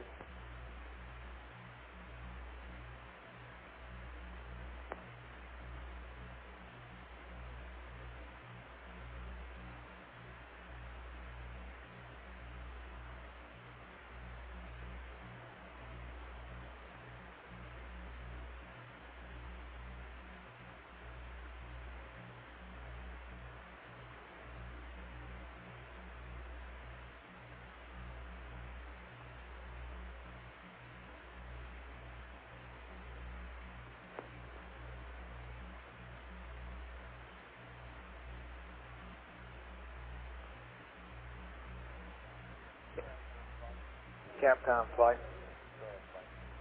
Go ahead, Flight. Yeah, I was particularly anxious to get the word up before Jack sacked out that they cleared the drink from the descent water. Okay. Oh, did they? I thought, did you tell them that? Last we told them, I think we wanted them to stand by before they drank any. Well, yeah, we told them to drink descent water quite a while back, and this last time you mentioned it, why I didn't send it up, but okay, I think we told them we wanted to verify ascent speed before they did that. Well, what we said was that they could turn descent to open to get a drink. Yeah, but I think we left it in the question in his mind that we wanted to hold off a little bit on that until we were sure we were going to be able to pump water from the ascent tank. It won't hurt any to remind him of that. And the other thing is that we would like to get a docking angle check, and kind of wouldn't hurt to get that early, maybe even now just before Jack goes to bed, and we won't have to bother him anymore.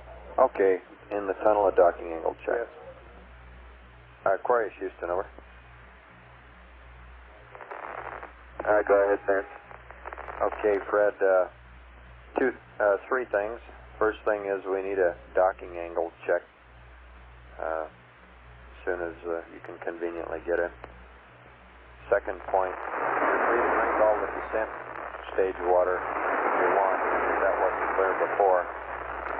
And third point, if you have a piece of paper, stand by to get writer's cramps. We have something to give you here. Okay, you want again a look at the docking tunnel index? Why don't you go ahead and look at that? Look at that first, yes. Okay.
Okay, Jim says the docking tunnel index is a plus 2.1 degrees.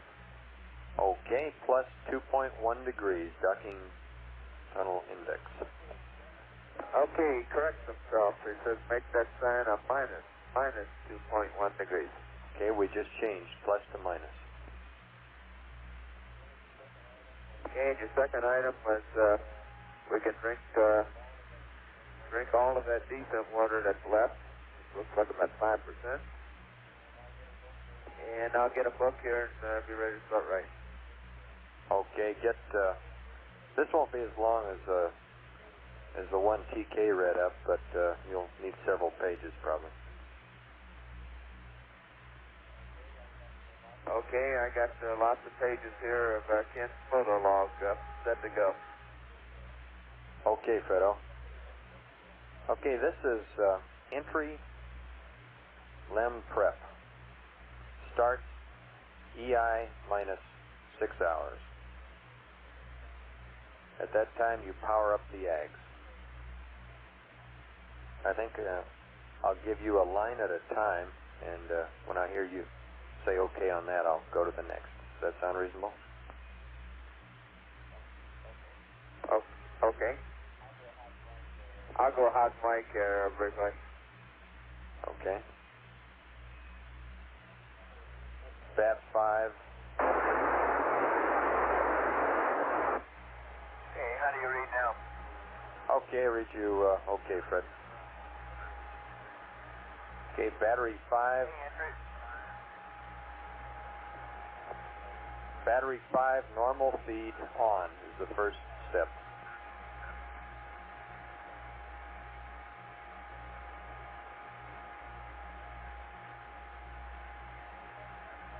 Okay, Bat, go ahead.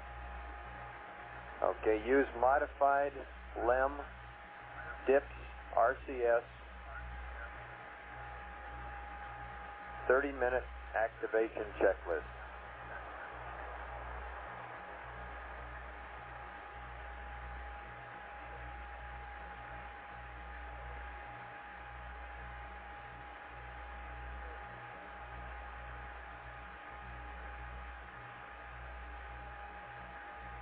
Okay. EI minus 5 hours. Midcourse 7 if required.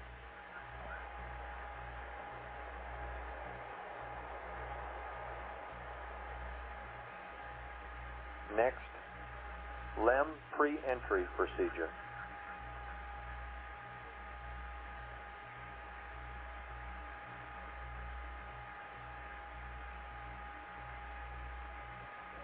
And Fred, the time on LEM pre-entry procedure is okay, just... go ahead. Okay, the time on the LEM pre-entry procedure is just as soon as you finish Midcourse 7. Or 5 hours. Go ahead, man. Okay.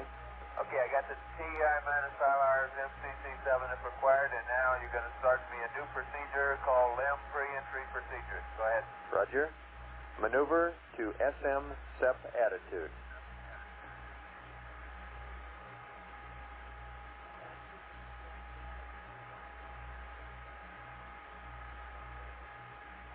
Configure for CSM hot fire.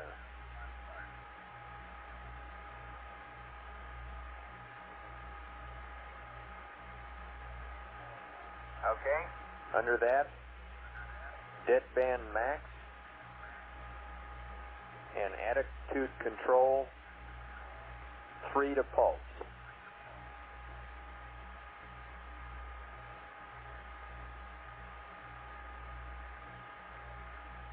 Okay. Perform CSM hot fire.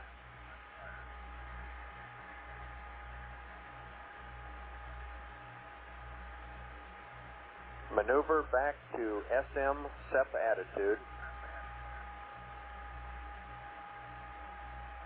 Okay. And under that, attitude control, pitch and roll, pulse. Yaw mode control.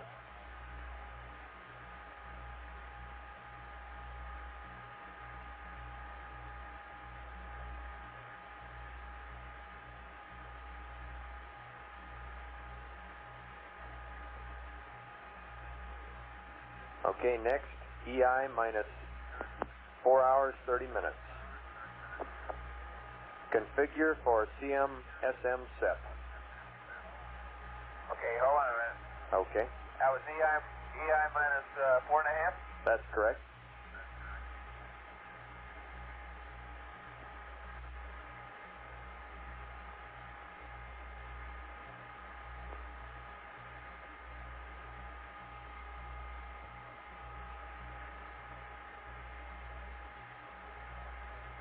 Okay, it's EI minus 4.5 hours, configure for SM SEP. That's affirm, and under that, balance couple on.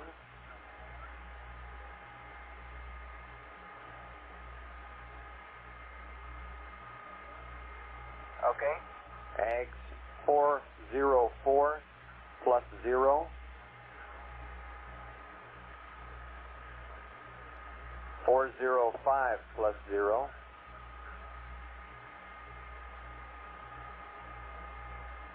406 plus 0. And 470 readout. Okay, got it. Translate plus X at 0.5 feet per second.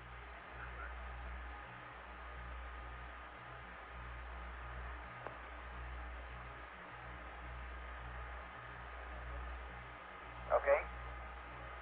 Then CM SM SEP.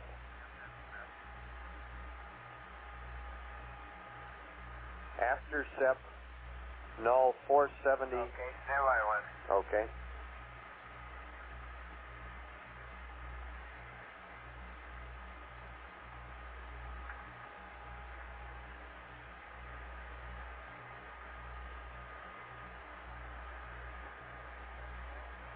Okay, go ahead. After SEP, null 470 to 0.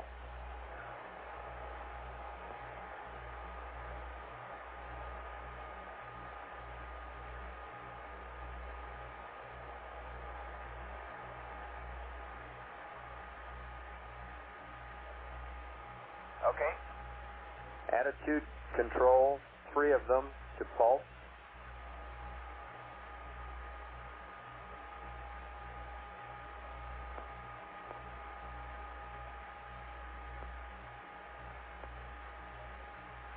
Okay. Pitch to acquire service module for photos.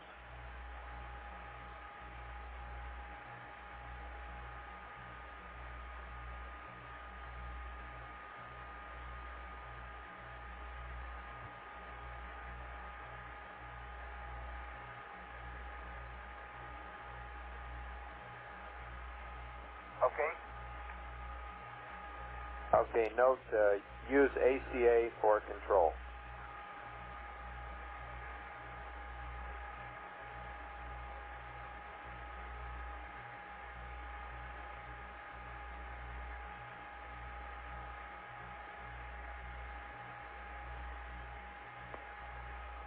Okay, we can use the ACA now for control. Roger. EI minus 3 hours.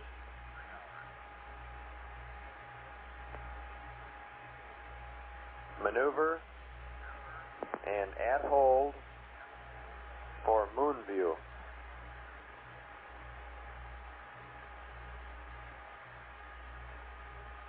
Attitude. Wait a minute. Was that maneuver and add hold for moon view? Is that right? That's affirmed for moon view attitude.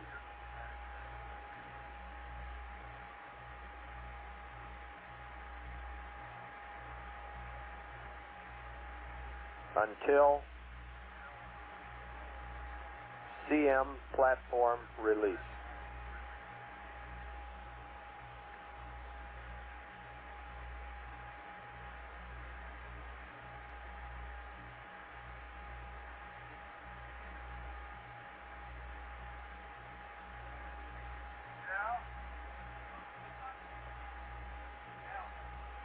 Okay, it says maneuver and add hold for moon view attitude until CM platform release.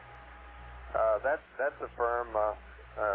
Better worded, it would have been maneuver and hold an attitude for moon view, etc. Okay, that's mainly for Jack to be able to get it in the optic feed. Yeah, that's correct. Okay, Fred, could you give us a read back on everything up to this point?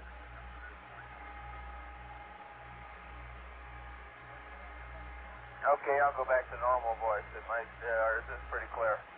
It's clear.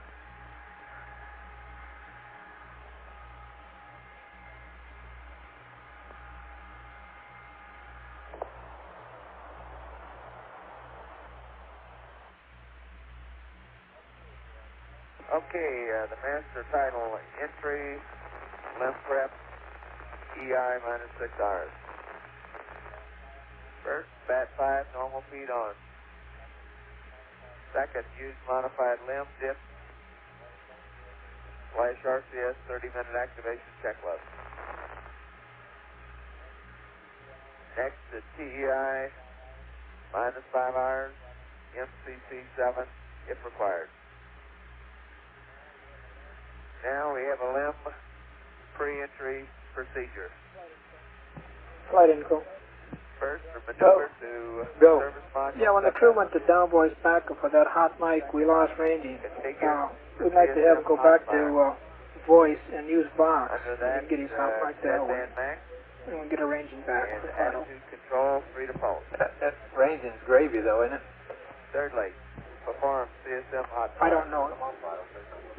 Fourth, the limb maneuvers back to SM step attitude. With attitude control, pitch control, the pulse, attitude control, yaw, and mode control. Paolos, Mike. That's correct so far, Fred. You, all this ranging you're getting gravy, isn't it? Minus 4.5 hours. That's a firm flight. We'd like to have if we could get it, of course. Okay, well, we'll stay where we are right now for a while. Secondly, they're almost done with this reading. However, you probably we're going to go back to our auto configuration and you won't get ranging either. Copy. Thirdly, translate plus you might tell me how important ranging is. Maybe we want to invest a couple of amps here to get it. Go flight, are you saying we got to have the power amp on to get ranging? We're already there. It's not going to cost us any power to get ranging in this mode. I know in this mode, but we're thinking about going out of this mode shortly because we're going to get through all this conversation with the crew. Right. And I guess my question is, do we need a power amp to carry the ranging? That's a firm. That's a firm to get good voice. Minus 3 hours. And ranging. Okay, but we're not going to be talking. We can go to our kind of medium voice mode there after a while. I'm not making myself clear to you. We're in this voice mode because of reading up the pads, and pretty soon we're going to be through reading up the pads, and we're going to go back to our semi-standard configuration, which is what, down voice, backup, etc. Only a minor point. Power amp off. We just picked now, up. I'm asking you, can we get ranging in that condition? EI minus 6 Negative. hours. Okay. The title is from where we are now, and the 210 foot we've got, we can't get range. 5 normal feed on. That's right. We cannot. So it costs us a power amp to get ranging. Okay, the title above bat 5 normal feed on is power up. Okay, and on the last it was maneuver and hold for moon view attitude until CM platform release. I think that's what you read. Okay, ready to go on. EI minus.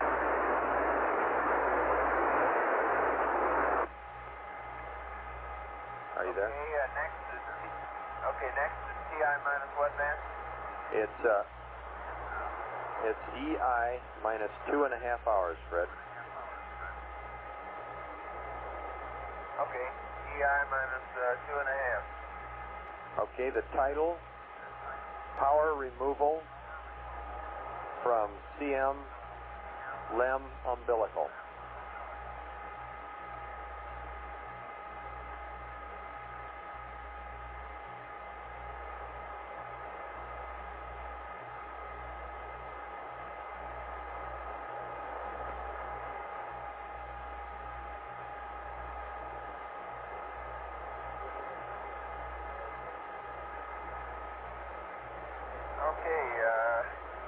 Power removal from CM LEM umbilical. That's correct. Next. This assumes all descent batteries online.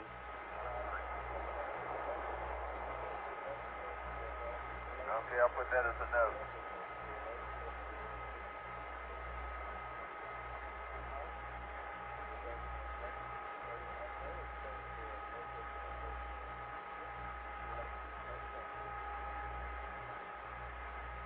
And ascent batteries 5 and 6 on normal feed.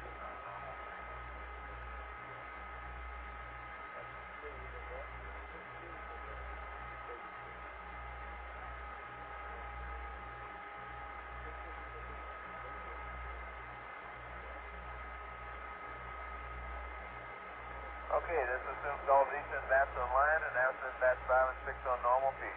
Go ahead. Roger. Next. CSM CB LEM Power 1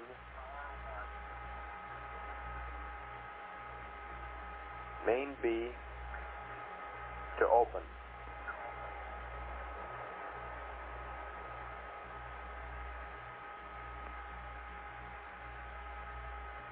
Okay, CSM CB LEM Power 1 main B open. Next, CB LEM Power 2 main B open. Tell me you're flying. Flying, go. Okay, how does your ascent in the water look? Okay. It looks okay, CB fine. LEM Power 2 main B open. Okay, tell me about the consumable situation here on the CB, batteries. EPS. Okay, can we wait a few minutes? I'd like to monitor this. Sensor signal.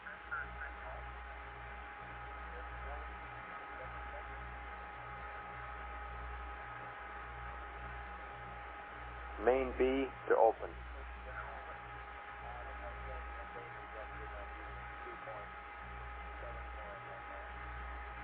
Okay, CB EPS sensor signal main B open. Cloud of flight. Okay, next, the Go LEM. flight. How much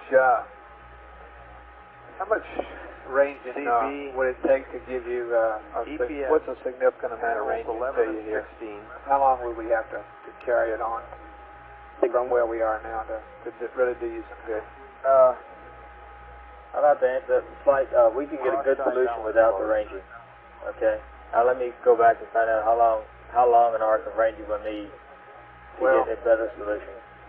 Okay, and how much better is better? Okay. I'd like to know what all that the more we get, of course, the better our solution is. Yeah, but you're saying you're plenty adequate without ranging. I understand that. Okay, on the left side now. CB EPS 11, panels 11 and 16, cross side panel loads closed. That's correct. Next, CB EPS panel 16.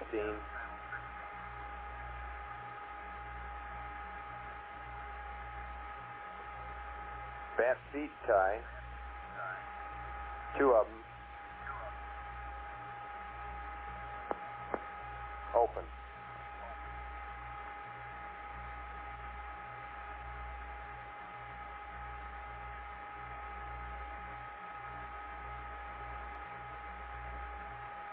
See. Procedures like I'm checking on that. EPS panel 16, bat feet tie, 2 open. Very interesting pattern. Okay.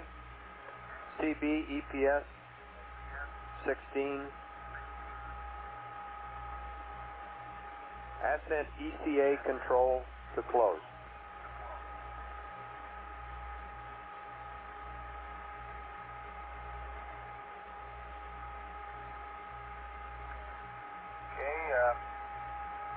CB EPS panel 16, ascent ECA control closed. Correct. Battery 1, high voltage to off reset.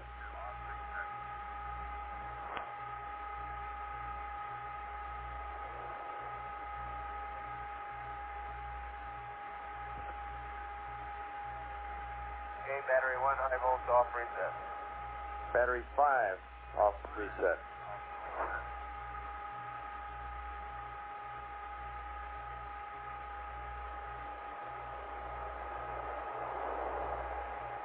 Okay, battery 5, high volt. Or it should be battery 5, normal feed off reset.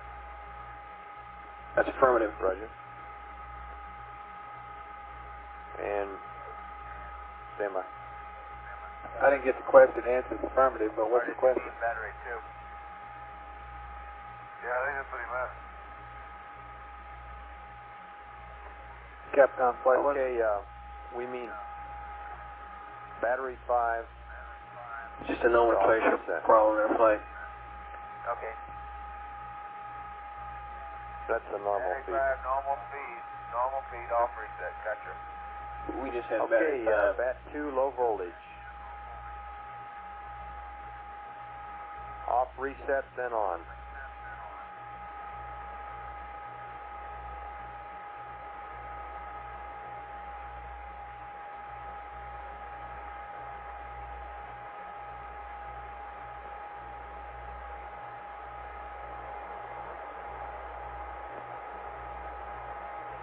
Okay, battery 2, low volts off reset, then on.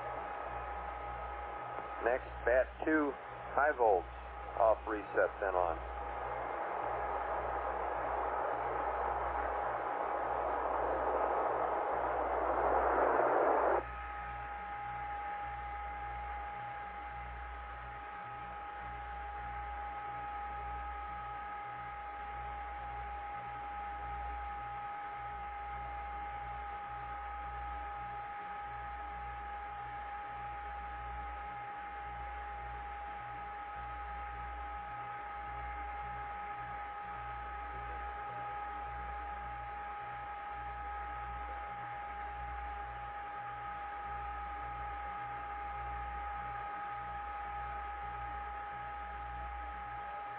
Okay, still there, man? Raj, I didn't catch your readback, Fred. Oh, okay, the last item was item 9, and that was bat 2, low volts, off reset, then on. Raj, after that, I gave another one. Bat 2, high volts. Off reset, then on.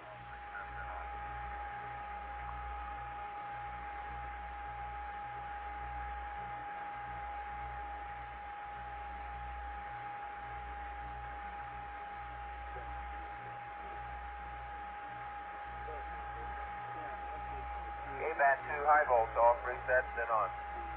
Correct. Bat 1, high volts, on.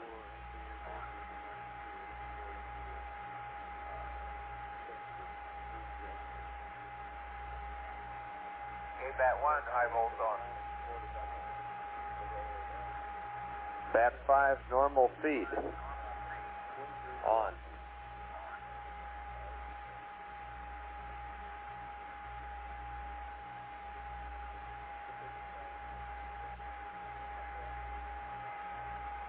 Bat 5, normal feed on. CB, EPS, 16.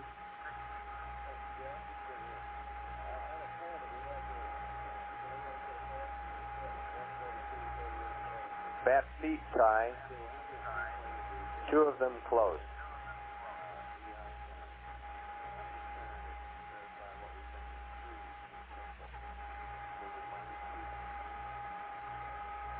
EPS 16, bat feed tie, 2 close.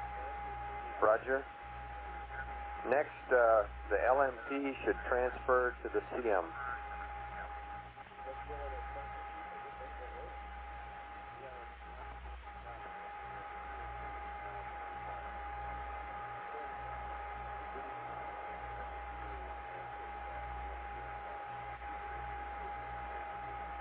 Okay, I'll underline that one. LMP, transfer to CM. Don't let them forget you.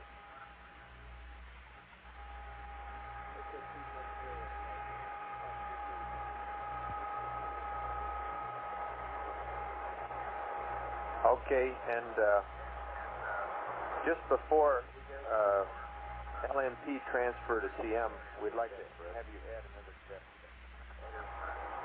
That is CB, EPS,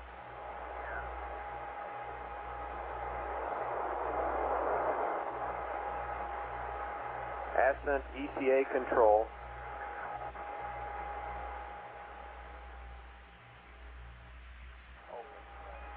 open.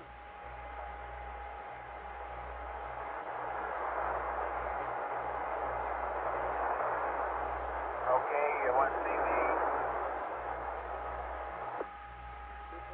ETS, that's on 16, I assume that's an ETA control open. Affirm.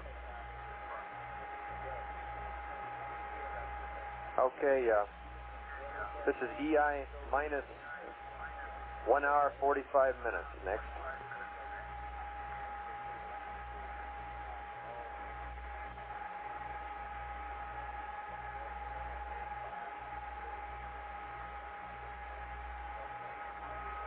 Okay, go ahead. Okay, maneuver to CM LEM jet attitude.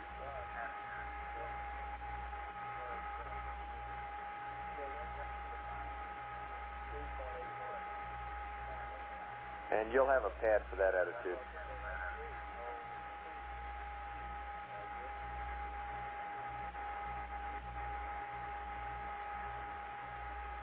Okay, maneuver to CM LEM jet attitude. That's affirmed.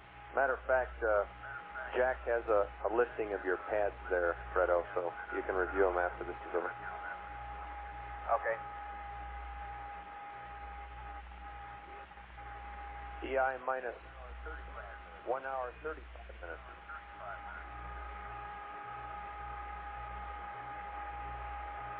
Configure for... minus 1 hour and 30. Correct. Configure for jettison.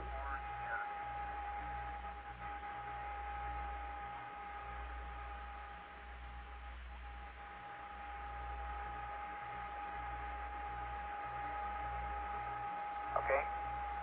Under that, verify CM free.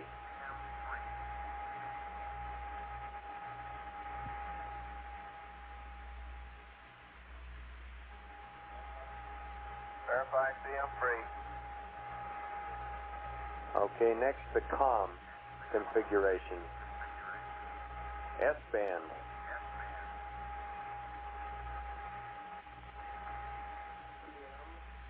PM. Prime. Wait. Hold on, say again now. Okay. Next, COM configuration. This is for the command module? Negative, the step above for CM free was command module, but the COM is for LEM again.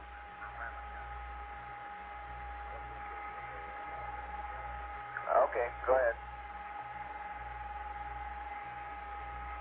Okay, S-band, PM, primary, primary again,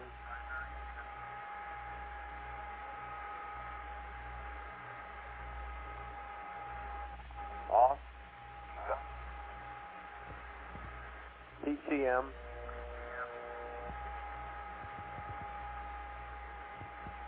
range, off,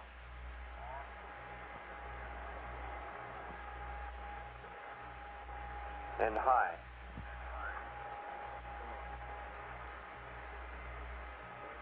Okay, our S-band config is PM prime prime off, PCM range off high.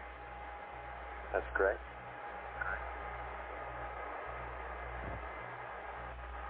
Standby one.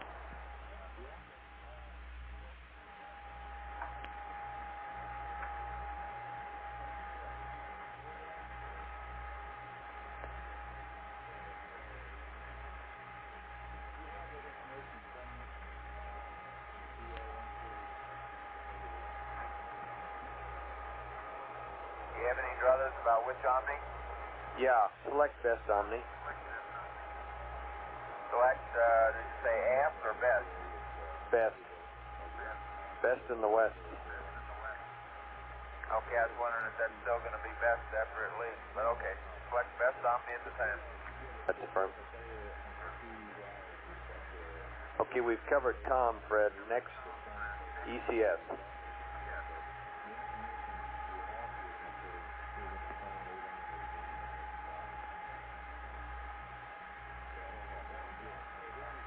Okay, go ahead. Okay, under ECS, forward dump valve closed.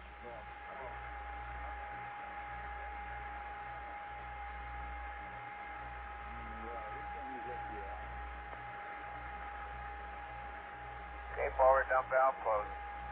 Suit circuit relief auto.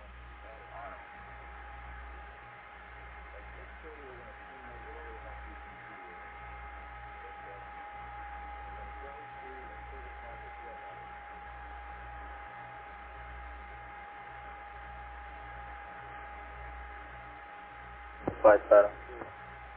Suit circuit relief to auto. Cabin gas return.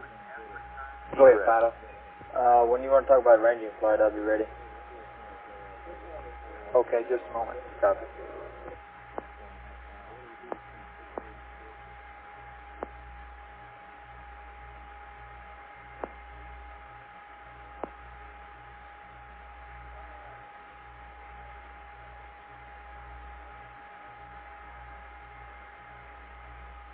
Gas return egress. Suit gas diverter egress.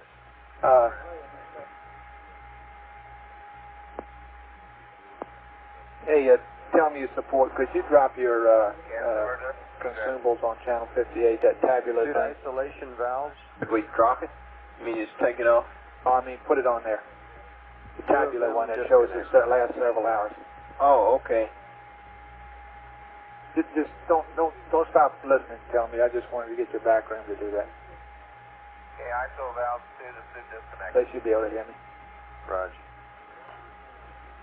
Pressure regs A and B closed.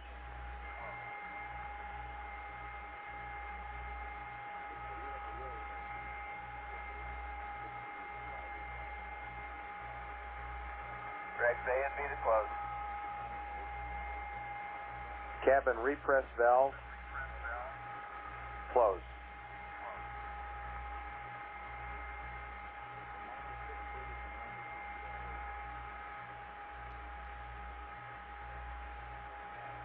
Repress valve closed. Suit fan off. How many more steps then? 2 after this, Fredo.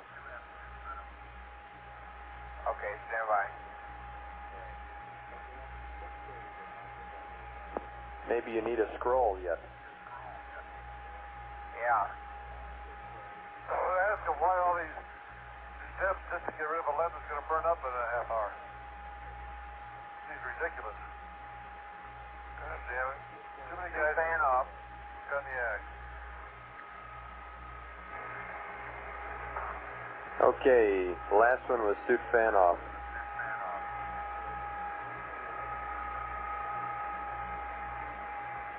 Hey Jim, Deke said he thought you were asleep.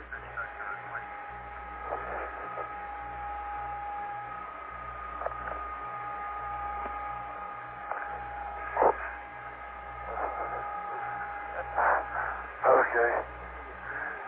All these steps woke me up. Okay, we'll try to be quieter. Except I don't know how. Okay, Fredo, I got my audio breaker on. Did you get suit fan off? Yep, suit fan off. Okay, circuit breakers. Panel, or circuit breaker panel 16 rather. ECS cabin repress to open.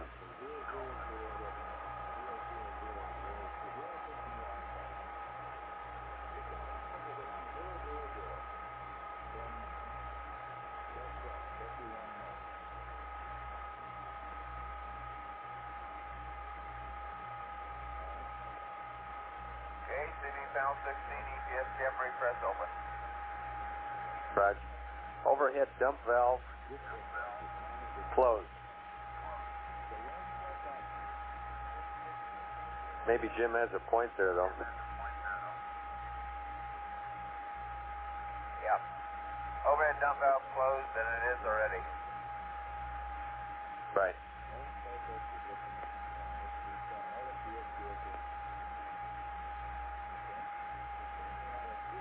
Okay, that's all for the ECS. Next, attitude control 3 to mode control. Okay, stand by one.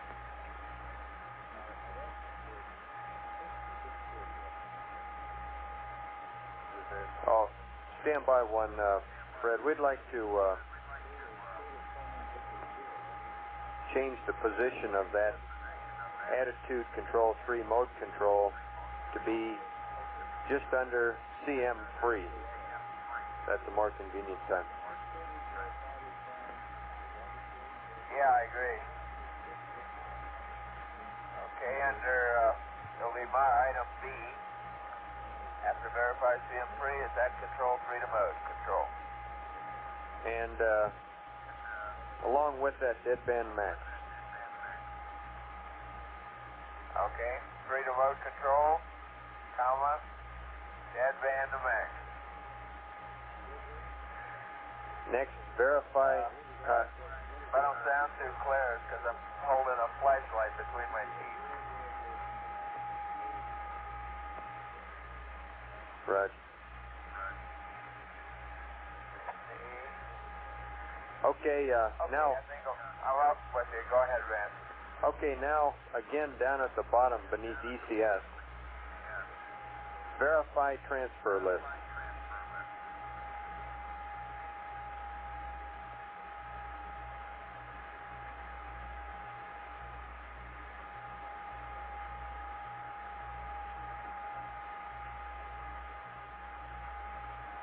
Okay, verify transfer list. IVT to CM and close hatch. What was that? What was the first part of that? Transfer yourself to the CM, or rather IVT, that's the commander to the CM and close hatch. Okay.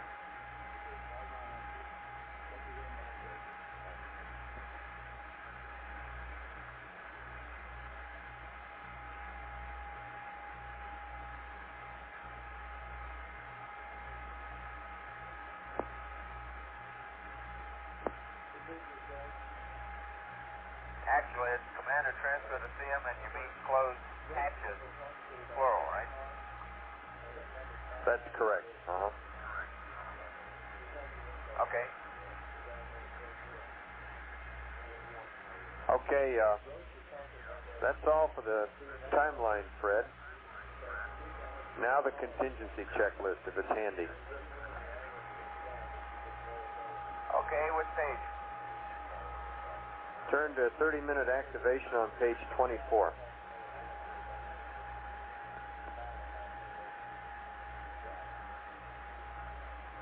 Okay, I'm there. Okay, now, at this point, you have this section marked up already, so what I give you now represents additional deltas to your previously marked up checklist. Okay, that's all right. I got a different color pen, so it'll show up nicely. Go ahead. Okay. Okay, go down to item 4. Raj? Verify egg status switch off.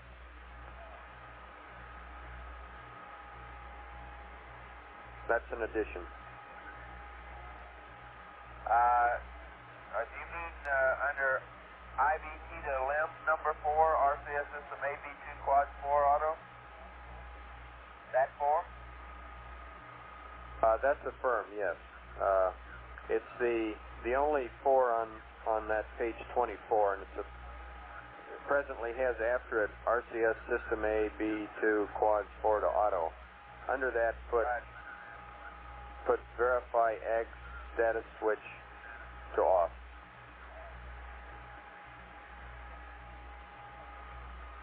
Okay, verify egg status switch off. Okay, at the bottom of the page, okay, you already have that mode control both off.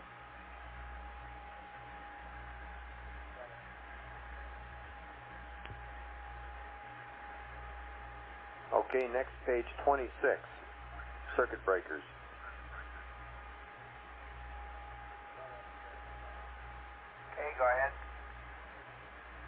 okay. First row is okay as is. Second row, under flight displays, GASTA should be closed. Okay. Under AC Bus A, close GASTA.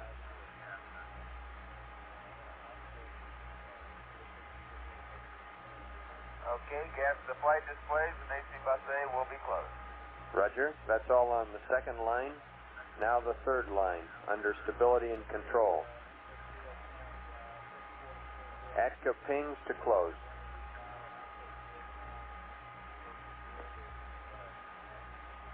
Okay, ATCA pings closed. That's all on that line. Fourth line, near the right side.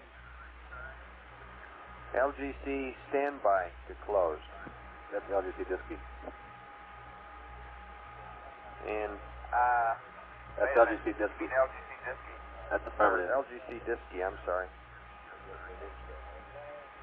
Okay. And IMU operate closed.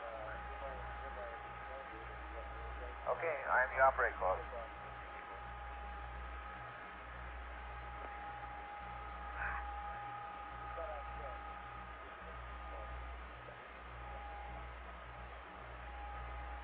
Okay, fans, IMU operate closed. That's correct. Okay. Fourth row is okay as is. Now we would like to add in a late arrival to row 2. Flight, tell me. Under flight displays. Okay, we just got an input here. On this checklist we just read up. Yeah. We got to, between two of our steps, we got to wait for a ground go. We can look at the ghost right to the end. Yeah, that's Where right. is that? Okay, that's all for that page, Fred. That should okay, add up to 6 circuit breakers. at the EI, minus 230. On that page. Under the limb, between bat 2 low volts, all three set pin on, and bat 2 high volts. And we look seriously now at just we want to say wait 5 required seconds. to make a safe left jettison.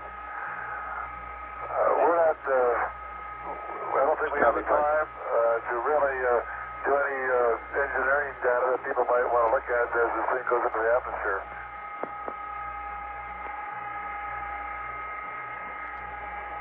Well, Jim, I think that that was what everybody aimed for, and people down here feel that it's the essentials, that it's what you need. Well, we'll do everything you think is essential, but I just don't want to be throwing switches at the last minute while we're really thinking about getting that command module in good shape.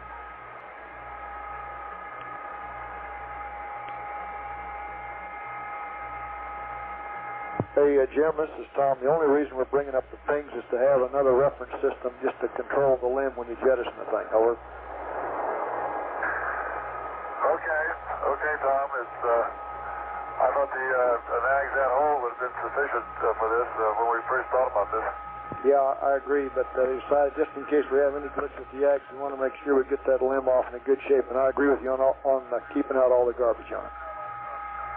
Okay, Tom. Hey, would you like to have us play some guitar music to put you to sleep? Oh, you know how to get the guy. We'll even have a 12-string guitar for you, Jimbo. Okay. Okay, Fred, pitch 28. Flight, Tony. Okay, I'm looking at we'd like panel to get 16 change now. No changes to panel. Okay. No changes to panel 16. You want to wait for 5 seconds? Okay, and then the I'm ground on 28 goes? now. Right. Yes, that's permanent. Okay, at the top of the page, under step 4, just above VHS S-band activation, put in. Why is that, Tom? Delete. Okay, it's we got to verify that battery and does LGC. go off. Okay. These are caution lights. Why? What happened? Because preamp lights. we might have a relay race, and we preamp. still I'm might have sorry, a hot preamp. umbilical. We got to verify LGC. so we don't have an audio umbilical. Okay. Okay. Okay, under VHF S-band activation and checkout, step 2. We have changes to the comm as follows. Go ahead.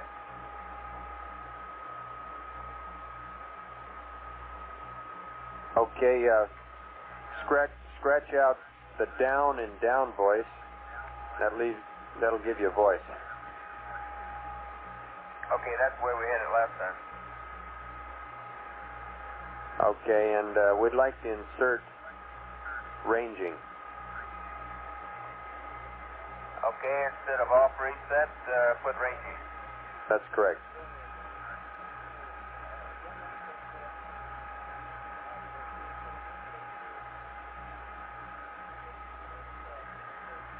Okay.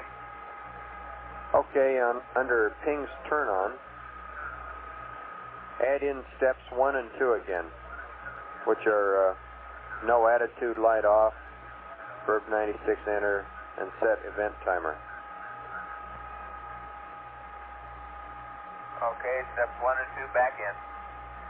That's affirm. And underneath set event timer, add the following. Verb 25, noun 07 enter.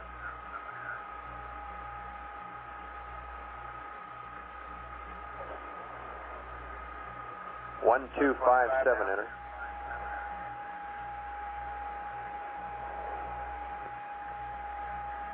Okay, go ahead, man. Okay, if you got the 1, 2, 5, 7 enter, then 2, 5, 2 enter, and enter. Okay, after set event timer, it's verb 25 down 07 enter, 1, 2, 5, 7 enter, 2, 5, 2 enter, enter. Roger, and this activates your upfiring jets. Say the last again, man. That's the plus X. Roger, what this does, Fred, is activate upfiring jets. That's same as plus X? Downward. Okay. For all, actually all vertical jets. No, that's wrong, Capcom. Downward jet. This is plus X. That activates the plus X.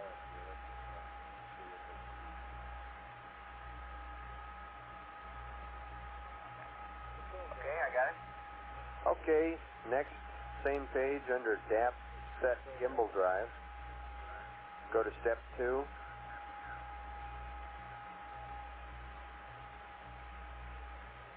Okay, add in after noun 46 32021.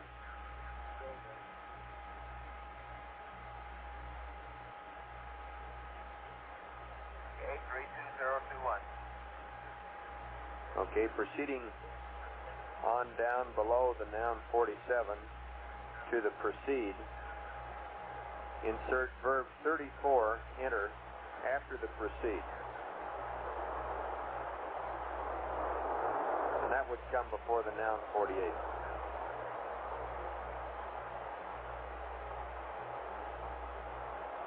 Okay, withdraw and then do a verb 34.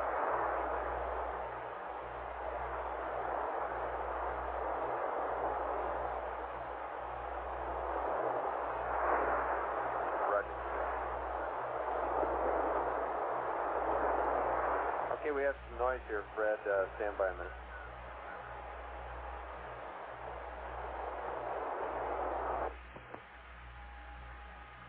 I switched omnis, how's that? Hey, that helps. Okay, no changes now on 29, 30, and 31. Next page is 32.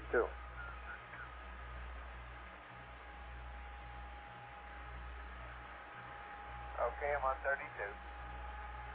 Okay, at the very first step above guidance control AGS, put in verb 76, enter.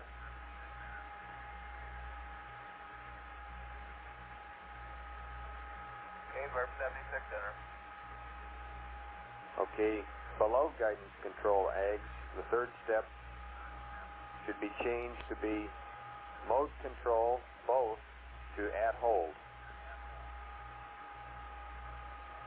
Okay, you want mode control both to add hold. That's affirmed.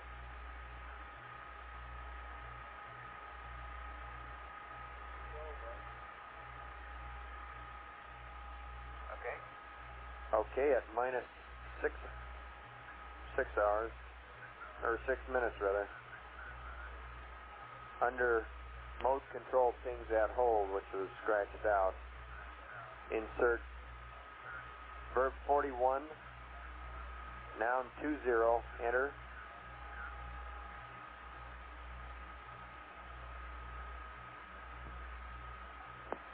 And 3 more enters.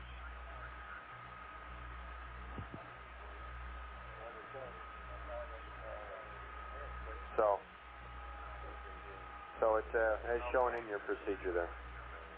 Yeah. Okay. Course line 000. Below that, put in DETA 400 plus 5.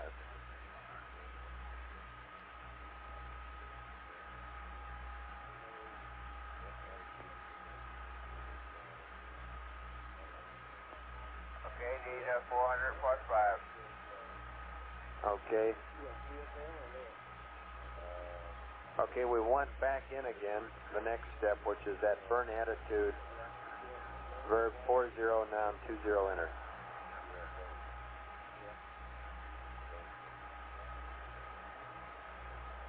Okay.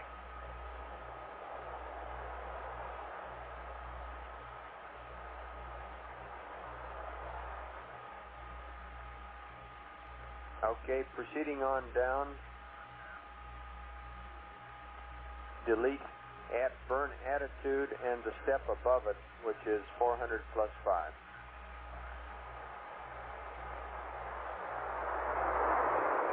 400 plus 5 and the at burn attitude.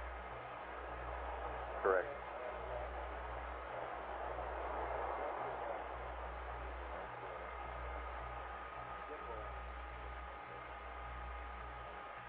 Okay, that's all for page 32, Fred. Next, page 33.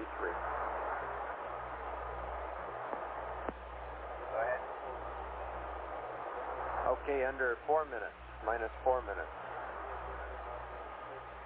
Add back in, mode control both to add hold.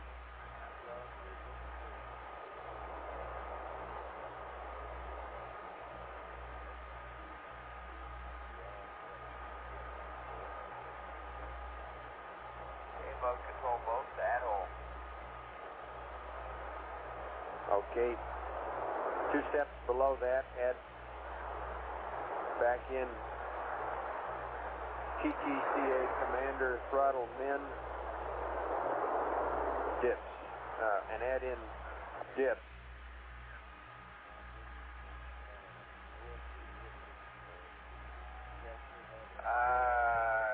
Wait a minute. Standby one. Yeah. Seems like it should be a jet. Is this going to be RCS or a dip burn? Okay, this will be jets for RCS and throttle for dips. Yeah, what I'm saying is, what is this MCC likely to be? I thought it was going to be an RCS. Well, we expect that, but we're remaining flexible. Okay. Okay, I'll put it TCCA throttle min for dips, jets for RCS. That's correct. Okay, that's all on page 33. Go to page 34. Auto flight. No flight. Tell me about that tracking, that ranging business. Okay, at 133 hours, okay, we hand over to Honeysuckle. Okay. And beneath we would like at that time, if at all possible, to get about 10 or 15 minutes of ranging. This is this time period there is what we'll be using to take the final update to compute Midcourse 7. Return to entry. And like I said, 10 to 15 minutes of PRM would help. I don't understand. We want to delete everything on page 34? No, that's not correct, Fred. What we want to do is leave everything the way it is on 34. You only need 10 to 15 minutes? One comment I'm giving you at the bottom of it. Oh, okay. Okay, I misunderstood. Okay, go And ahead. you're saying is that return to entry limb prep checklist. Any tracking between now and honeysuckle arranging is really unnecessary for, is that right? That's affirmed. Okay. At EI. You understand, see, we went over the honeysuckle, which, that honeysuckle is just acquired. So we'll be getting new geometry into our data, and it just kind of helps to firm up our solution. Yeah, I was assuming it was a geometry problem, or at least that's your advantage. Okay. Yes, sir. Thank you. Let me take a look and see how that flows now. Okay, and also you have a... That would be the limb pre-entry procedures. Yep. Okay. That's correct, and also on that page, from our last correction or addition exercise, you have a section called Reestablish PTC. We'd like to scratch all of that, of course. Scratch.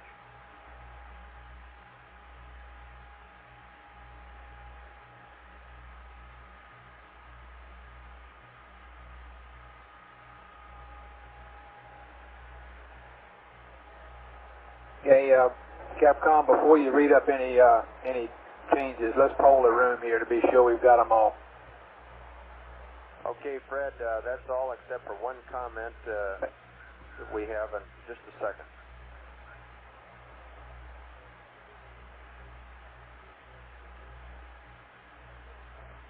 Okay, Flight, this is Capcom. Yeah, before you tell him, let's give him our final status here. Let's be sure there's no other comments now. I have one addition. What Duke here was talking about powering up the timer. Why don't we just go ahead and tell him that? Oh, you did that already. Okay. All right. On the very first page here, between battery 2, low voltage off, reset, then on, and high voltage off, reset, then on.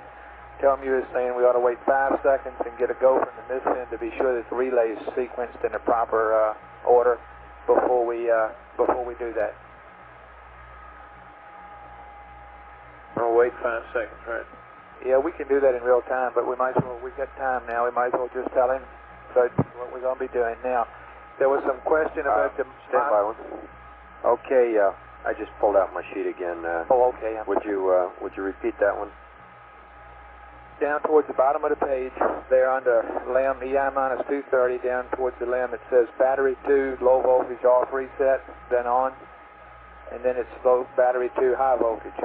Right. In between those two steps, we want to wait 5 seconds and then get a misfin go to proceed, and the purpose of that is to verify that all the relays set properly and the umbilical is no longer hot before we take the battery 2 high voltage off. Or go to off, reset, and then on, Okay, we got that one. Okay, that's one. Now, let's see, there was some concern about the thrusters, but I thought you told him adequately. You told him to put the plus X on, and he surely knows that. Now, downward and upward is two different things to different people, perhaps, and I can't get too worried about that. If it's minus X, plus X, rather, are we really concerned about that? I thought that's adequately covered, okay? If the plus X is correct. Now, is there anything else? Stand by one, Fred. We're polling the room for comments here. Any last-minute thoughts from people? We'll be right back with you. Okay.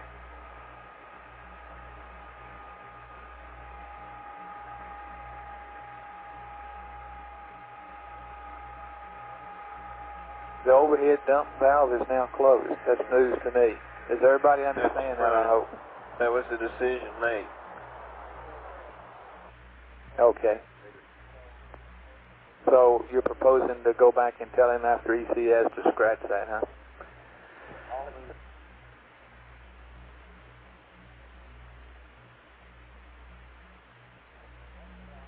Okay, and FAO, I'm expecting that this is a kind of more marked up checklist than some, and I think you ought to get us some copies that are not marked up, that just printed out like it really is.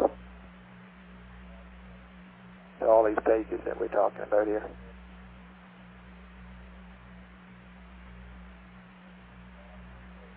Well, that's not clear to me. That we'll talk about that after a while. Okay.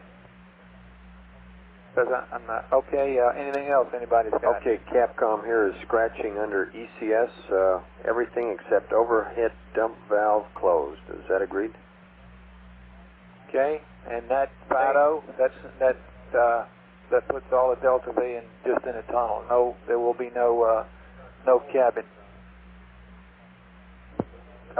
We think the forward dump valve is closed, and that's been iterated and reiterated. Okay. Wait a minute, hold it. The FAO is pointing out that we ought to start with step 2. After forward dump valve closed is where we ought to start exiting. Okay. Good head there, FAO. Yeah, we'll agree with that, fine. Isn't that right there, Lance and Charlie? Okay, that's what... Okay, so ECS, we've got forward dump valve, overhead dump valve closed. So we ought to do that, okay?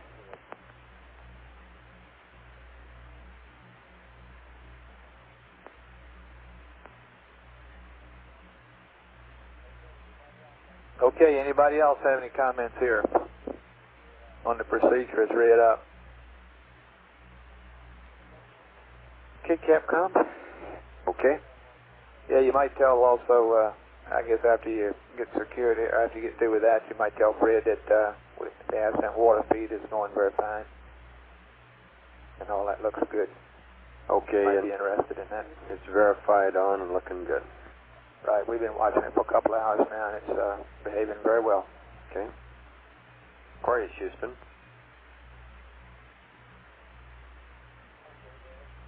Okay, go ahead.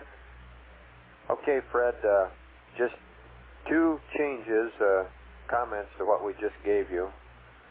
The first is near the front at EI, in the section under EI minus 2.5 hours, power removal from CM LEM umbilical. We'll let you turn to that. Okay, I'm there at EI minus 2.5 hours, power removal from CM LEM umbilical. Okay. Under LEM, we have a step BAT2 low voltage, off, reset, then on. Next we have a step BAT2 high voltage, off, reset, then on. We request that you wait in between these 2 steps for us to give you a go. In other words, we'd like to look and see that all the relays closed and all that sort of thing before you throw BAT2 high voltage to off, reset, and on.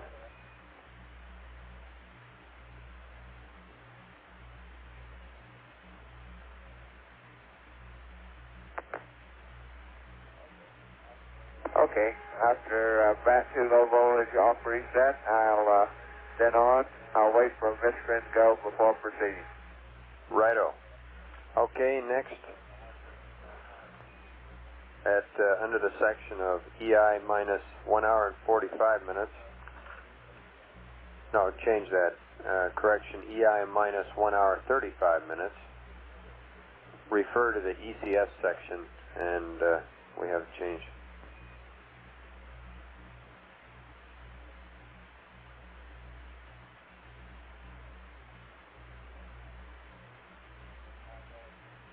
All right, go ahead, man. Okay, Jim's right. We should cross out all this stuff with a couple of exceptions. Forward dump valve closed. The first step should remain. All other steps should be scratched except for the last one, which is overhead dump valve closed. That leaves 2 steps.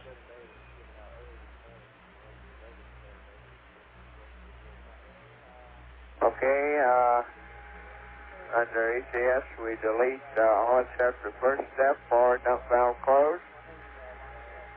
And step 10, which is overhead dump valve closed, and leave in verified transfer list.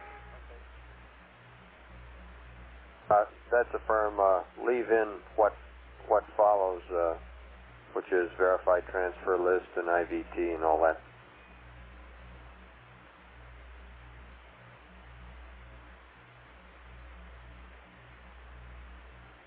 And CSM free. IVT, of course, meaning CDR transferring to the CM. We work together. Okay, Fredo, that's the changes. Not quite as extensive as the CSM had, but still pretty long. Any comments or questions to the house here?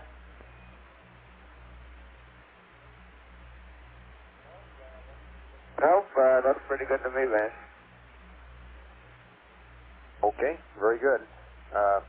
Only other comment, aside from the checklist, we've been watching your descent stage water, and it looks, or your ascent stage water, and it looks real good.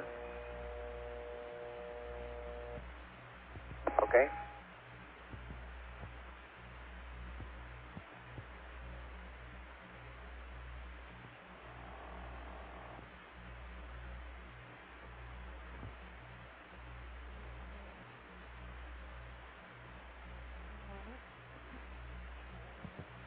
Okay, Fred, we're going to try to refrain from calling you from now on so that you can maybe get a couple let's have of links. a status here.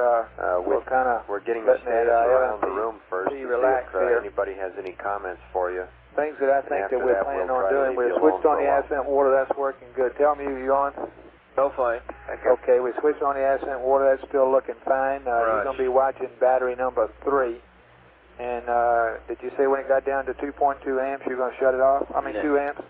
No, we'll watch it. Okay, how long do you think it'll be before you need to do something to it? It'll be a little while yet. 2 hours? 3 hours? You see what I'm asking you? If we're talking about an hour at 1 amp or 2 amps, it doesn't hardly seem worthwhile to we might as well go ahead and shut it off now and let Fred relax and stuff. No, we don't want to shut it off now, Flight. It's still putting out some current, so we'll just let it keep supplying current to the line. Okay, but you're not going to come to me in 30 minutes and say shut it off, are you? Negative. Okay, the other thing we got going is the lithium hydroxide to EI-8, you think.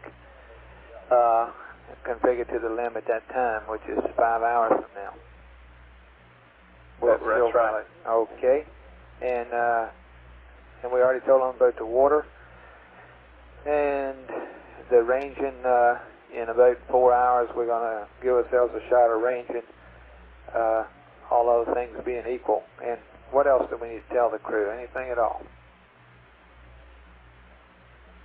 Guidance, do you have anything? No comment, Fly. You have nothing for Fred here before we try to let him get off the line here and let him relax? Negative, Fly. Control? Control, Fly?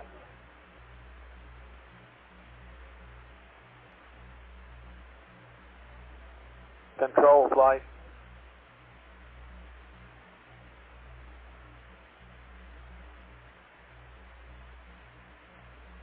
Yes, sir.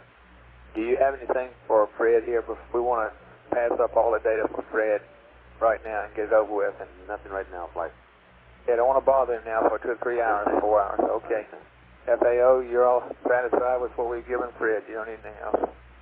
Flight, Fido. Go, Fido. We're taking an update and showing a gamma entry right now of -6.03. That's a mid-course of about 2.81. Okay, we could pass that to him. And tell him you in INCO we should back off of this power amp, I presume. Right, Flight. Your Fido doesn't absolutely need traffic. No, he doesn't do that. He doesn't need ranging for a while. Okay. Okay, Fido, you said that was 6.05. 03. 6.03, and it's 2 point what? 81. 2.81 in control. How much is that in RCS time? 2.81. Stand by, Flight. 21.39. That's right. 21.39 seconds.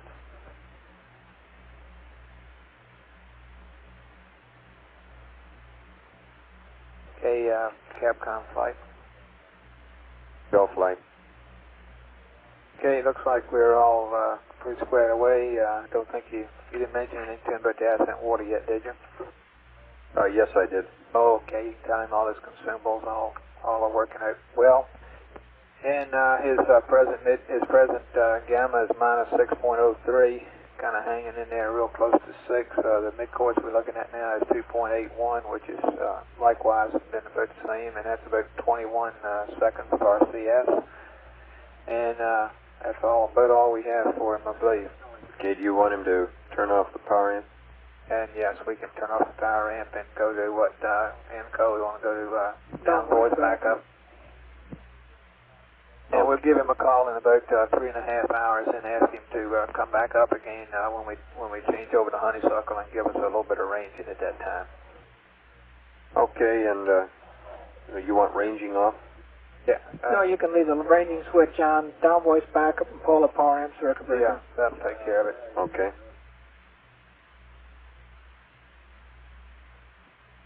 Aquarius, Houston.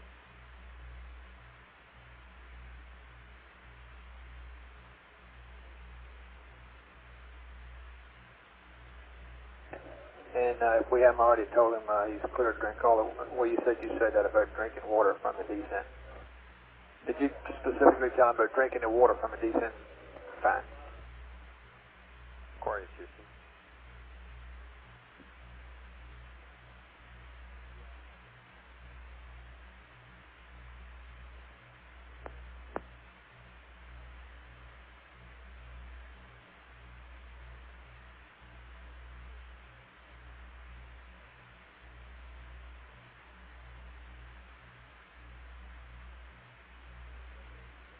Hey, Fredo, are you there? Go ahead. Okay, we polled the room. We don't have much for you. Only comments as follows. Your consumables are looking good. Your entry gamma right now is minus 6.01. We're expecting a mid-course of 2.81 foot per second, which should be about 21 seconds of RCS. Okay, sounds good. Okay, Fred, see you in the morning.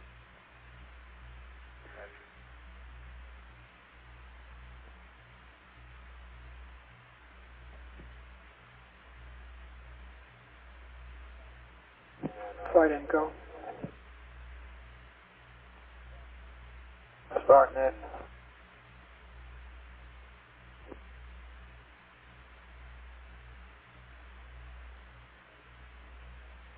Info flight, go ahead. Yeah, we forgot to calm the power amp circuit breaker open and down voice backup. Oh, yeah, okay.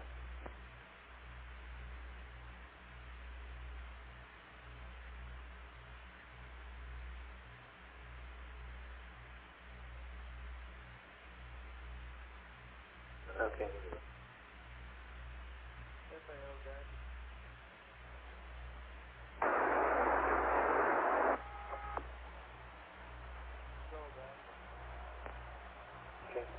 Capcom flight, we've got to ask them to pull the power amp circuit breaker. Okay.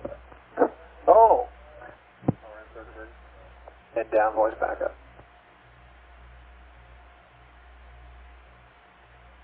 Aquarius, Houston, request you open the power amplifier circuit breaker and down voice backup, please.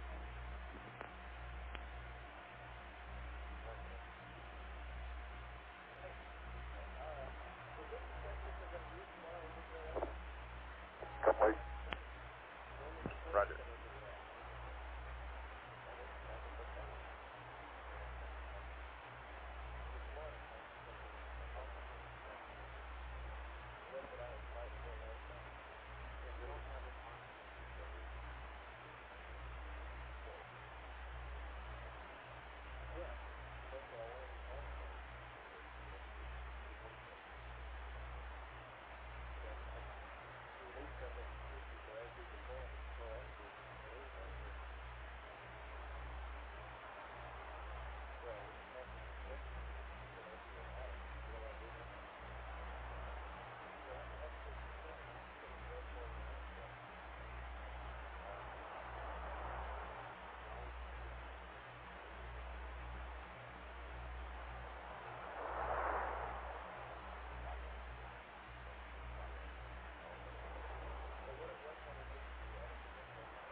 John, is anybody talking? Is Stan Faber around over there? Yes, sir. Can I talk to him a second? Yes, sir, one moment.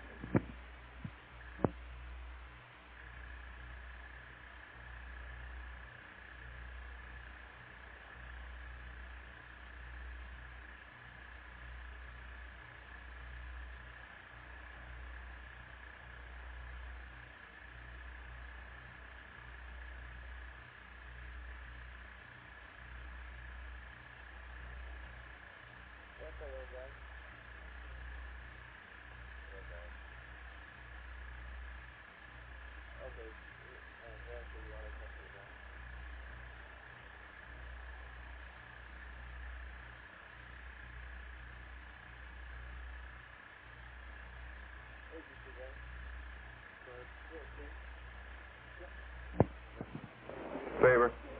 Hey, this is John Young. Yeah? Were you able to find out what's wrong with those, Parking angles? yeah, No, line angles? we've been up through Spencer Gardner and to someone over in the Bob Newt in the, He's Guido, Bob Newt? No, he's from our division. Who? Bob Newt. I don't know Bob Newt. When you talk to him? Okay. Spencer talked to someone whose title is Guido, who they said was Bob Newt from our division, and that they were gonna look into it a little further. But they said that right now that everybody was more or less monitoring the checklist call-up, and that there wasn't a heck of a lot of activity in this line. In fact, Warren went over there and tried to stir up a little activity. I don't think he was successful. Okay, but Warren knows about it. Yeah. Right. And that I think we finally got through to people that they think maybe there is something wrong with those initial angles. Okay, good. That was a little strange there. Yeah. I don't know what it was. Well, they were the result of a real early morning calculation, and I'm afraid they needed some updating. Now, I hope they haven't been called up for the crew that way. No, they haven't passed me. Yeah. But what I would like to know is how do we know those things are right when we do get some? I'd sure like for somebody to run that thing. Well, that's why we've got the LMS people still hanging around here. Okay. We're gonna hope to run it for them. You can run it with the command module integrated, and I think it'll work okay. We're hanging around for that purpose. I'd sure appreciate it. Okay. I'd name, I know how. It isn't clear to me how you check it in real time other than looking at the big angle. I agree with you. Thanks very much. Okay. Bye.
GNC, Ecom, Control, tell me you. Span. You guys ought to be thinking, amongst other things, about, if you haven't already done this, and perhaps it's probably already in work, about the things that if we really get into a time bind here, that we could give up as in real time.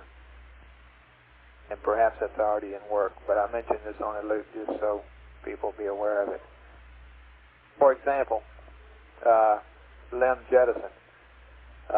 If we really got in a bind, I don't know why we would worry about the pings and jettison it with the AGS. Right. Stabilization. And GNC, for example, if we really got in a bind with it and guidance with its P52, why we wouldn't just do an EMS entry or a constant G. Things like that. Now, I expect that's already in work, but I think that we owe the white team some thinking on that when they come in. If it has already been done, which some of it I'm sure has. Guidance flights, you copy that too? Rod's fine. Okay. We're still concerned about the fact that from 2.5 hours on in there, it's very tight in the timeline. So those are the things we ought to be thinking about, what we can give up, and have our thoughts in order on that.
I tell you what, we're going to try it again and see what we come up with.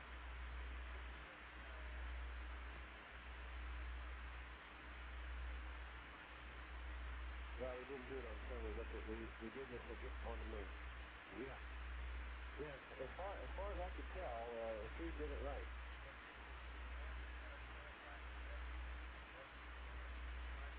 Right, the wind flew there and the moon was just about dead center probably. Couldn't get it much better.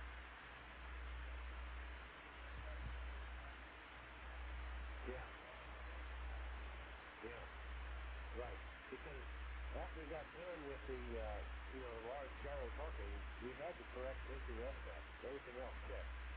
And we just came up with these horrendous gyro torquing, which we shouldn't have come up with. Right.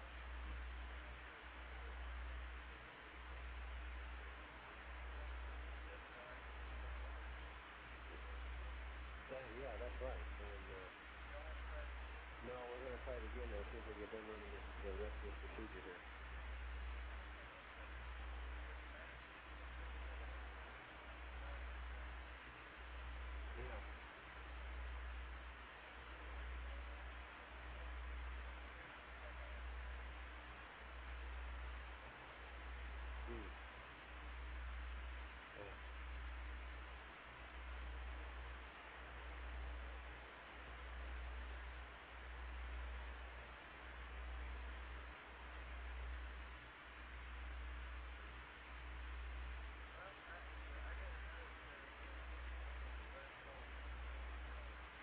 Yeah.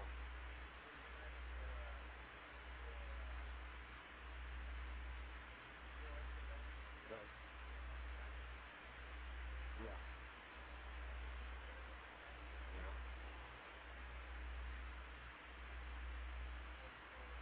Yeah.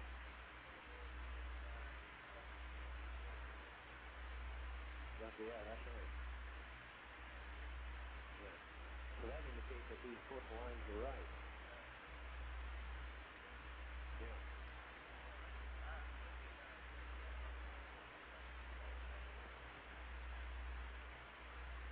Yeah, can I get your name and phone number and I'll give you a call back? Gary?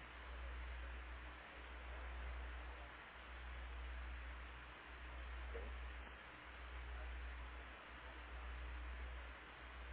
Okay.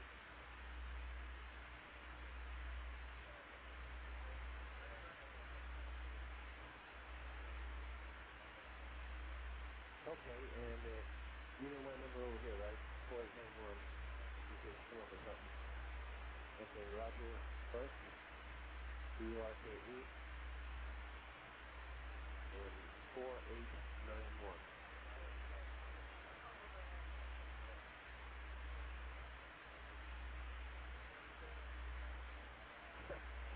Yeah. Right. Right. That's simply better. Yeah. How long are you going to be on today? All night? Okay. Yeah, we probably need to. Okay, and I'll give you a call back as soon as we do it again and tell you what our results were.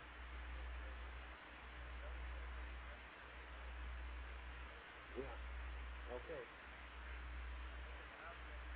Okay, appreciate it. Thank you. Goodbye. That was great. Okay, Adam. Okay, Ken. We're having a problem. You know those angle drills we computed last night? We had one matrix to another matrix and so forth. Well, we're having trouble in the simulator with them. Which makes it look like they're not right. I don't know. Maybe just double check something. What I'd like to do is go in with a set of lens equalization OS2 and keep the corresponding CSM and then check it out in the loader. And I'll keep checking it out. Okay? Okay?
too soon.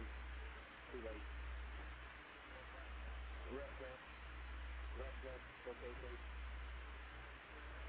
Yeah.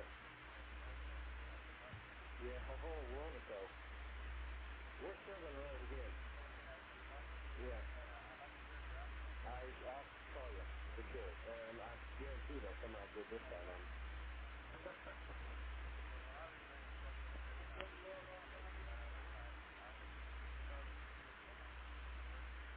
Yeah.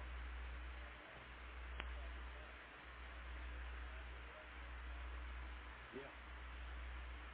Yeah. Alrighty. I'll give you a call when we do it again. Alright.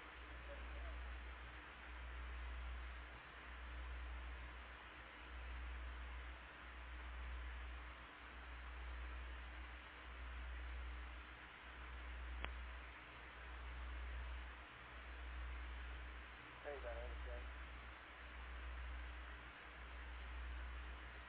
No, here, man. Hey, I met two families that was from North Lincoln, and they were loading the restaurant here on the side.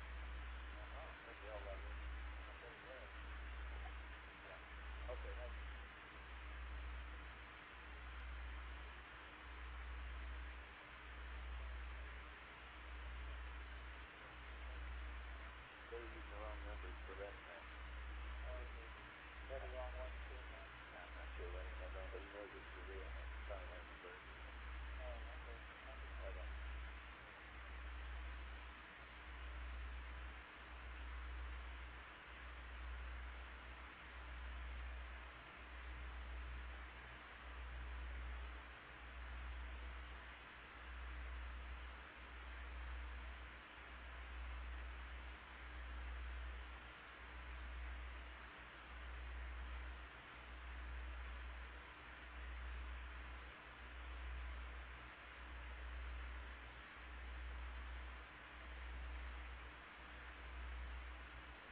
Flight pattern.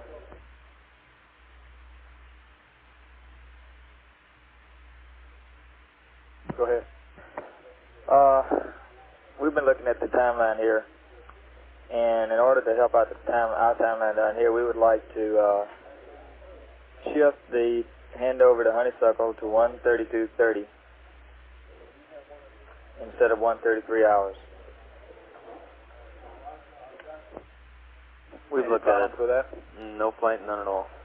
Okay, and then you're telling me then you want your range in at that time, I guess. That's affirmed. Okay, we'll be able to handle that. Thank you. We'll take care of the flight.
Flight Feta.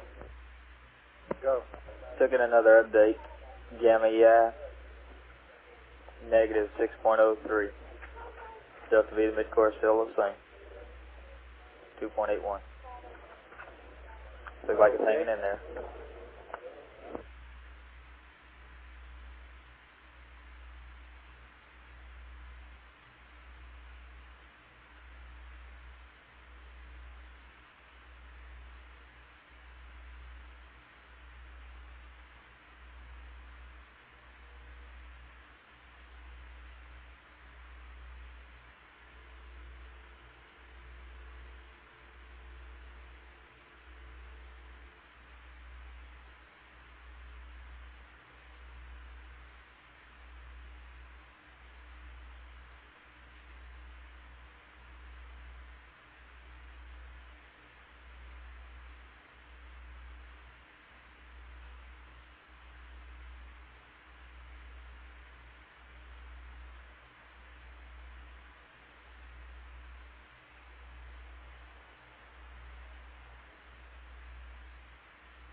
Okay, everybody come up Amber here for just a minute.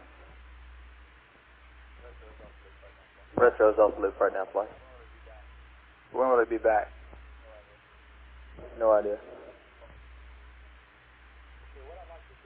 Okay, what I'd like to do here in the next probably about 30 minutes from now is we have now gotten two, here he comes.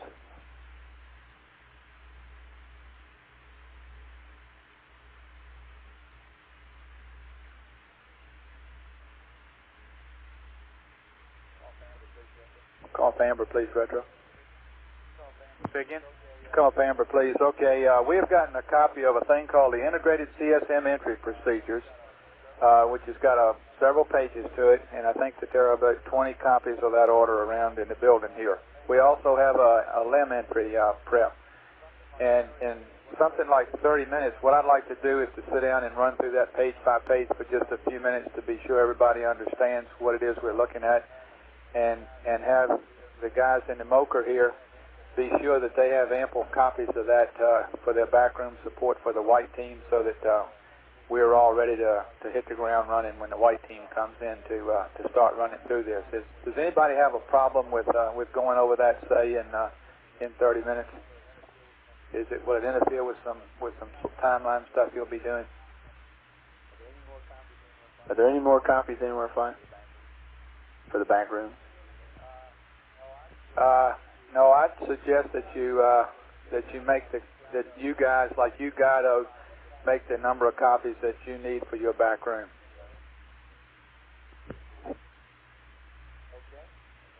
Okay? Okay. Now, can that happen in 30 minutes? Do you suggest that we wait until you get those copies made before we run over it on the loop? I think it'd be a good idea, Flash. Well, I kind of think it would too. Okay. You guys come back to me and tell me if you have. I'll tell you what, we'll make it in an hour. 0100 local. Okay. And if you guys can't make that, call me in a few minutes and tell me, all right? Roger. Everybody else copy. Come back green then, please.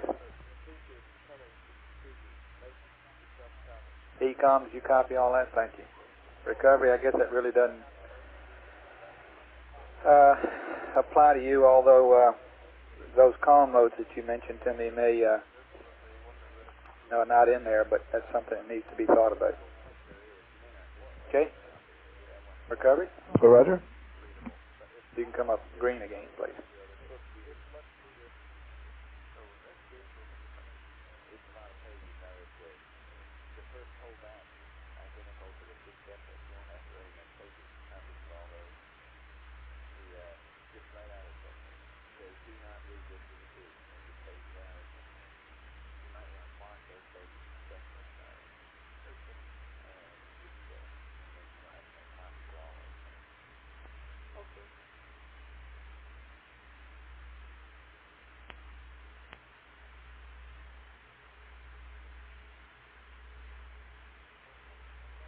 Okay, for everybody else's benefit, I have another checklist recommendation, and excuse me, Telmu.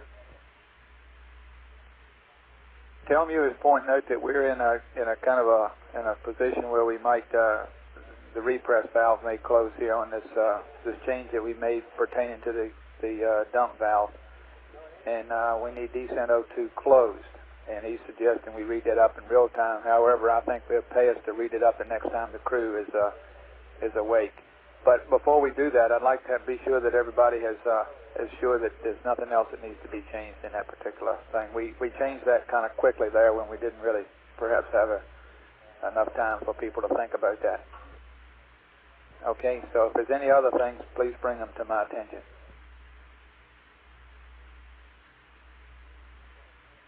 I guess what I'm saying is that if you're holding something back for a real-time transfer to the crew, I don't think you ought to do that in most cases. There may be some, but you ought to go ahead and bring it to our attention now. And the crew's got lots of time right now. There's a guy awake anyway monitoring the systems, and he can copy down the data now, and it'd be easier to have them squared away on it than suddenly come to their attention. Yes, sir. I noticed in the checklist where we disconnect LEM power from the command module, that we never really call out to say disconnect the umbilicals. And I think that ought to be in there. Well, we didn't really see a need to do that. The crew said that they would like to, though. We took the power off the umbilicals, and the power was in a different place, and I guess that was the thinking there. The set plane is in a different place from the umbilical anyway. And as I recall, that was the thinking there. But the crew seemed to have the same idea you did, that they just as soon go ahead and disconnect it. I don't really know why, because it seems like it takes some time to do that, and it's not necessary. Are you saying that we need to? The point is that we need to indicate where it's okay to do that if they choose to. Is that the idea? Yeah. At the point at which the power is off of it, and should they want to disconnect the umbilicals, this is the place to do it. Yeah.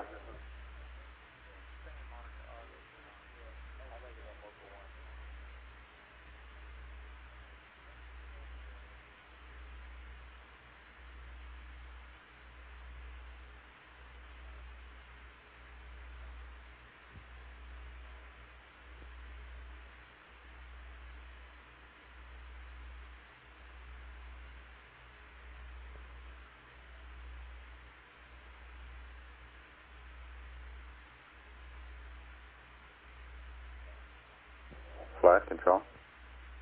Go. I'd like to take 2, please. Yeah.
Okay, for the CSM type people, Neil Hutchinson is pointing out to me that everybody is very familiar with the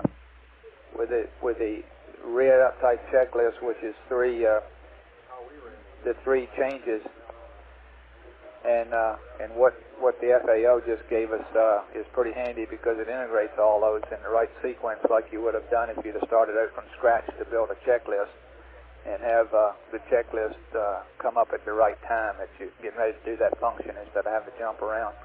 However, certainly I don't have any objections to which of those two you use. They should be the same, and if everybody in the CSM area is familiar with this other set, that's fine. My main point, though, is that we should be sure that all of the consoles have a copy of that those checklist changes and be very familiar with them, which they are, I'm sure, if there are adequate copies made. And now's a good time to be making all those copies while we're in this kind of lull period here before the activity starts in 5 or 6 hours. The LIM guys, I don't feel that the one that was read up is adequate, and the one that the FAO put out is much better, and we ought to be using that one. So the LIM guys should go ahead and copy that. Have copies made of that for their back rooms and all. Do y'all concur over there? We're doing that fine. Yeah. Do y'all concur with that? Because it's very hard to follow the marked up copy that was read up, I find. And we need to have something that's the best thing that we can have in our hands. Yes. And I believe that's it.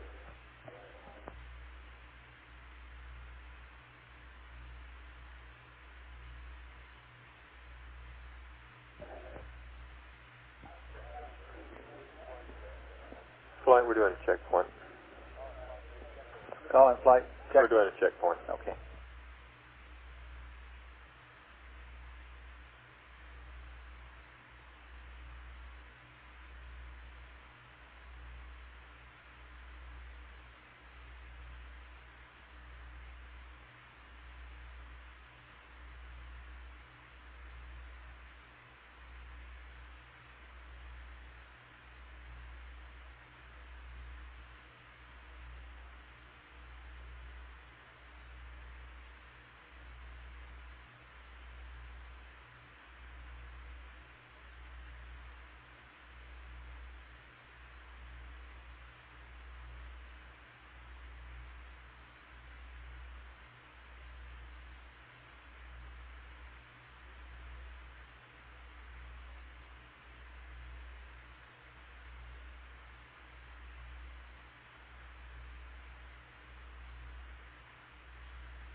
during the sunset, you know, when they do the sunset. Did they load one? Load one? I'm not real sure. I wasn't here at the time. But if they did, there was no need to. They had a good speaker. Yeah, that's the only thing I can think of. Maybe it's simpler to use the universals and try to uplink it. It doesn't sound right to me. I don't know. I didn't see anything about it from Austin, I recall. Did you think that good? It might be sure if they want to do things on the phone, all they have to do is load a time. And if they want to do a second on the phone, all they have to do is load 46 and that shows it, B52. What about the move? Let's go to 650.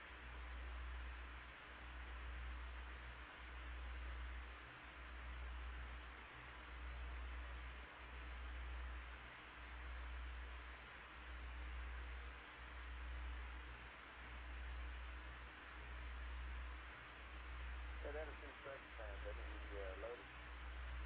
In other words, they have a dispute for the time when you proceed on the Hey, GNC and Neil, can y'all step up here a minute?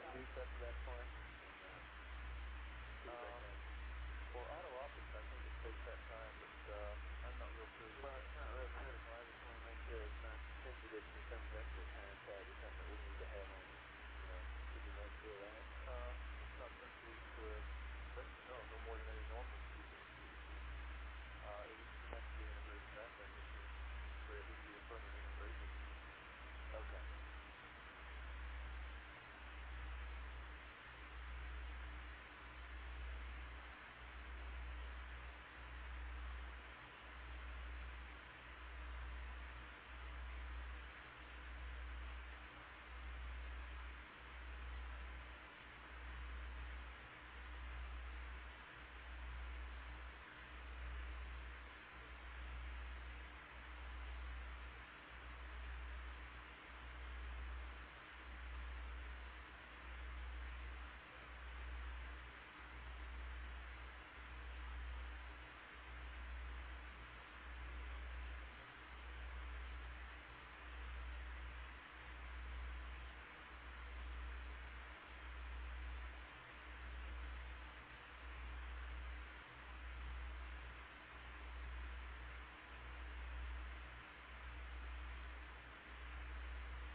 Okay, for everybody's benefit here on the Flight Director Loop, we just convened a CPCB, and we are looking at the entry timeline. And at 1 hour and 15, the concern is that we have a lot of things that we're asking them to do here from 2:30 to 2:15. And we're saying that one of those things is the EMS entry check, and it's ahead of the IMU, which we can't advance any further. And the thinking is that we'll accept the fact on the EMS entry check that if it doesn't work, there's nothing we can do about it, and we'll fall back on the constant G-type entry, and back in closer at something like 1 hour here where there's an EMS initialization. We'll let the crew, if they have time, they can try to perform some limited amount of check there, but we're not going to worry about it there either. So we're saying that we're going to not do the EMS initialization at 2 hours and 30 minutes or thereabouts. I'm sorry, the EMS, I got the wrong nomenclature. The EMS entry check is the terminology there. We will not do that, and that's what we're going to tell the crew next time we have a convenient chance. What, Flight Retro, why are we deleting that again? We're deleting that because we are saying that we're going to assume it's going to work. It's more important to us to power up the IMU and to get ready for the entry, and it takes a fair amount of time to do that. And that due to this cramped timeline as that's opposed to power considerations? Well, yes, of course. The power comes in because we can't move anything in the timeline. That's what. But other than that, that's the consideration. The question is, are we moving it or are we throwing it out? And I think that you ought to consider we're throwing it out, although the words that we're going to tell the crew are that they can do it on a non-interference basis at the EMS initialization time. And that means if they have a chance, they can try to do some kind of a check, but if there's any time constraint at all, we just pass over it. Well, do we need this check to calibrate the EMS and so forth? For what? Accelerometer bias and so forth. GMC shaking his head no, okay. Okay. We're concerned now with getting the primary guidance system up and running, and then we'll want to see if that's going to fail, and if it does, we want to have an adequate backup, and the backup would be the constant G if the EMS doesn't work.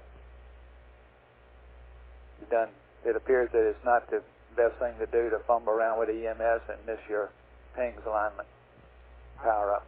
How long does it take to go through that? We think it takes somewhere around 7 minutes or so.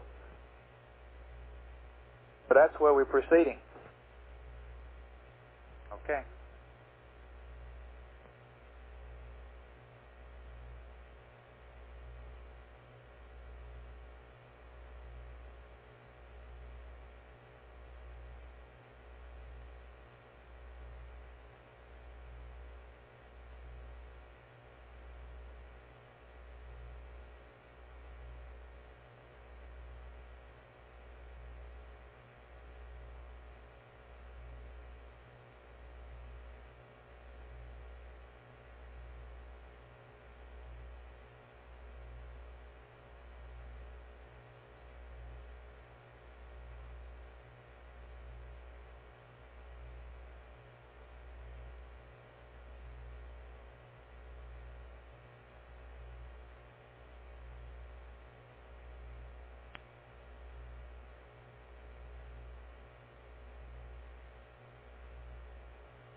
Okay, everybody come up amber for me again, please, for just a moment. Retro, Fido, GNC, and Control. Show Control. Computer soup even. Well, network will take care of you. Well, okay.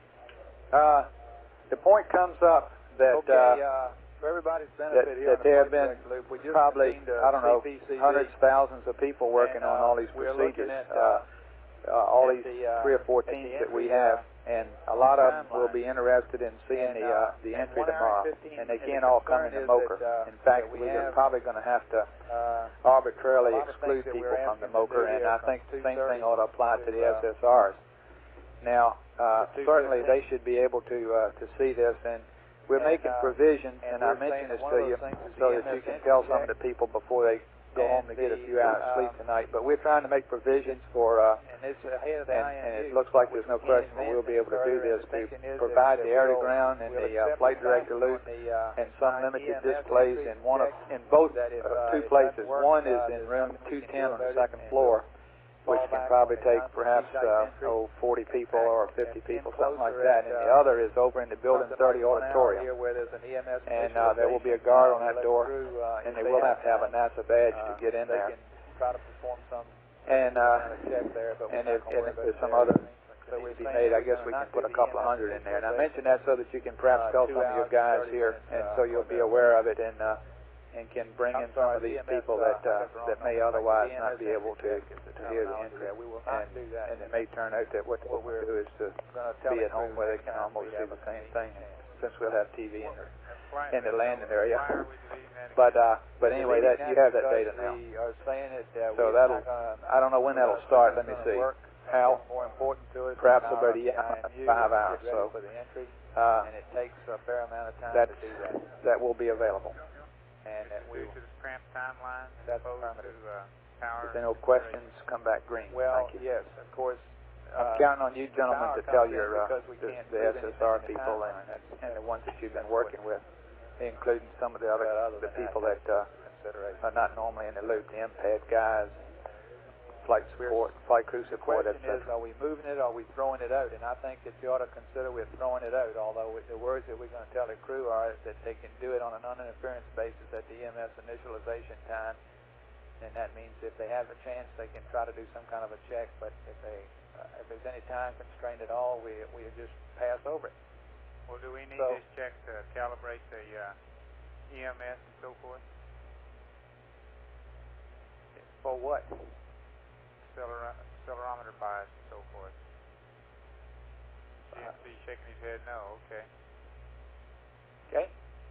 We're concerned now with getting the primary guidance system up and running, and we'll want to see if that's going to fail, and if it does, we want to have an adequate backup, and the backup would be the constant G if the EMS. One last word on the Building 30 auditorium. When we say NASA badges, that includes contractors. Best thing to do to fumble around with the EMS and miss your pings alignment power up. How long does it take to go through that? We think it takes somewhere around 7 minutes or so. But that's where we're proceeding. Okay.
Weather, this is Flight. Meet me on your loop.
Okay, everybody come up amber for me again, please, for just a moment.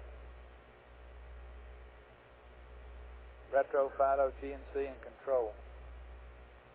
Go Control. Computer soup even. The network will take care of you. Well, okay. The point comes up that that there have been probably, I don't know, hundreds, thousands of people working on all these procedures, all these 3 or 4 teams that we have. And a lot of them will be interested in seeing the entry tomorrow, and they can't all come into MOCR. In fact, we're probably going to have to arbitrarily exclude people from the MOCR, and I think the same thing ought to apply to the SSRs. Now, certainly they should be able to see this, and we're making provisions, and I mentioned this to you so that you can tell some of the people before they go home to get a few hours sleep tonight, but we're trying to make provisions for and it looks like there's no question, but we'll be able to do this, to provide the air-to-ground and the flight director loop and some limited displays in both 2 places. One is in room 210 on the 2nd floor, which can probably take perhaps 40 people or 50 people, something like that. And the other is over in the Building 30 auditorium. And there will be a guard on that door, and they will have to have a NASA badge to get in there. And if there's some other things that need to be made, I guess we can put a couple of hundred in there. And I mention that so that you can perhaps tell some of your guys here, and so you'll be aware of it, and can bring in some of these people that may otherwise not be able to hear the entry. And it may turn out that what they'll want to do is to be at home where they can almost see the same thing. And since we'll have TV in the landing area, but anyway, that you have that data now. So I don't know when that'll start. Let me see. How? Perhaps about EI minus 5 hours. So that will be available. If there's no questions, come back green. Thank you. I'm counting on you gentlemen to tell your the SSR people and the ones that you've been working with, including some of the people that are not normally in the loop, the MPAD guys, flight support, flight crew support, etc.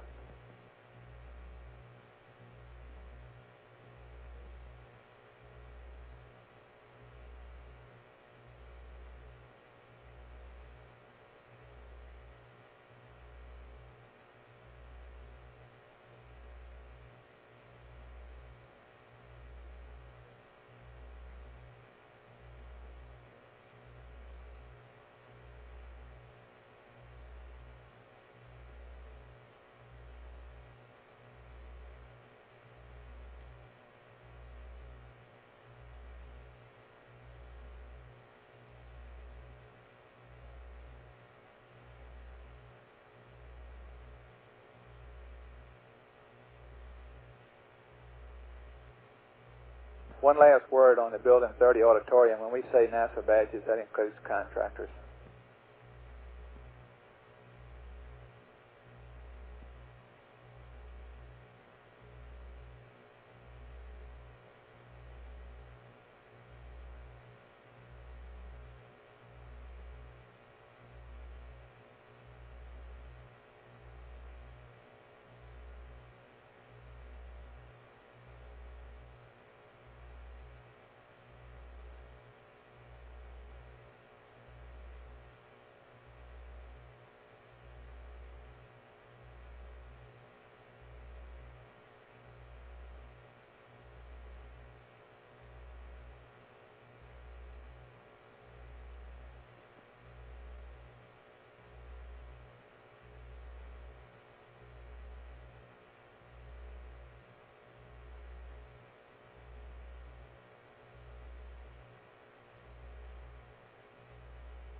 weather. This is Flight. Meet me on your loop.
Retro, Capcom, GNC Recovery, come up green again, please.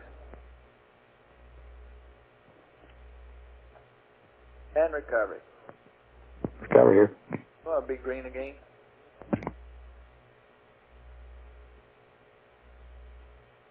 And Telmu Control, Flight.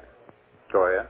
Okay, we have a revised page 28 that's a little bit clearer than the one we had before.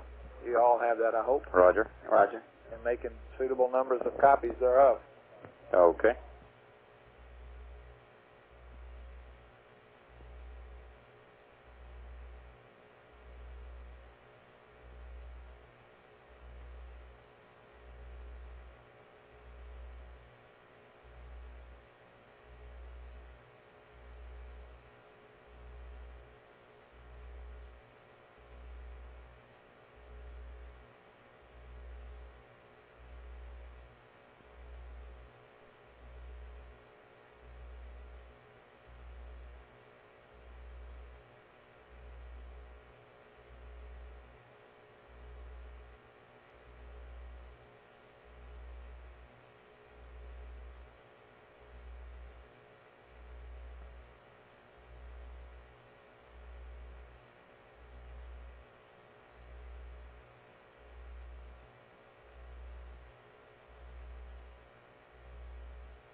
Flight Capcom. Go. How are we doing on the stowage list and all that sort of thing? Is that It's the up. info that's been going up, or? And they reported that everything is stowed with the exception of about 3 things, the probing dog and something else, and the 2 Hasselblads. So that's all secured. Okay, well, a long time ago, must have been yesterday or the day before, Jack said come up with a few heavy items to take their place in the rock box, because we're light down in that area. Did we take care of that for them? Well, let's find out. Did we? FAL? I assume we did in that storage list because the FAL had that action item. He wanted to put the TV camera down there for one, but they couldn't fit it into the compartment he wanted. I think the suits. Let me check the storage list, Flight.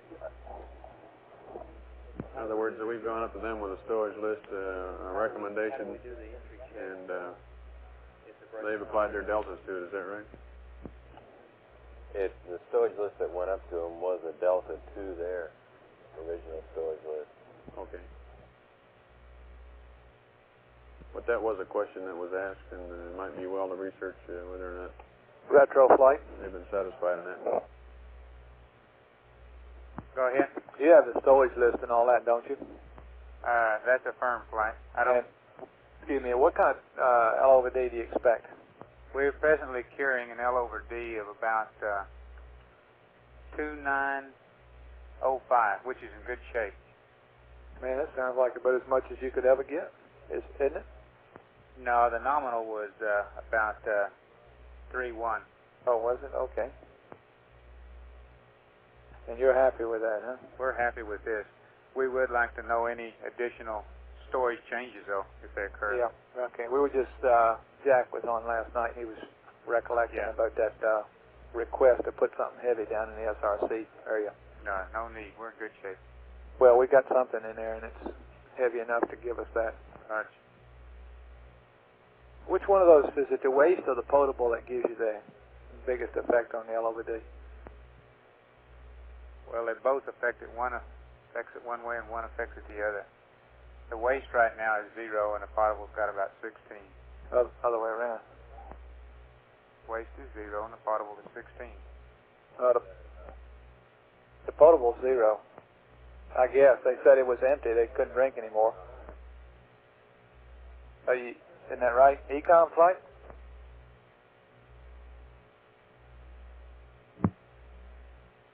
You're right. I'm sorry. I got Oh, okay. Yeah.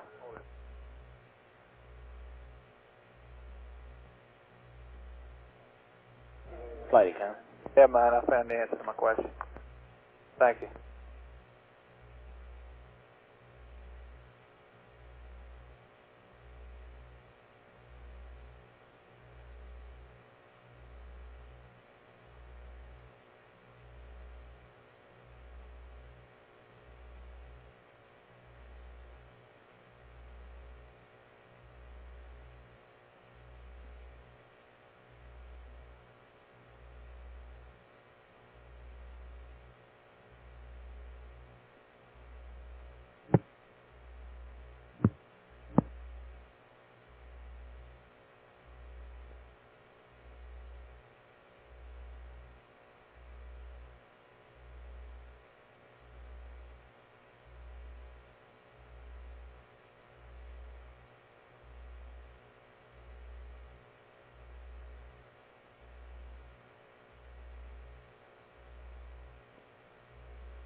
FAO meet Fido on MOCR die.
Guidance flight.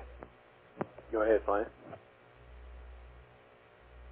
It's the real guy, though. True. Hey, you guys did copy that docking angle index. Yes, sir. Okay, and we changed that to a minus, right? Yes, we 1, copied that. which is virtually the same as it was before. 1/10 of a degree bound. Yeah. A little slightly different, but that's Probably the within noise the is probably alignment. solid. Right. We've already factored it in. Okay, I meant I got busy on the loop then, and I forgot to get back with you to be sure you heard that. Okay? Roger.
Recovery, Ecom, MOCR 1.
tell me, Fly. Go ahead, Fly. We're looking at about 3 hours from now coming off of the lithium hydroxide rig we've got going. What are the procedures for doing that?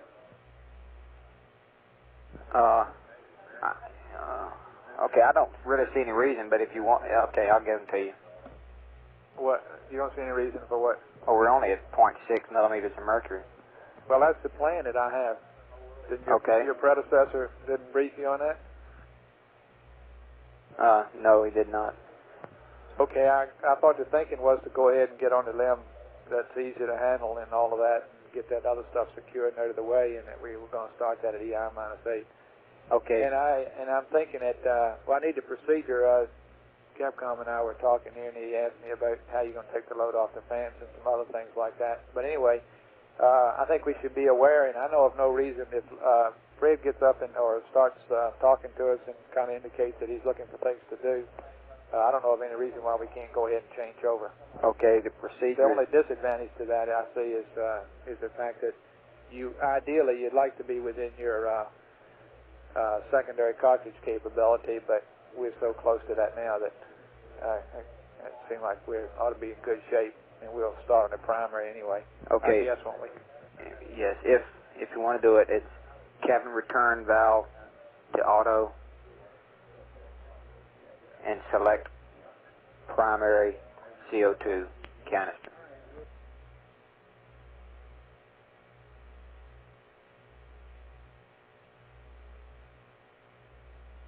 Okay, well, what will that do for us now? That will put the primary canister online, and it'll leave the hoses, exhaust hoses configured just as they are. And what you'll be doing is pulling through the CSM canisters and the limb cartridge in series. Okay, is that going to be okay for I your think two fans? I think it'll be all right. Yes. And then what do we do next? That's all you have to do. Well, how about that tape on the blue hose? Is that okay?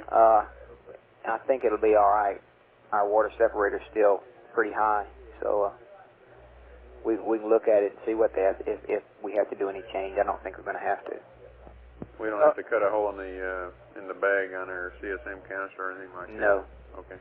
Well, wait a minute. I thought we don't have a cartridge in the secondary hole now, do we? That's correct. You do not. Well, I thought the whole plan was to put one in there. Well, we can if you'd like. We'll have to pull it out of the plus. Why do we need one in that hole anyhow?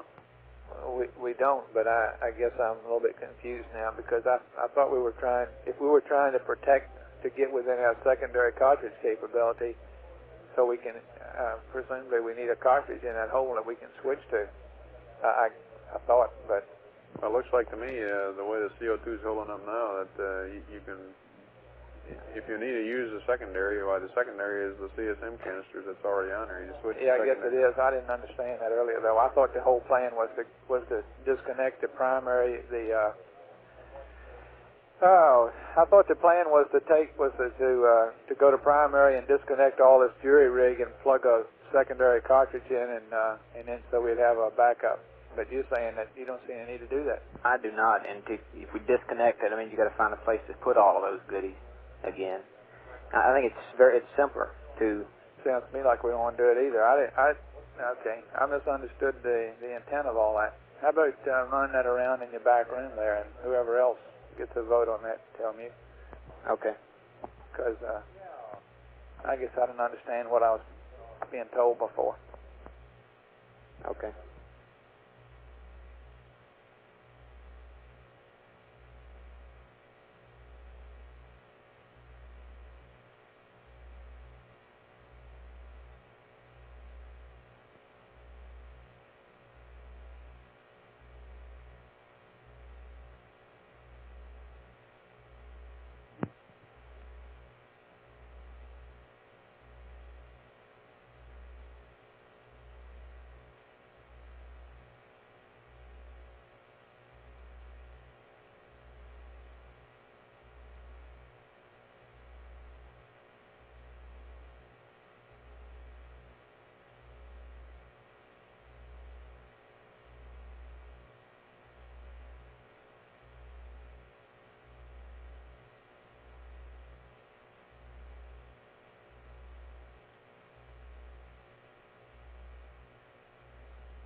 Inco flight. Go ahead, flight. Okay, when we want to turn on the ranging and all that,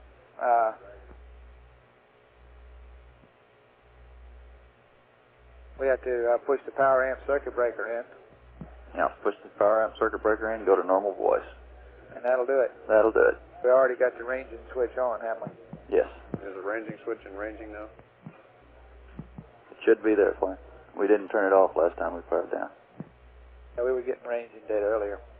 When we were reading up all those pads, we went to the power amp on. Okay.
Recovery flight.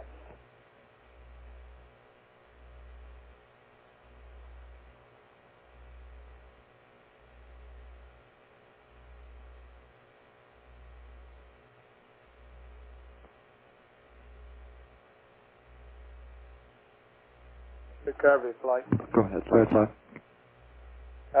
Ecom and I in here talking about the power amplifier on the S-band, and right now we read the checklist, as you know, and you and Ecom been talking. We read them up to turn it off after blackout. Do you can get the S-band signal on in the low mode, can't you? It's pretty marginal, very marginal. I don't think it's will be worth much of anything. We've had, maybe 75% reception with the high mode just due to the direction of radiation.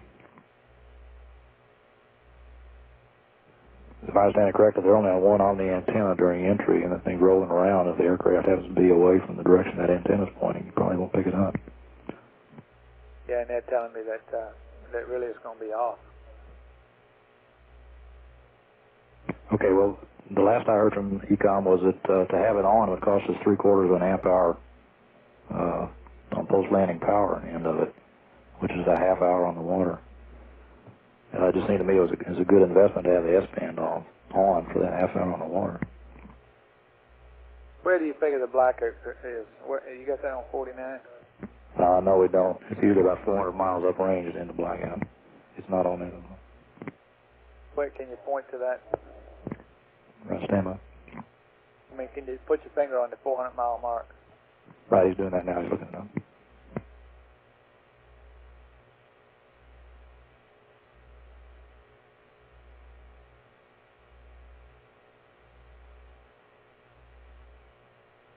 Okay.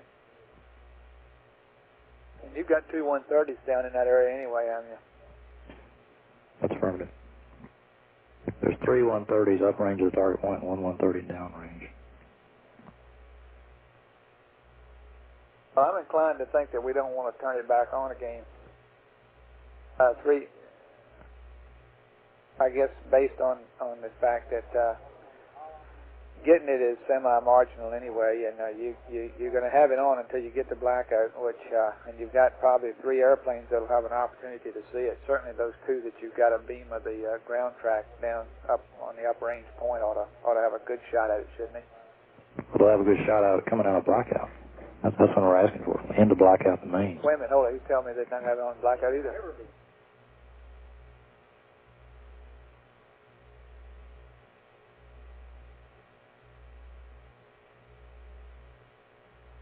Oh, okay. I didn't understand what he was saying to me. I thought it was going to be on until blackout, but he's telling me now it isn't.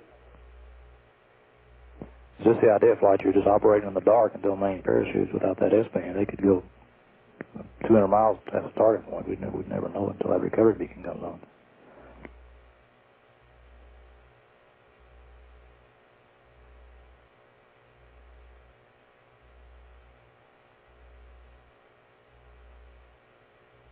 Is the main reluctance to turn it back on, changing the procedures been voiced up, or is it the power consideration? Mostly it's the power consideration. Say again, Flight. I was talking to the recovery, telling me. Oh, excuse me. Okay, well, it seems to me you came to attention there, didn't you? Yes, did. It seems to me like a good investment in favor of the S-band for me for a half hour on the water. Yeah, let me ask that you come what this 3/4 involves.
Retro flight. Go flight. Okay, what is the time of blackout? Say again? What's the time of blackout? Time of blackout? Yeah. Second.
Flight retro. Go.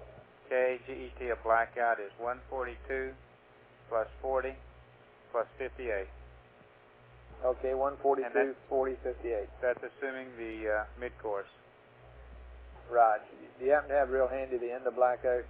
If you don't Yes. have it, that's okay. It's 142 plus 44 plus 03. Okay, and then have you got everything else there too? Have you got mean shoot time? I got drogues, 142 plus 48 plus 53. Okay, thank you.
Okay, for everybody's information here, another checklist discussion going on is concerning the S-band,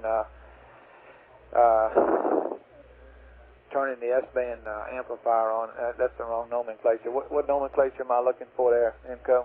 S-band power amp. Okay, S-band power amp on. After blackout, to help the C-130s get a hack on the spacecraft while it's still moving through the atmosphere and to get an idea whether it's short, long, or what have you. And I think that that's probably a good thing to do. It costs us apparently about 3/4 of an amp hour, which translates into 30 minutes on the water. And I believe it'd be to our advantage to have a hack on the spacecraft early in the game. Otherwise, we have to wait until it gets on the main chutes. And if it's long, for example, it might be we might not get it. Although we think we would, because the array is, it looks pretty good there for 130 there. But that seems to be a fair investment of 3/4 of an amp hour to perhaps 2 amp hours, even if they forget to turn it off until after the uprighting, or after the, So we're thinking about that, and that seems to be the way to go, and I'm standing by for other opinions. And Telmu and company, let's go through our LEM prep thing here just real quickly. Flight can hold about 5 minutes. Okay. Control, you want to get your people on the loop? Roger, on. 5, 6. And AFD, Capcom, and French.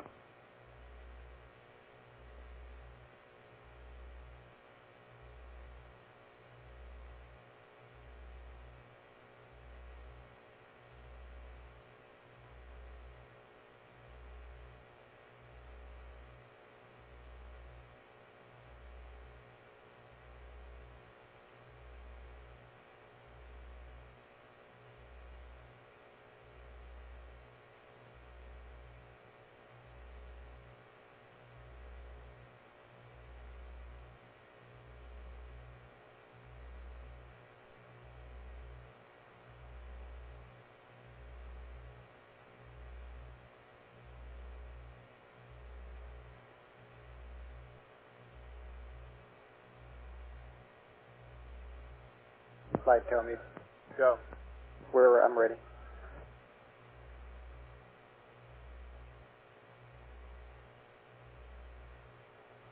Okay.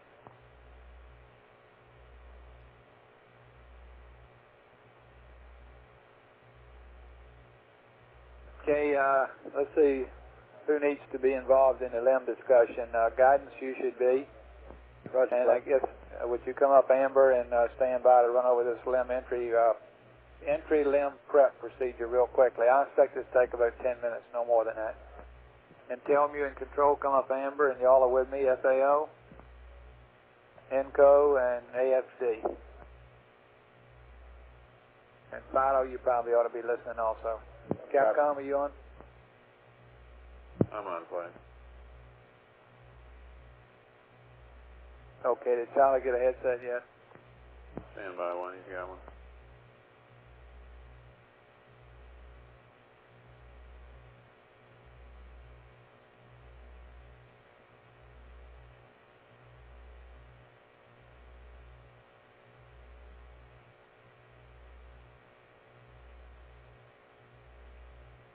How you doing, Charlie? Okay, what I've got in my hand is the entry LEM prep, which is signed by our flight data file manager, Tom Holloway, 4/17/70, 23 hours, 2300. And it has been read to the crew. However, the format that he's given us here is cleaned up somewhat, and it looks to me like it's represents the best baseline for us to work from, and I'd suggest strongly, in fact I'm telling you, that you ought to use this checklist that we have here instead of any marked up copy you might have, because we need to use absolutely the best thing that we have to follow the crew through. Okay, on ELP1, all that looks fairly straightforward. Starts at EI-6, and I think all of that looks pretty straightforward there in that block. EI-5 is MCC7, and that looks like right now it'll be required for sure.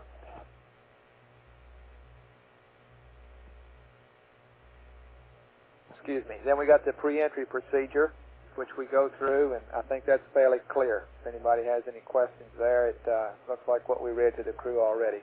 You might be comparing those two documents if you wish. It probably should do that. Okay. Maneuver at DI minus 430 rather. You see the thing scratched right there, configure for SEP, etc. No 470 to 0 after SEP. DI minus 3 hours, we attitude hold for the moon view, which angles will have been given to him, I believe, by the ground here. Okay, 230 is when he takes the power removal from the limb umbilical. Flight, tell me. Go. I presume we'll have been in high bit rate all this time, but we do need it for that power removal procedure. Well, what makes you think we'll be in high bit rate? Because you've got the AGs up, and you're yeah, but do you see that somewhere in the checklist? No, I don't. Charlie, you have a comment on that? Or anybody else? If we, Charlie, you with me? If we go to that modified 30-minute activation at 6 hours, does that put us on high bit rate? Roger, Glenn. And it looks like it does. We'll end it. Let me see.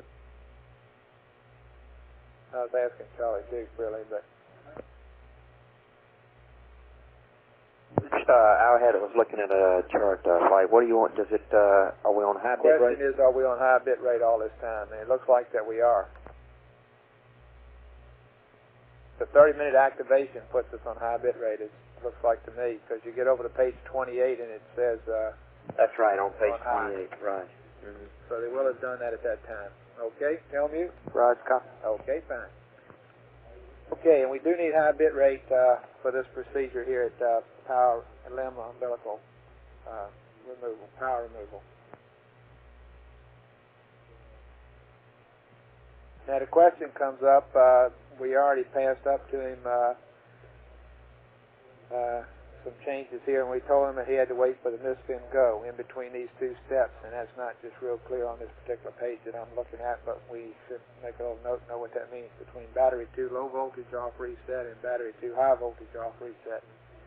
Now somewhere in here the configuration is satisfactory for the crew to manually disconnect the umbilicals. We don't see any reason, as I understand it, we don't see any reason for them to do this because we're going to do the pyrotechnic type separation. However, they mentioned that they wanted to do it, and the question comes up is, when is it okay for them to do that? And tell you, I guess I'm asking you to answer that. Anywhere after that power removal. Flight FAO. The best time would be probably after they close the hatch and about to leave. Yeah. On the next page, Flight, they're just about where they get ready to go into the command module and close the hatch on the very last item would probably be the best place for them to do it in a sequence of events. Okay, that really isn't my question. I'm asking when is it safe to do it from a power stand? When is it not hot anymore? That's a real after question. That. After limb transfer, after CB16 EPS battery feed tie 2 closed? That's right. No, wait a minute. CB16 EPS and ECA yes. control open? Yes, anytime after that. Do you copy that, Capcom? Well, there's where Tamio says it's all right to do it. I think what FAO is saying that there's probably a time in there when he's closer to that location. I understand that. More likely, but I guess get it done. The LMP could do it when it says LMP transfer to CM. Good show. We're just putting a note in there, as I understand it. So I think we ought to go with what Telmy is saying. Yeah, the only point here that we're trying to make is I don't propose that we say any more to the crew about it, but the Capcom and everybody should be aware when it's safe to do that. So if he calls down and says he wants to do it, then either we've passed that point and it's safe, or we haven't and it isn't safe yet. And as FAO points out and somebody else, this is a good place, LMP transfer to command module, a good place to do it, or whenever they choose. But we don't even care if they do it or not, right? Telling you and other people. That's firmly fine. I think that's a good place to put it. Blake, let me ask you a question. How long is it going to take Ms. Finn or us to confirm the go before we put that 2 high voltage back on? About 5 seconds or so. Okay, it sure be nice to hurry up and get Fred across there because Jax will be busier when they get... Yes, we'll get it to him as quickly as we can. We should be spring-loaded to do that. Okay.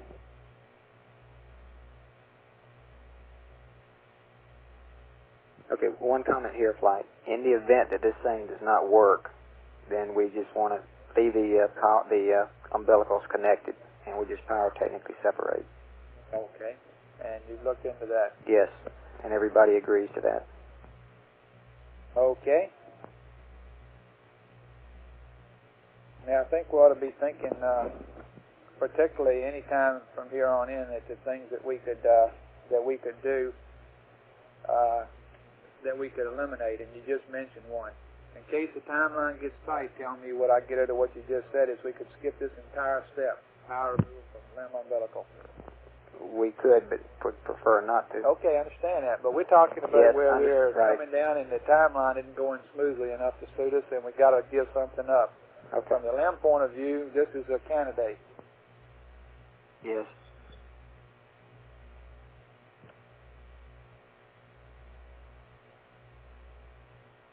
Very good.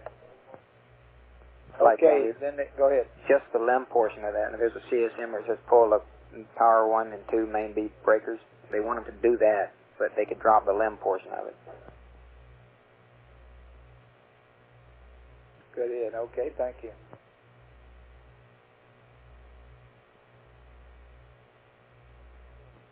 Okay. On the next page, then, Frank, go ahead. You mean to tell me we don't even have to do that in the limb? All that stuff?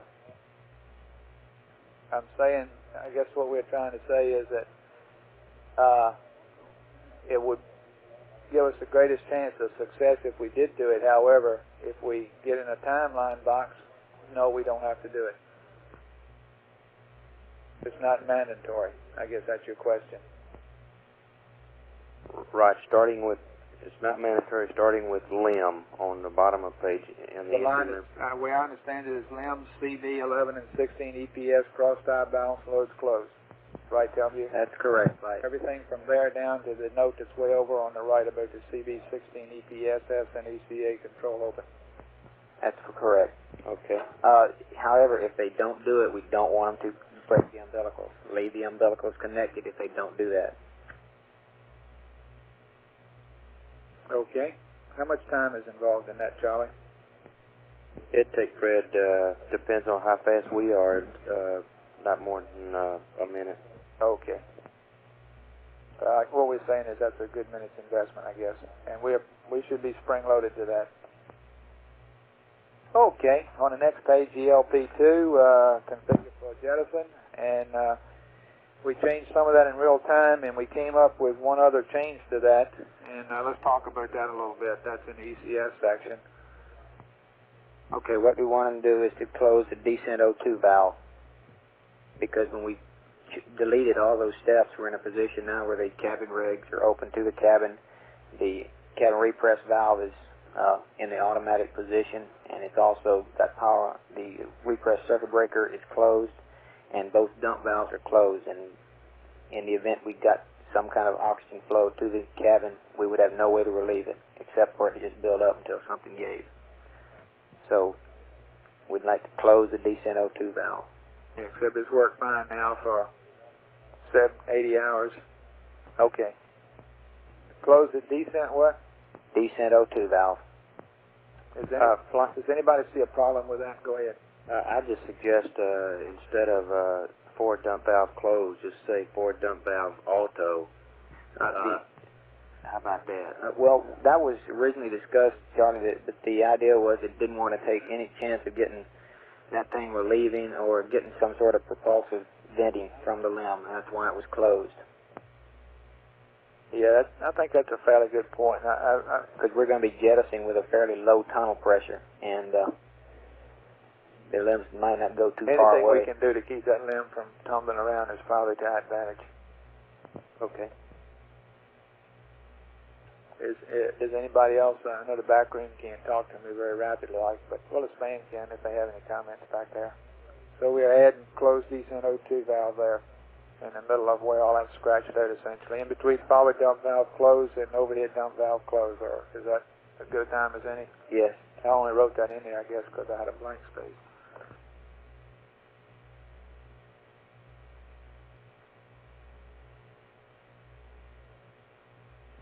Okay.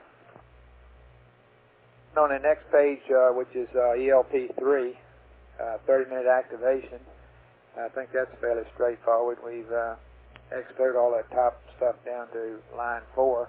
Line 4 then has those 2 steps on it. RCS systems, AB, quads, full auto, verify ag status, switch off. That may be a hang-up there because that was one of the places that was scratched over and re-scratched, I believe, in the timeline. So we might pay special attention to that, or brief the white team tomorrow. Okay, then they got the EPS activation. And I have everything scratched out except EPS, well, y'all do too. EPS display is closed. Everything else should be X'd out. Okay, on page ELP4, all the first stuff is X'd out, step 3 there. Step 4 is pretty well still in there, and that should be pretty straightforward. Primary glycol loop activation.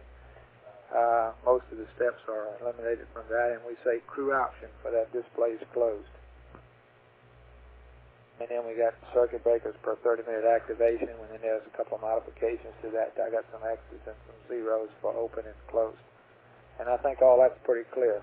Everybody agree that that is Capcom. It doesn't look like there's any problem with that, does it? I had a question before that I was just looking at. Okay. I presume that all the CSM and LEM procedures have been pretty well integrated, and that at 2:30, that what Fred is doing with the LEM is not going to conflict with what Jack's doing in the CSM, right? We think that's the case, and we're going to talk about the CSM in a minute, but there's a lot of work that's going on to integrate those two. And they've been integrated in the simulators, I understand it.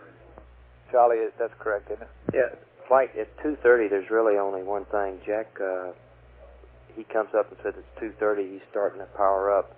So he wants to get the command module power on main B. And he just opens those 2 breakers, or opens those 3 breakers, and at that time he says all open. And then Fred powers, sets those relays, and via the procedure on the bottom, and that's the only coordination there is, and then he ingresses into the LEM. Okay, but we're not sending any power across that anyway, are we? Yeah, we are. For this time? Oh, okay. As far as I understood it, we were. I guess we're powering main B off the LEM until 2:30. Yeah, but I didn't know what we were using on main B, and apparently there is something. Okay. There is something, fine. Well, that's step 4, 2:30. Okay, you should be coordinated with CMP. Alrighty? Or LMP, I guess, in this case, excuse me.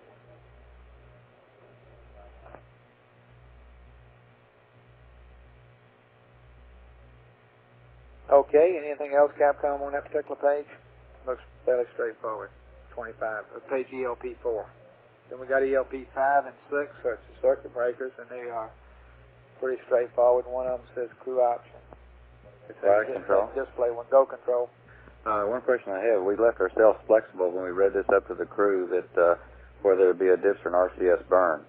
And so all the circuit breakers and our checklist has things in it for doing a DIPS burn. I guess that if when we decide to definitely do this RCS, we need to tell him what he could scratch and what circuit breakers for controlling the engine that he will not have to close. Well, don't think that's necessary. Won't save really any time, will it?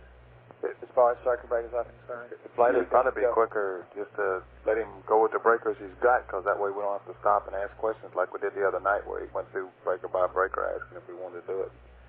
The ground watching it probably go a lot quicker. Yeah, the only question, I guess, is that right now we can say that we're going to do it RCS. Okay. And I don't know of any reason to change that whatsoever, unless the RCS falls off. And I guess we could change this a little bit, but it almost seems like that he can take this list and run through it in a minute or so anyway. That's what you're saying, isn't it, Charlie? Yeah, that was our philosophy this afternoon when we made it up, that we said he's already got one marked up copy, and in the morning we decided it's an RCS. If we go back through and let him mark it up a third time, I just think it's getting hopelessly confused for him. And it doesn't cost us anything to push them all in anyway. Right, and then if at the last minute something's wrong with the RCS, you can still you don't get any translation. Okay, well then the only thing there that really seems to be need to do something about that. And it's right when it comes time for the burn itself, of when to start the ullage and when to cut it off and so forth, when you a burn time and all that. No. Because the way it sounds now, you start ullage at -9 seconds. You still want to do that? But you know he's not going to do that if it's an RCS burn. Yeah, but we need to tell him the burn time and all that We'll stuff. do that. That'll be part of That's the a maneuver fast. Oh, okay. Okay. Okay, I'm now on page 28, and you should have a new page 28. That looks neater than the old page 28. If everybody's got a great big X across the bottom of their page, they should turn that one in and get them a better one. The one I've got looks real good. Capcom, you have that, I guess, the new one? Confirmed. Okay, and so on line 4 there's a couple of RCS regs that are scratched out. The VHF part of that's scratched out in the comm check out there, and we go to S-band primary, etc., etc. And we don't have to do any comm check with the CSM. We run through a little exercise with the pings to turn it on, and those things are clearly scratched out. That page looks very good now, FAO. I think that's much better. The only thing that's not clear on there is in the comm area there, it's range under off reset there. If you can't read it, mine wasn't too clear. Okay, you're a good point.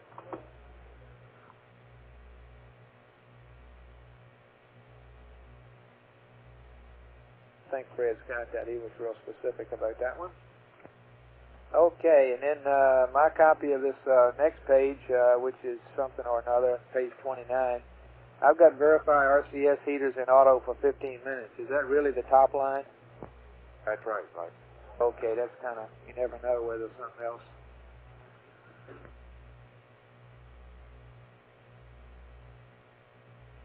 Okay, and then there's all that list. The next things are X'd out. And then we go to AGS activation, ASA circuit breaker in, etc. And the next down to RCS pressure, all that stuff's gone. That looks pretty straightforward. Page 30. It's a little bit weak there, but I think we can tell everything that's marked out. Talkback tray is now barber pole. On the dips pressure, we're not going to do that anyway, so we're not too worried about that page. Then we got a maneuver to burn attitude. He's already done that some already. He should have that really squared away. And guidance, you're all happy with that, and that looks like it's very clear. Russ is happy with Page it. 31 is a dock dip burn, which we're not going to do, and the bottom part of that's X-stowed anyway. You want to be aware of that. Page 32, all that looks pretty clear to me. Where it says verb 76 enter, and it's scratched out, and now it's unscratched, that's not real clear, but it says do this, so that ought to be fairly specific. Flow control both, and attitude hold. Then we got verb 41 now, 20 enter. 3 enters, is that significant? 4 enters? 3 enters sure is, bud. Okay. Those are entering 0.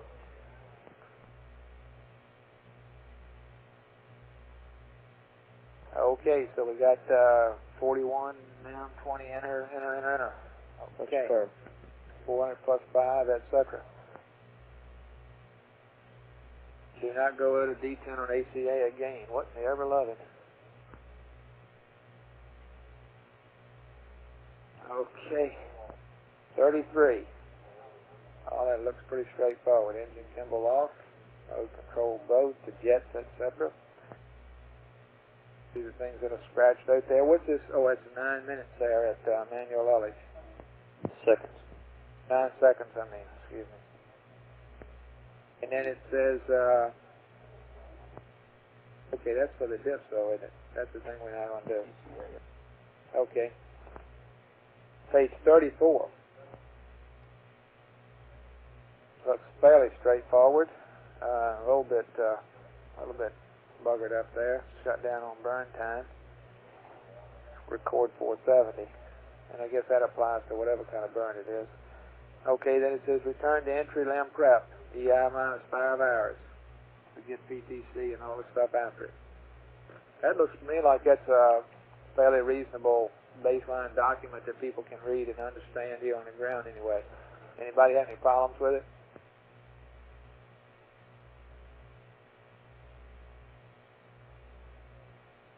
Okay, and control, let's go back and ask you in the ecom, I guess, tell me rather.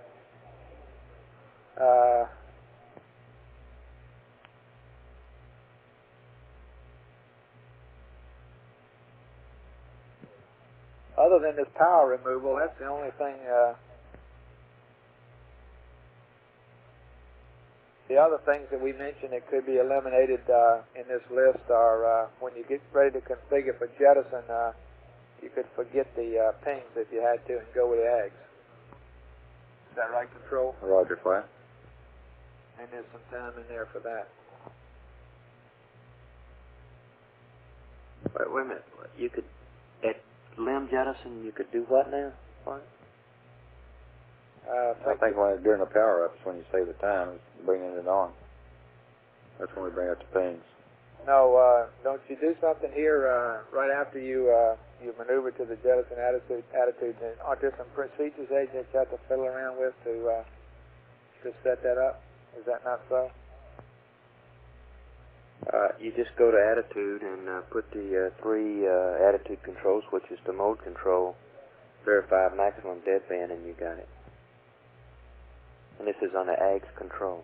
Right, flat. Okay, so the only time that's not significant then. You're saying that the only time you can save is back up here at 6 hours, and we don't see a problem in that time period anyway. Right.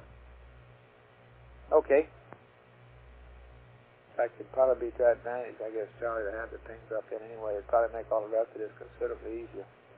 Well, it's if we didn't have the pings up when we lost the AGS, we'd be in deep yogurt. Okay. We don't have any way to steer to the required attitudes for the command module alignment then. Okay, so that is the elementary prep, and it sounds like we have two things that we need to tell the crew about this. One is we need to, well, I guess we don't really need to tell them that either. Yes, we should. We should tell them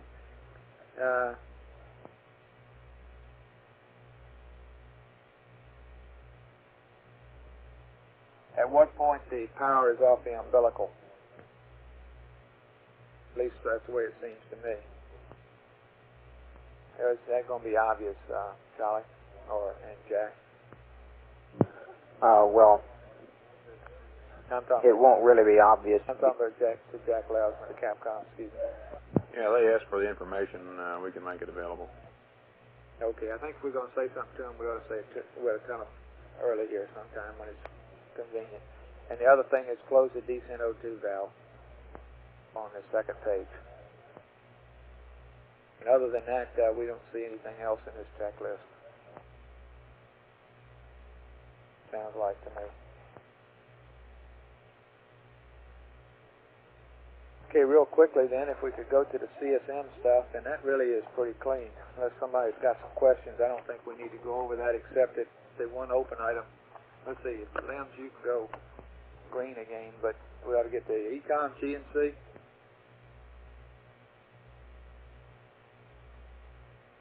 GNC, are you with me? Okay, what's the story? Y'all have spent some time here now looking at the three checklist things that were read up to the crew. Y'all have comments on any of those? I don't see any point in going through them. If you leaf through them, you can see that it looks like that it's pretty clear the things that belong in the checklist and what things are marked out. I don't see any problem with that.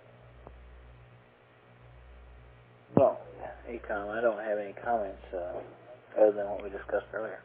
Okay, now the FAO has put out a thing for that some people may find easier to use that has it all on in the right kind of sequence and in one book instead of having to have three of them. So you may find that convenient, and it should be exactly the same. However, we'll consider these three. I don't know what you want to call them. The three separate ones that I have is the real bona fide baseline thing. GNC. Go. Our comments are really just notes to ourselves. We did find a few places where he would get C&Ws and that kind of thing, and we noted them to ourselves. Well, let's run through those. Where are they? Maybe we ought to just run through the timeline. Let's do that because we want to talk about that EMF anyway. Yeah, we did reposition that. Okay, EI, it's 6:30. We got LEM pads and we got command module pads, and we already said that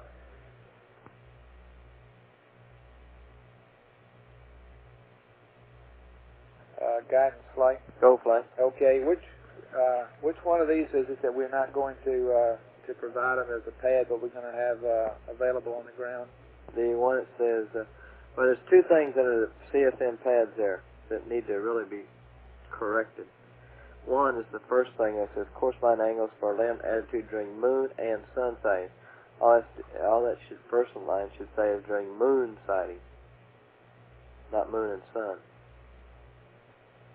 And the second thing is course line angles for entry rest map. That is not going to be passed. But we're going to have them standing by on the ground just in case. Okay, Capcom, you copy that? I got it. Okay, and the second one, course lines for entry are available, but we don't plan to send them. Rinse affirm.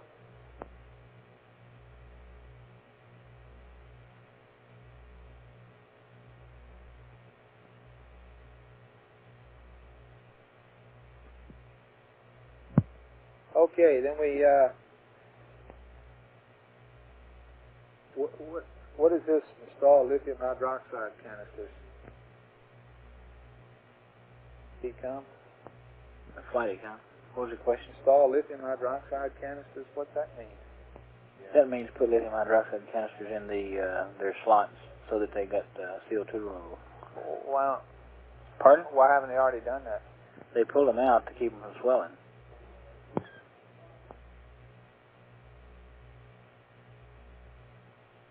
Yeah, okay, I thought that was just, I guess I misunderstood that. I thought it was just the wet ones, the ones that had been used would swell. Well, there wasn't any particular need of putting anything back in there, but Okay, I guess that's a minor point. I just curious as to why we didn't. in any event, they haven't done it. They probably have now. Okay. But there's no big deal on a dry one, obviously. I don't much think so. Okay, that should have gone into the storage list, I would say. We should have said something about that then. All right. But anyway, they do that at 6 plus 30. You might make a note to yourself, Capcom, that or whoever's on, that if they're looking for something to do early, that's something that can be done early. Flight network. Go. Yeah, we're going to be doing our handover in about 3 minutes. Oh, okay. And when we do that handover, we want the power, Aquarius power amp, S-band power amp in and normal voice. So we can get a shot of range in here for about 15, 30 minutes, say. Right. Flight starting. Go. I took in another update. Gamma EI negative 6.03. Delta vehicle maneuver 2.81.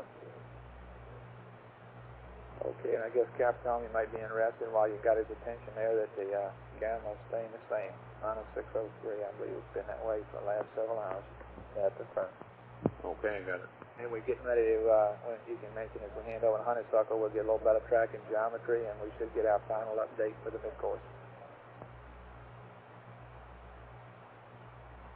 I guess we'll wait for you to pass that to him, and then we'll start again on the checklist thing here real quickly.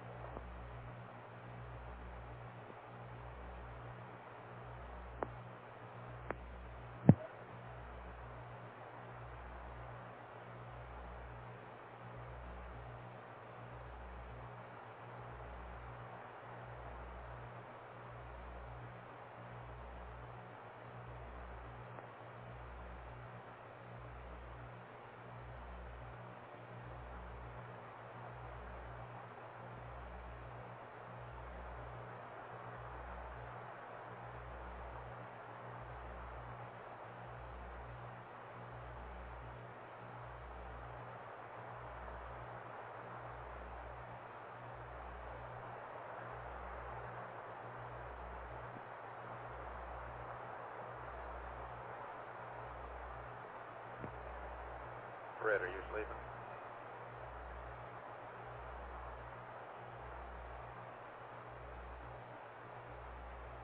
Start up.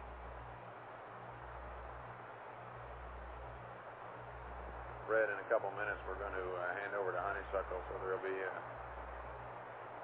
our uplink will be terminated. We'll contact you when we get it back.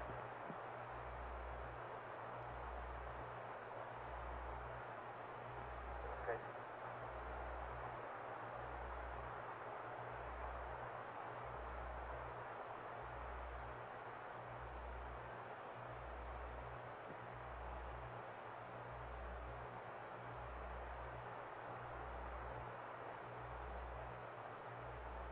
After that, I got a couple minutes of work for you.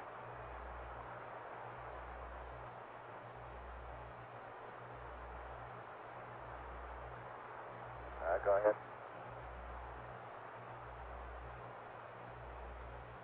Let's wait till after the handover.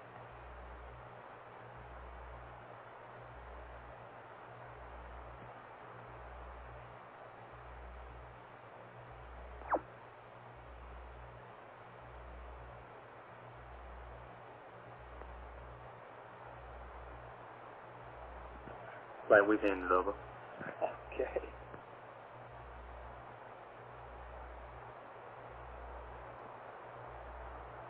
Are you there, Jack? Yeah, I'm hearing you loud and clear. How me, Fred?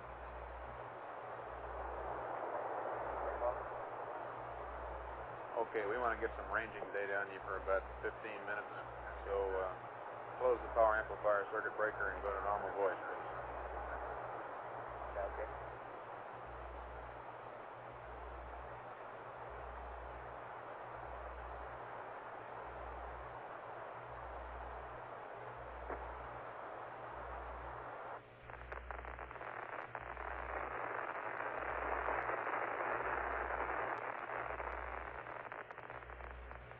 Okay, you ought to have it now, Jack.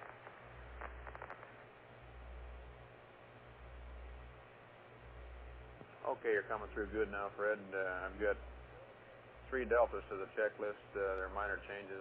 I'd like to pass them along now. One of them is to the CSM checklist, so if you'll pick that up, I'll give it to you. Okay, which one? Okay, stand by. Flight one, guide. Jack wrote them all in, big long feet out. He also wrote something Flight guide. in his book. Go. We also noticed that a thing has been eliminated from the big long checklist one he here. wrote out at CSM about checklist while he's going through. EI minus 230. EMS entry check. Okay, he's coming back down. And this with it. latest one we got. Just a minute, guys.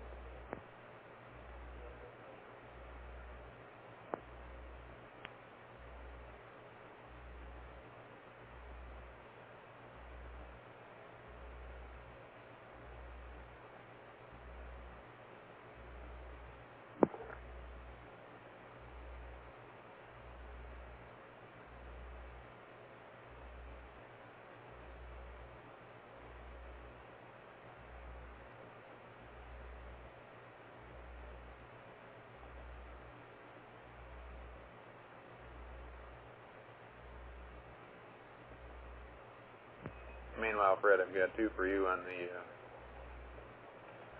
LAM prep checklist. Okay, Jack's here now. I'll hand it to him.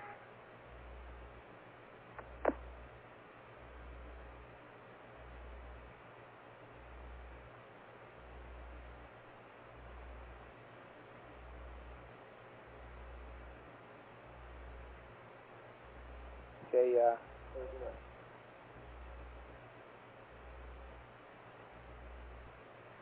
okay, Capcom, here's another thing here. On that guidance, I'll tell you what it is. For everybody else's benefit, we're saying we need an EMOD dump was agreed to, as I understand what he's telling me, was agreed to this afternoon, right after the EMS entry check for 74. Okay, Houston, Aquarius. Hello, Aquarius. I got a couple changes for you on your CSM checklist.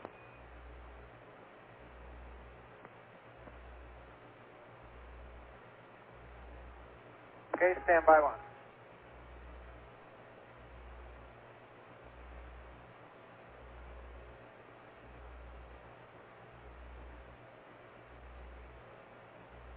Okay, go ahead. Okay, Jack, the timeline between EI minus 2:30 and 1 hour is real crowded, so you're really going to have to hustle. And we've decided to delete the EMS entry check at minus 2:30. That'll give you a little more time in there.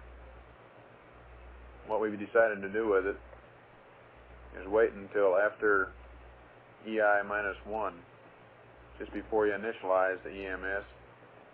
If you have time, and only if you have time, do the EMS entry check. Otherwise, forget it and go right on you got an into indication here EMS the chute release valve has gone to auto. This apparently happened a couple of times during the last shift. Okay, you're going to... And I'm not sure what causes it. Maybe he's brushing against it, or the hose is brushing against it, but we need to have him put it back to close when he gets an opportunity. There. And you're going to add it, if there is time, only if there is time, at EI minus 1 hour, where the EMS initialization occurs. That's right, you got it correctly. What's the story on the Verb 74? Okay, Jack, one other item. Just before EI minus 2 hours and 15 minutes, we need an e-memory now. Verb 74 entered. Over.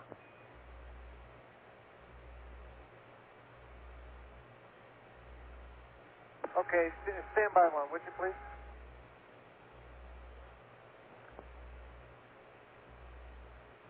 Does anybody have any problem with that? We didn't have a chance to really coordinate that very good.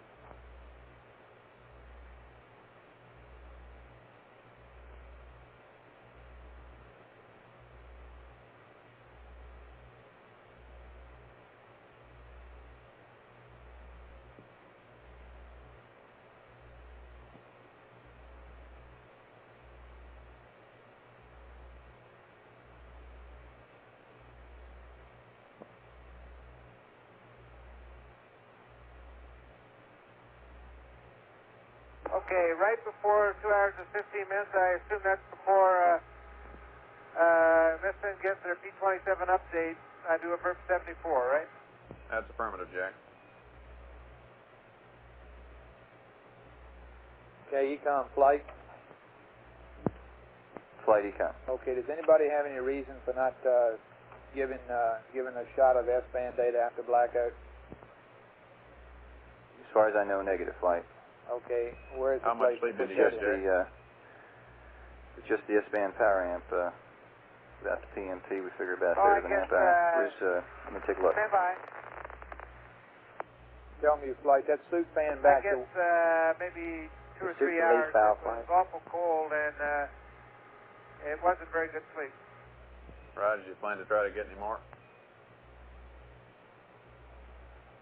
What GET do you have? We got 132.37. He's got plenty of time to back out. Back to close, is that right? That's correct, Clyde. Chute relief valve to close. Yeah, you might mention that to him also at Capcom. That's something that's happened before. They're looking at outside hose. If I get everything done, I'll try, but I tell you, it's almost impossible to sleep.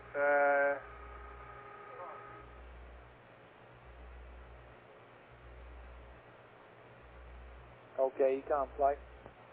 Flight Econ. I'm checking now, Flight. It looks like you get FAO with me on this too.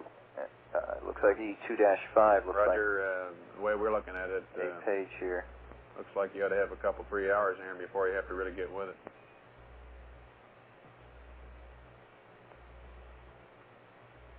We'll take it easy, but we'll try to sleep, but it's just awful cold.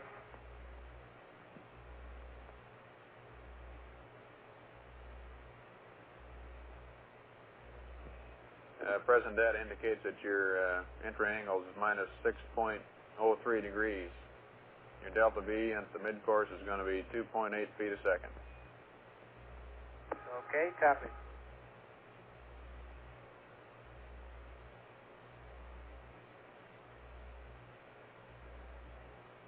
Jack, this is Jim. I understand it's going to be an RCS burn. That's affirmative. Jim's going to be an RCS burn. Okay. And we need the shoot circuit relief valve back to auto. Back to close. Correction, back to close.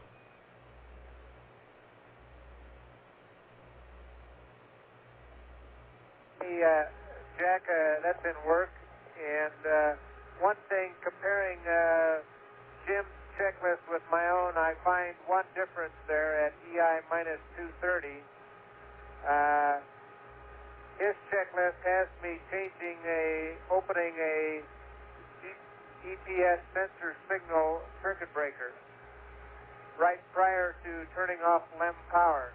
I'd like to find out which checklist is correct.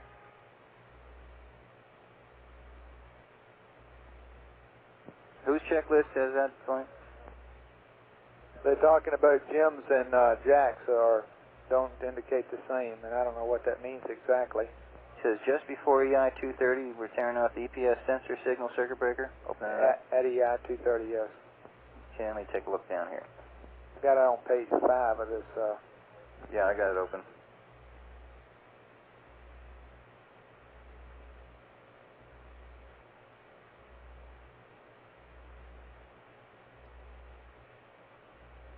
Oh, I guess by Jim's, he's talking about the LEM checklist. Okay. I didn't get that point. Thank you, John.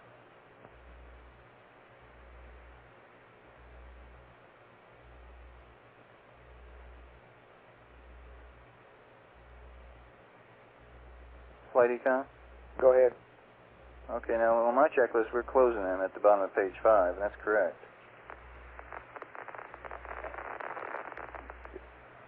Now, I was saying that the LEM checklist showed it being the LEM open. checklist is just for information to Jim. It's just to tell him that that you're changing back to command module power. Your checklist is correct. Okay, but I guess the point there is that we want to be sure before he. And when do you figure that you'll be setting up the pads that you have? Fido, when are the pads going to be available? When's the pads going to be available? For the maneuver pad flight or the other? All of them. Okay, Any of them. EI minus 630, the moon viewing attitude letter pads will be going up. Okay, what about the maneuver pad?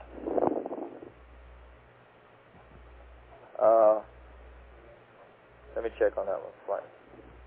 Okay. Okay, tell me, Flight. Our point here on this was that we wanted to be sure that before the guys in the LEM started to remove take their end of the power off the umbilical, that the people in the CSM had already gone off of main B, had already taken the LEM power circuit breakers open, right? They're shown to be open for.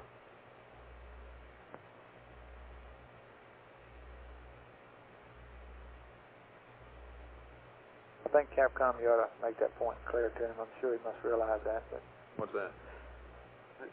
The point of those talking about that umbilical business is that they should be sure that the CSM circuit breakers, LEM power circuit breakers, are open before they start doing anything in their LEM regarding the umbilical there, that step at minus 230. I mean, before they start trying to demate the umbilical if they want to? Well, even before they start activating these circuit breakers. Can you turn around just a minute? Yeah, well, I've got that right in a LEM checklist. Flight pattern. Yes, that's right. That's the only point to that. I guess we haven't said it in so many words to them. Doesn't seem like anyway. Perhaps we have. Go, Fido. Okay, we figure all checklists will be going up to the EI minus 630. Okay, all the pads to do in 3 hours and 26 minutes. EI minus 30. 6:30.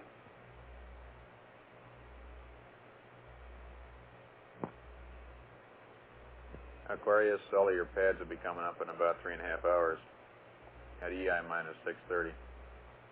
And one thing we want to remind you of, when you remove power from the command module LEM umbilical, is to be sure that you open the LEM power main B circuit breakers, both of them, before you start throwing switches and circuit breakers in the LEM. Do it as we've outlined it in the procedure in that order. Over. Okay, that's the way we planned on it. We'll let Jack do his 3, and then he'll tell us when we're go from there. What pages are the changes on?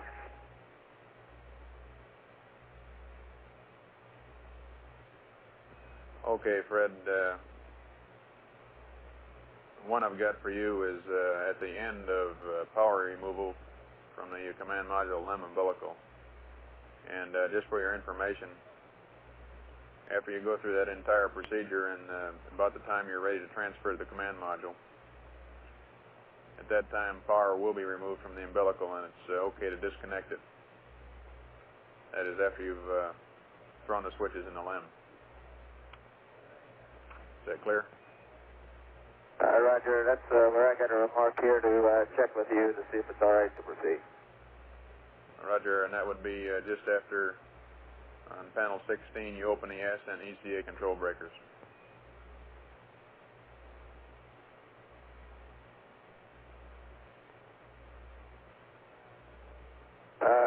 What step number is that?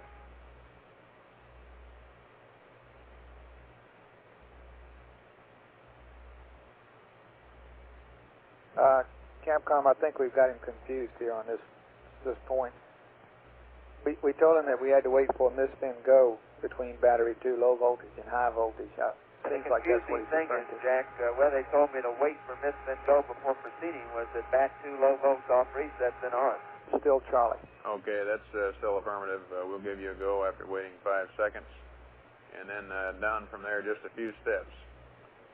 After you have opened the ascent ECA control breakers on panel 16, at that point the umbilical is not powered, and it's okay to disconnect them should you care to do so. But we don't see a need for it. Okay, after the last step then I'm free to disconnect. Right. And one other change we have is shortly after that, where we're configuring for jettison, we have closed both the forward dump valve and the overhead dump valve. And we don't want to get in a locked up position like that, so one way to get around it is to, after we close the forward dump valve, turn the descent oxygen valve off. Over. Okay, after the forward dump valve, add a step in that says descent ox valve off.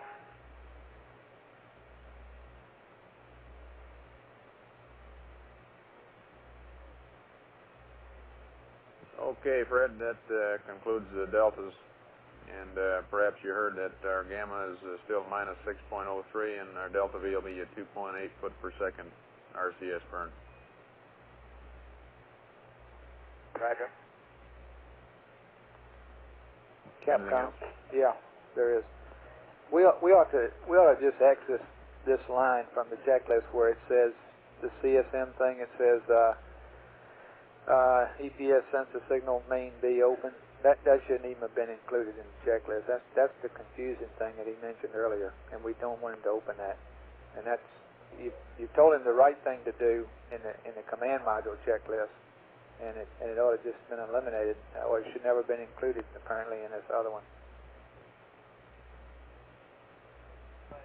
Fredo, we've got one more change we'd like to give you to clarify a question that Jack asked earlier at EI minus 230. Okay, hold on a minute, Jack. I'm going to have to call Jack back down. I'm not familiar with the previous discussion. Negative. This is on your checklist. Okay, go ahead. Okay, at EI minus 230, during power removal from the umbilical. First thing we do is 2 steps for the CSM. We open the main B, the LEM power to main B circuit breakers, and then there's a 3rd step which says circuit breaker EPS sensor signal main B open. Just delete that step. Over. Okay, delete the 3rd step.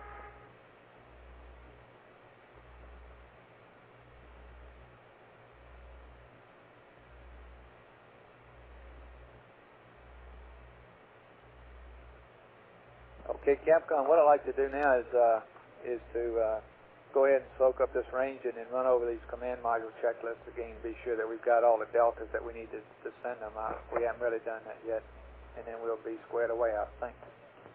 You got anything more immediate to tell them about while we got them on the hook here with good comm? Or you want to the comm will stay good because we're going to stay with the power amp on for a while. But no, I don't think so. We've told them all we need to tell them right away. We're not completely ready to tell them everything about the command module thing. So it sounds like we're done unless anybody's got something to tell them I don't remember.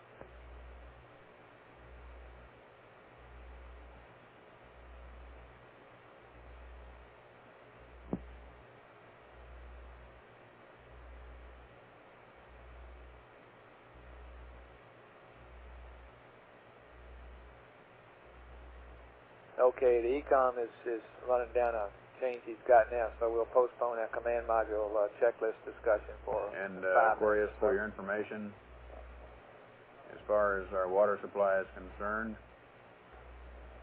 including our plans for power-up, we have an additional 18 hours of water remaining from this point. Okay, 18 hours of water remaining from this point, Jack.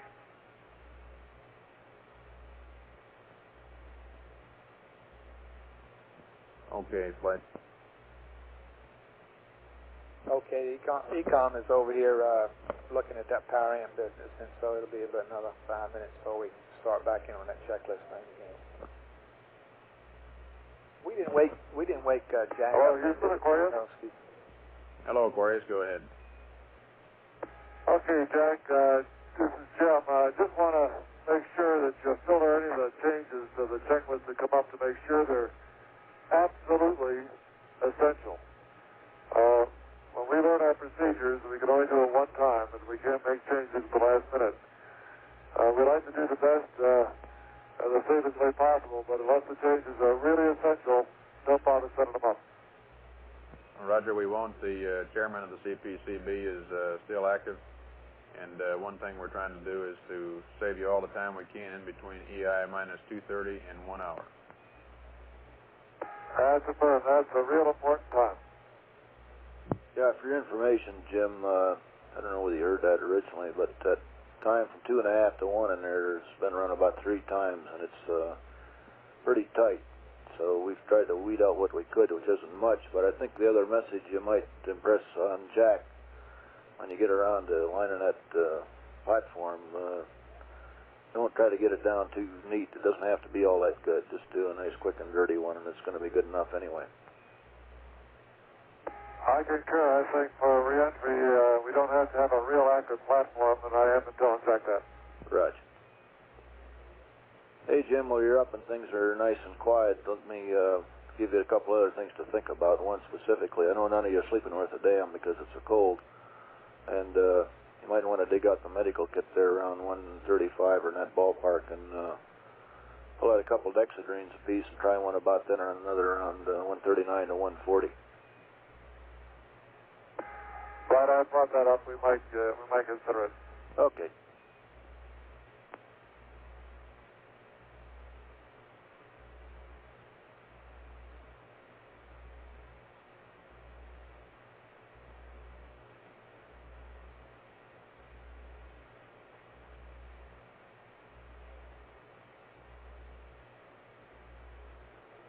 Wish we could figure a way to get a hot cup of coffee up to you. It probably tastes pretty good about now, wouldn't it? Yeah, it sure would.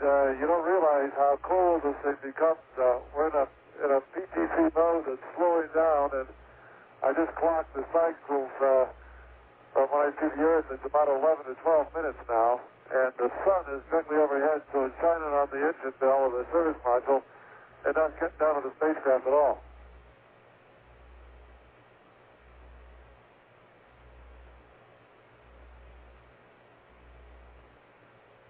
Hang in there, it won't be long now. That's right. As a matter of fact, doing this alignment on the Earth this time will be like making a landing with a fogged up windshield.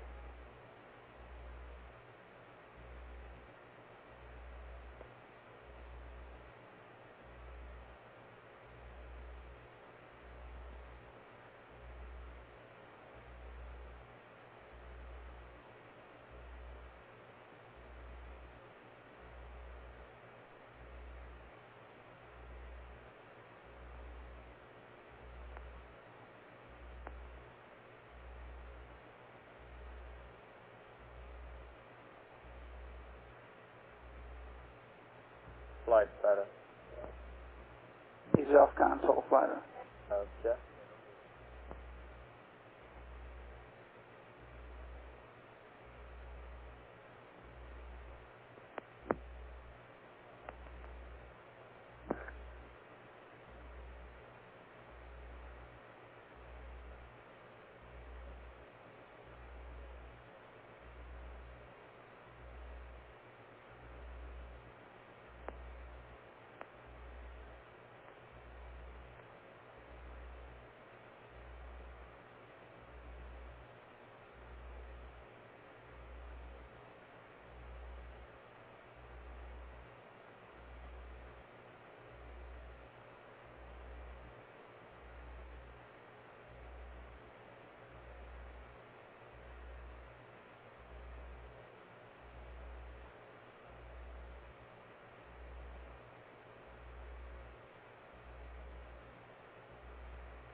Go, fighter. Okay, flight. If we're in a power critical phase here, we've got enough ranging. But, you know, of course, we'll take all we can get. So. Well, we'll leave you with some more. We're in good shape here. Roger that.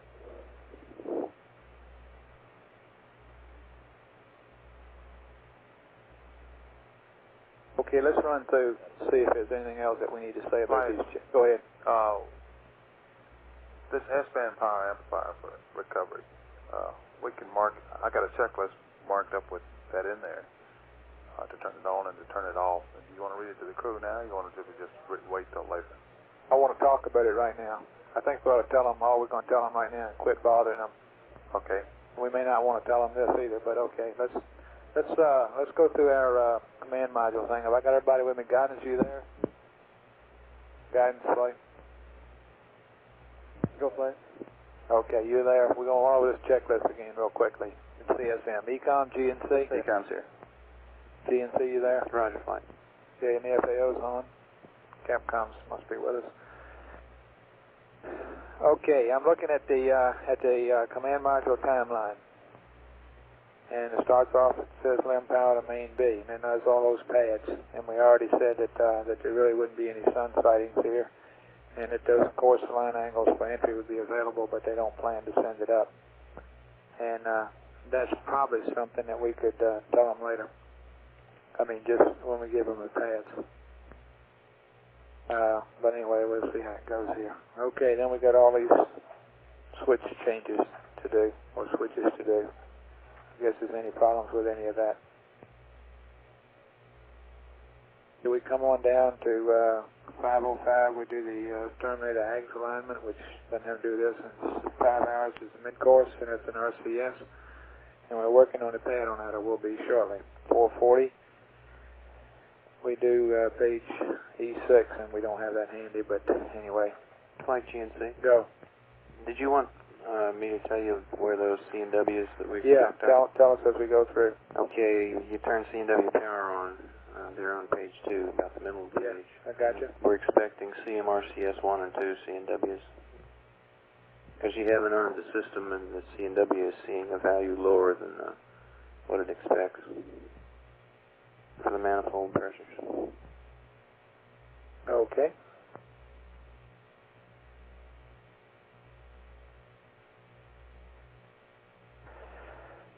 Okay, and nothing else on that page, huh?